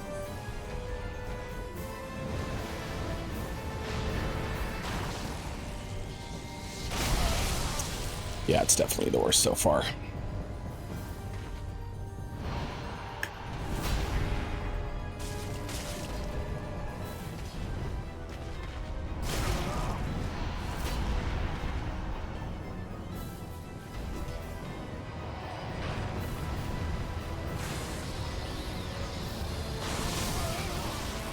I think that might be the first time that hit me.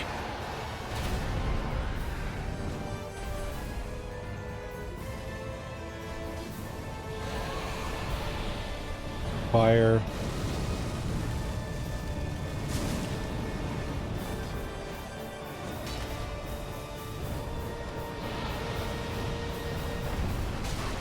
That's entirely new. Okay.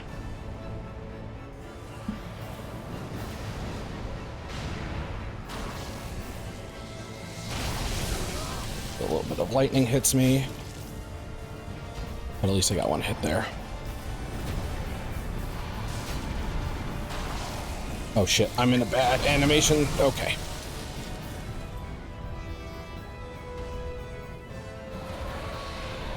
Oh, that's fire cue.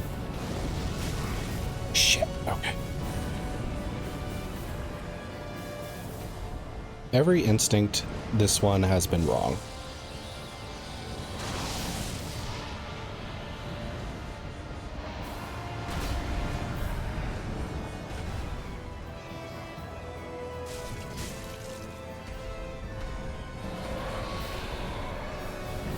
Oh, why am I missing the fire cue? Okay.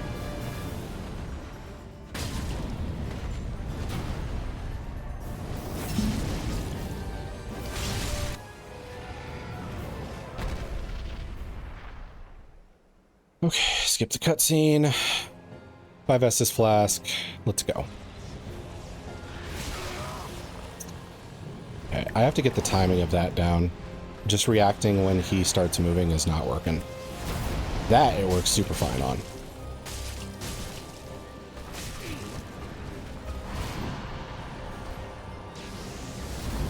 Okay. That was greedy. I'm back rolling. I shouldn't. That got me again. Yeah. Okay.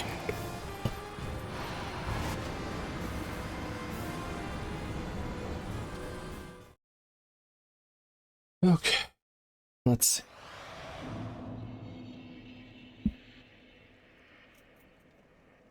All right. So what should I do? Okay, I will give him one more shot. And then I'll... If I kill him, great. If I don't, I will head to Firelink and read up on some of the lore stuff I never did when we were picking stuff up, and then close out the stream for that, and then we can tackle him and the DLCs next time. It's looking a little close to my in-stream time.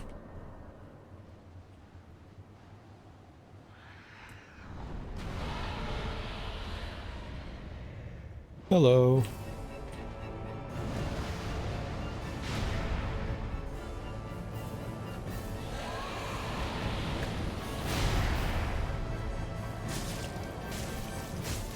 Oh, fantastic damage.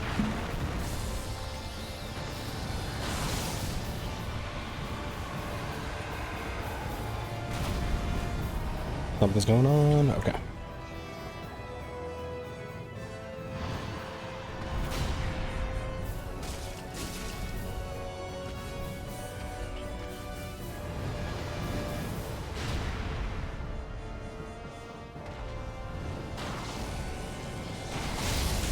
Yeah. Lightning from that is just awful.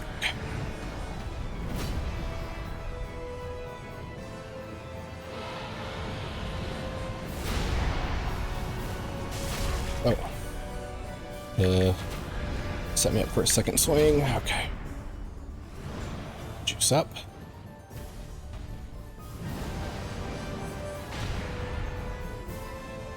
Are you gonna do fire breath? What's going on?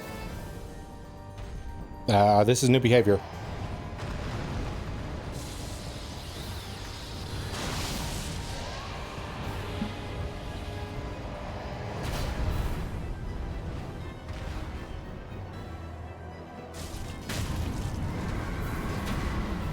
Alright, got the finisher.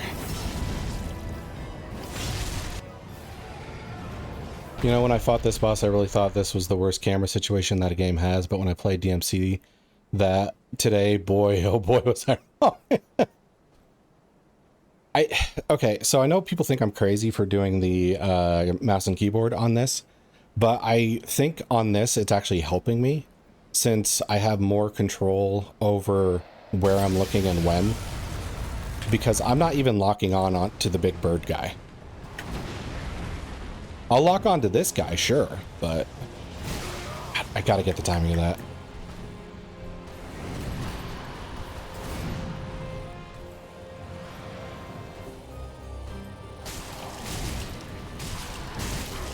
Two is greedy. Two is greedy. Two is greedy.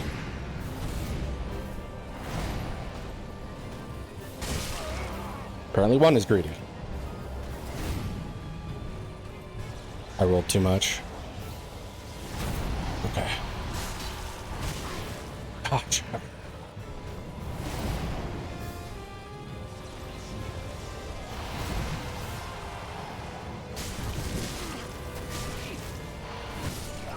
Yeah, that combo destroyed me. Okay. You shouldn't lock in on the first phase. Yeah, I mean, there's been multiple dudes where the lock on has felt bad. I think maybe the first one was old Demon King. It kept on targeting me like up at his face, and all of my blows were like at his leg. So it's this very weird perspective where you can't really see what's going on where you're attacking, but you're just like looking up and seeing about half of his body. Okay. We are going to go to Firelink. And we will check our inventory for what I'm missing lore-wise, since that's a part of this whole playthrough. In DMC, you can't move the camera. The game has set camera angles. I'm familiar with that. Which you trigger in specific areas, and I'm also currently fighting an airborne boss. So many times I die because I can see the boss in what he is or you can't see the boss in what he's casting. You didn't... Oh. Good point. I should probably pick those up. Okay. And Great Belfry. And then I could use that coiled sword I never used or looked at.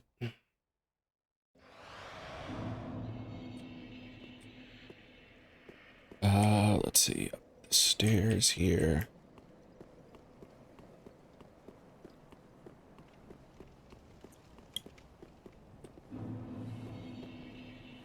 Okay, so inventory, coiled sword.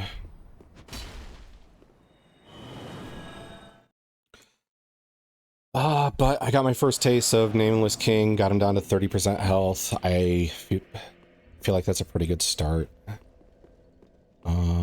Okay, I don't need anything from you. It's nice, okay. And I don't think I can do anything with these souls yet. All right, so equipment. Let's first check our weapons. Now, I got these before the Lothric brothers, but I never really read them. The hunters known as the King's Black Hands wielded paired weapons.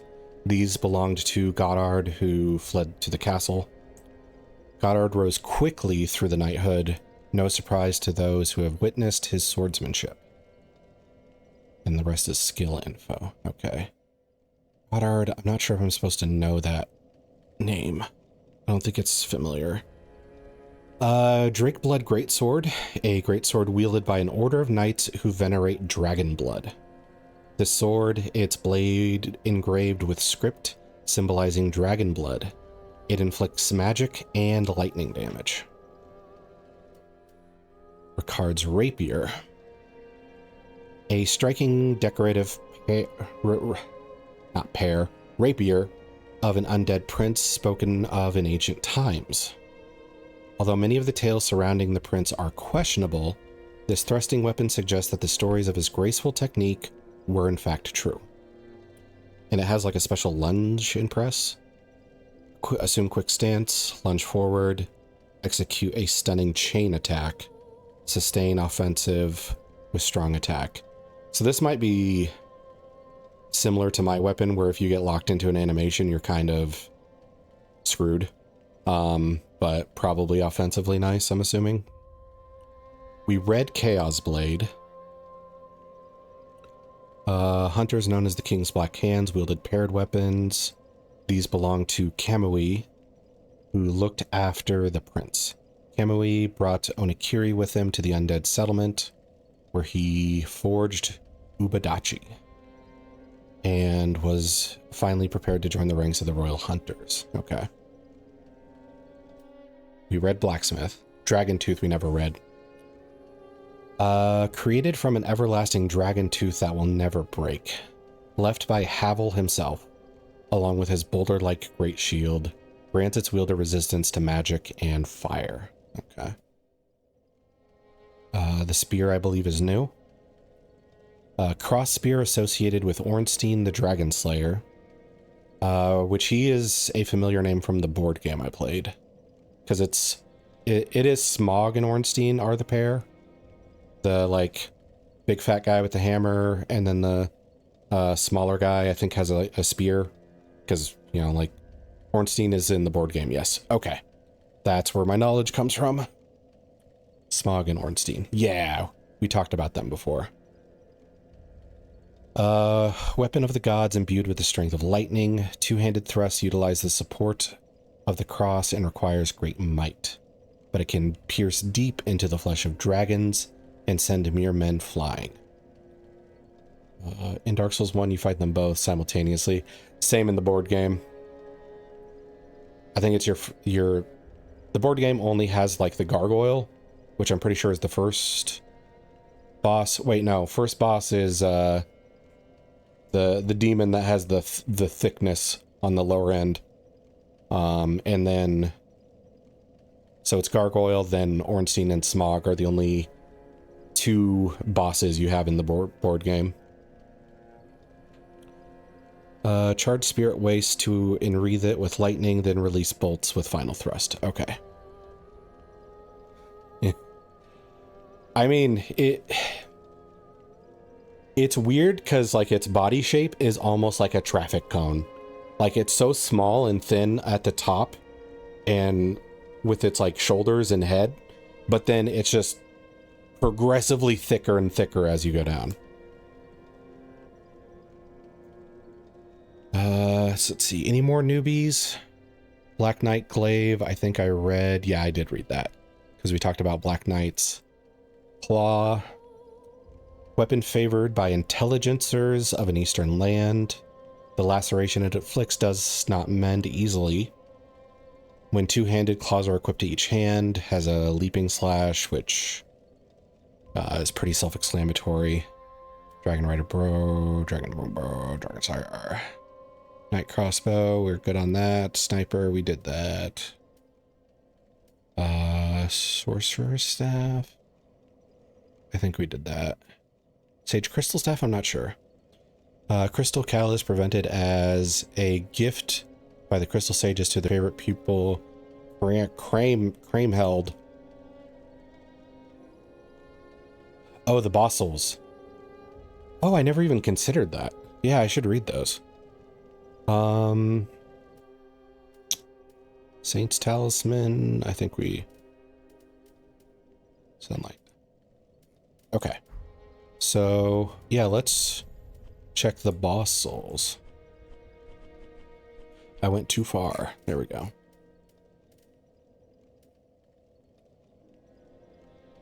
Oh, I thought you meant these.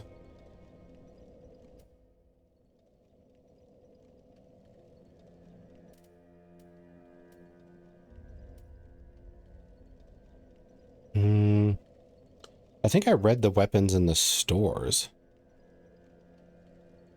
Soul of the Lord, one of the twisted souls steeped in strength. Used to acquire numerous souls. Since Lord Gwyn, the first Lord of Cinder, many exalted lords have linked to the first flame, and it is their very souls that have manifested themselves as defender of the flame.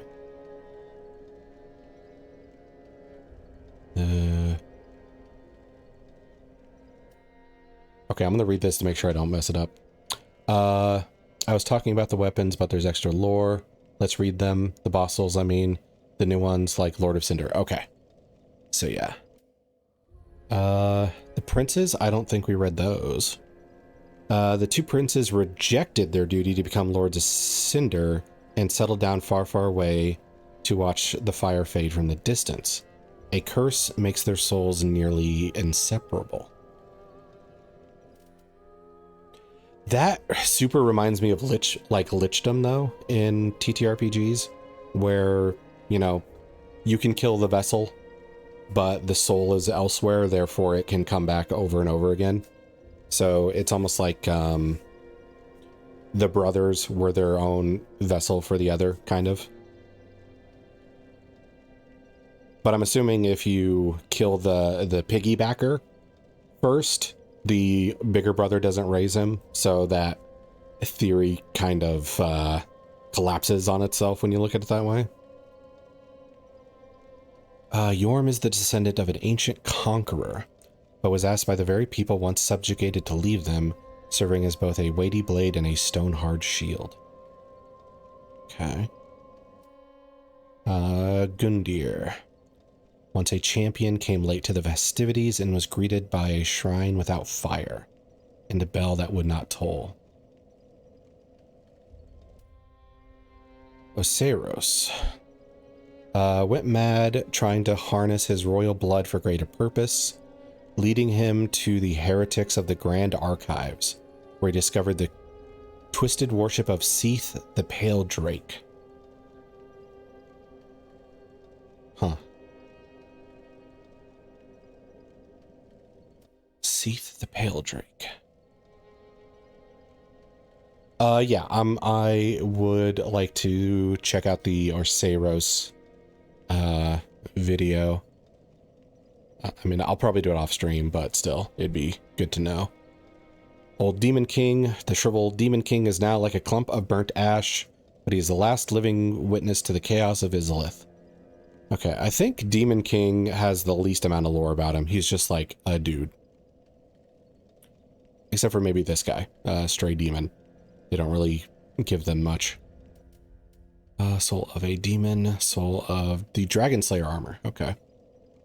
The Dragon Slayer armor, controlled by the Pilgrim Butterfly, lost its master long ago, but still remembers their sporting hunts.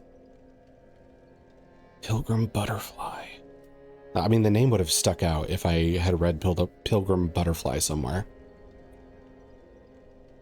The Pontus Sullivan bestowed a double-slashing sword upon a distant daughter of the formal royal family, ordering her to serve first as a dancer and then an outrider knight, the equivalent to exile. Give some context. When I first fought Oseros, I was so thrown off by the baby crying and cooing in the background and his voice lines saying that Ocelot is hiding somewhere. Yeah, that was distracting for me too, because I wanted to listen to it, but I also wanted to kill him. It was hard to do both at the same time. Especially when the game did that thing where the, like, bottom of the screen gets shadowed because dialogue is going on. It's not super invasive, but it's enough to, like, throw you off. High Lord Wolnir. Wolnir of Karthus sentenced countless souls to gruesome deaths, keen to outlive them all. Petty shit. After Aldrich left for the Boreal Value, Archdeacon Royce remained in the cathedral with High Priest to keep eternal watch over their master's coffin. I wonder why his coffin was significant to them. Twin Crystal Sages once served as spiritual guides to the scholars of the Grand Archives, and one went on to ally with the Undead Legion. And Vort. Vort served as an outrider, never far from the fleeting dancer. Oh, that's cool. They actually have like a clue that the dancer is super nearby.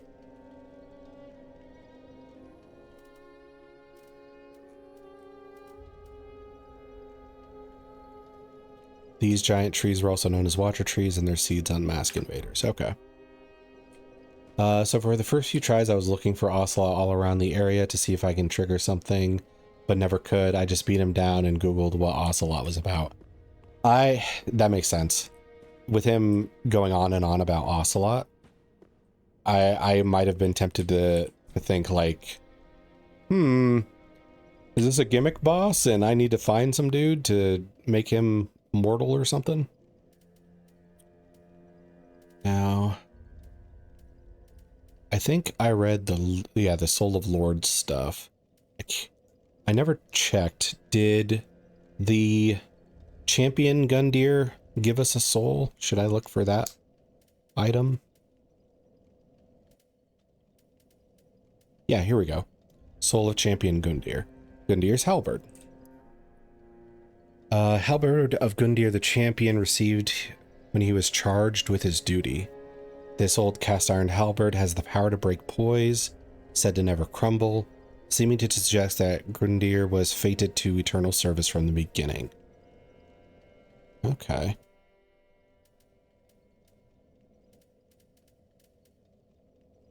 So I need another champion Gundyr here.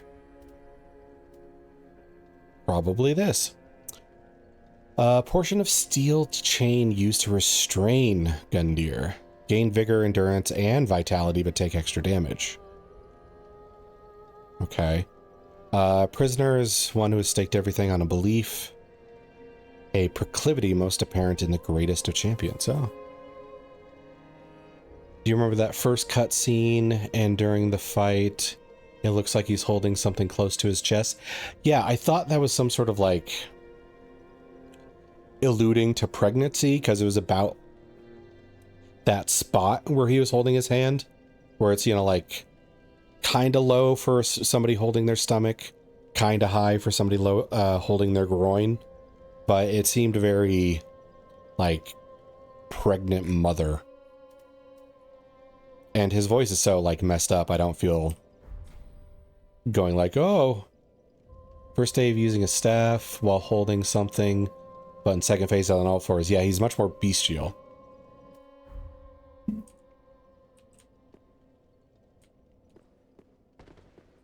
Well, it turns out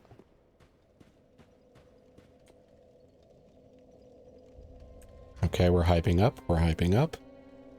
Ocelot was in his hands originally. Huh.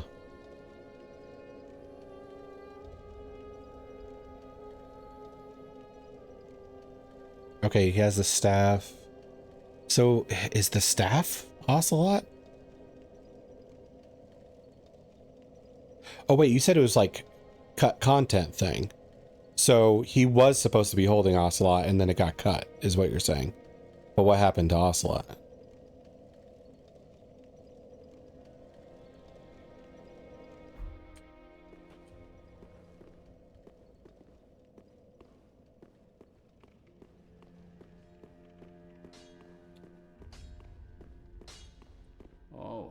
check. Great.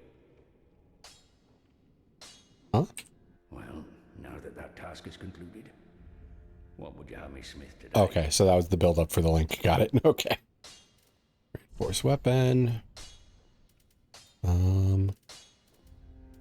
Yeah, that one doesn't show up anymore. And I can max out the longbow. Reinforce any weapon to the highest level. Sweet. Okay. All right, stream can't see the achievements. Be careful. Okay. So, let's see. So we didn't get till DLC, but we did get to finish the game. And we got to the secret stuff. It's a 5-minute video. Okay. And we got to the secret stuff. So I just need to beat the Nameless King tomorrow. And then I can move on to the DLC. Perfect. All right. So I've got to... Let's see. Who should I raid into?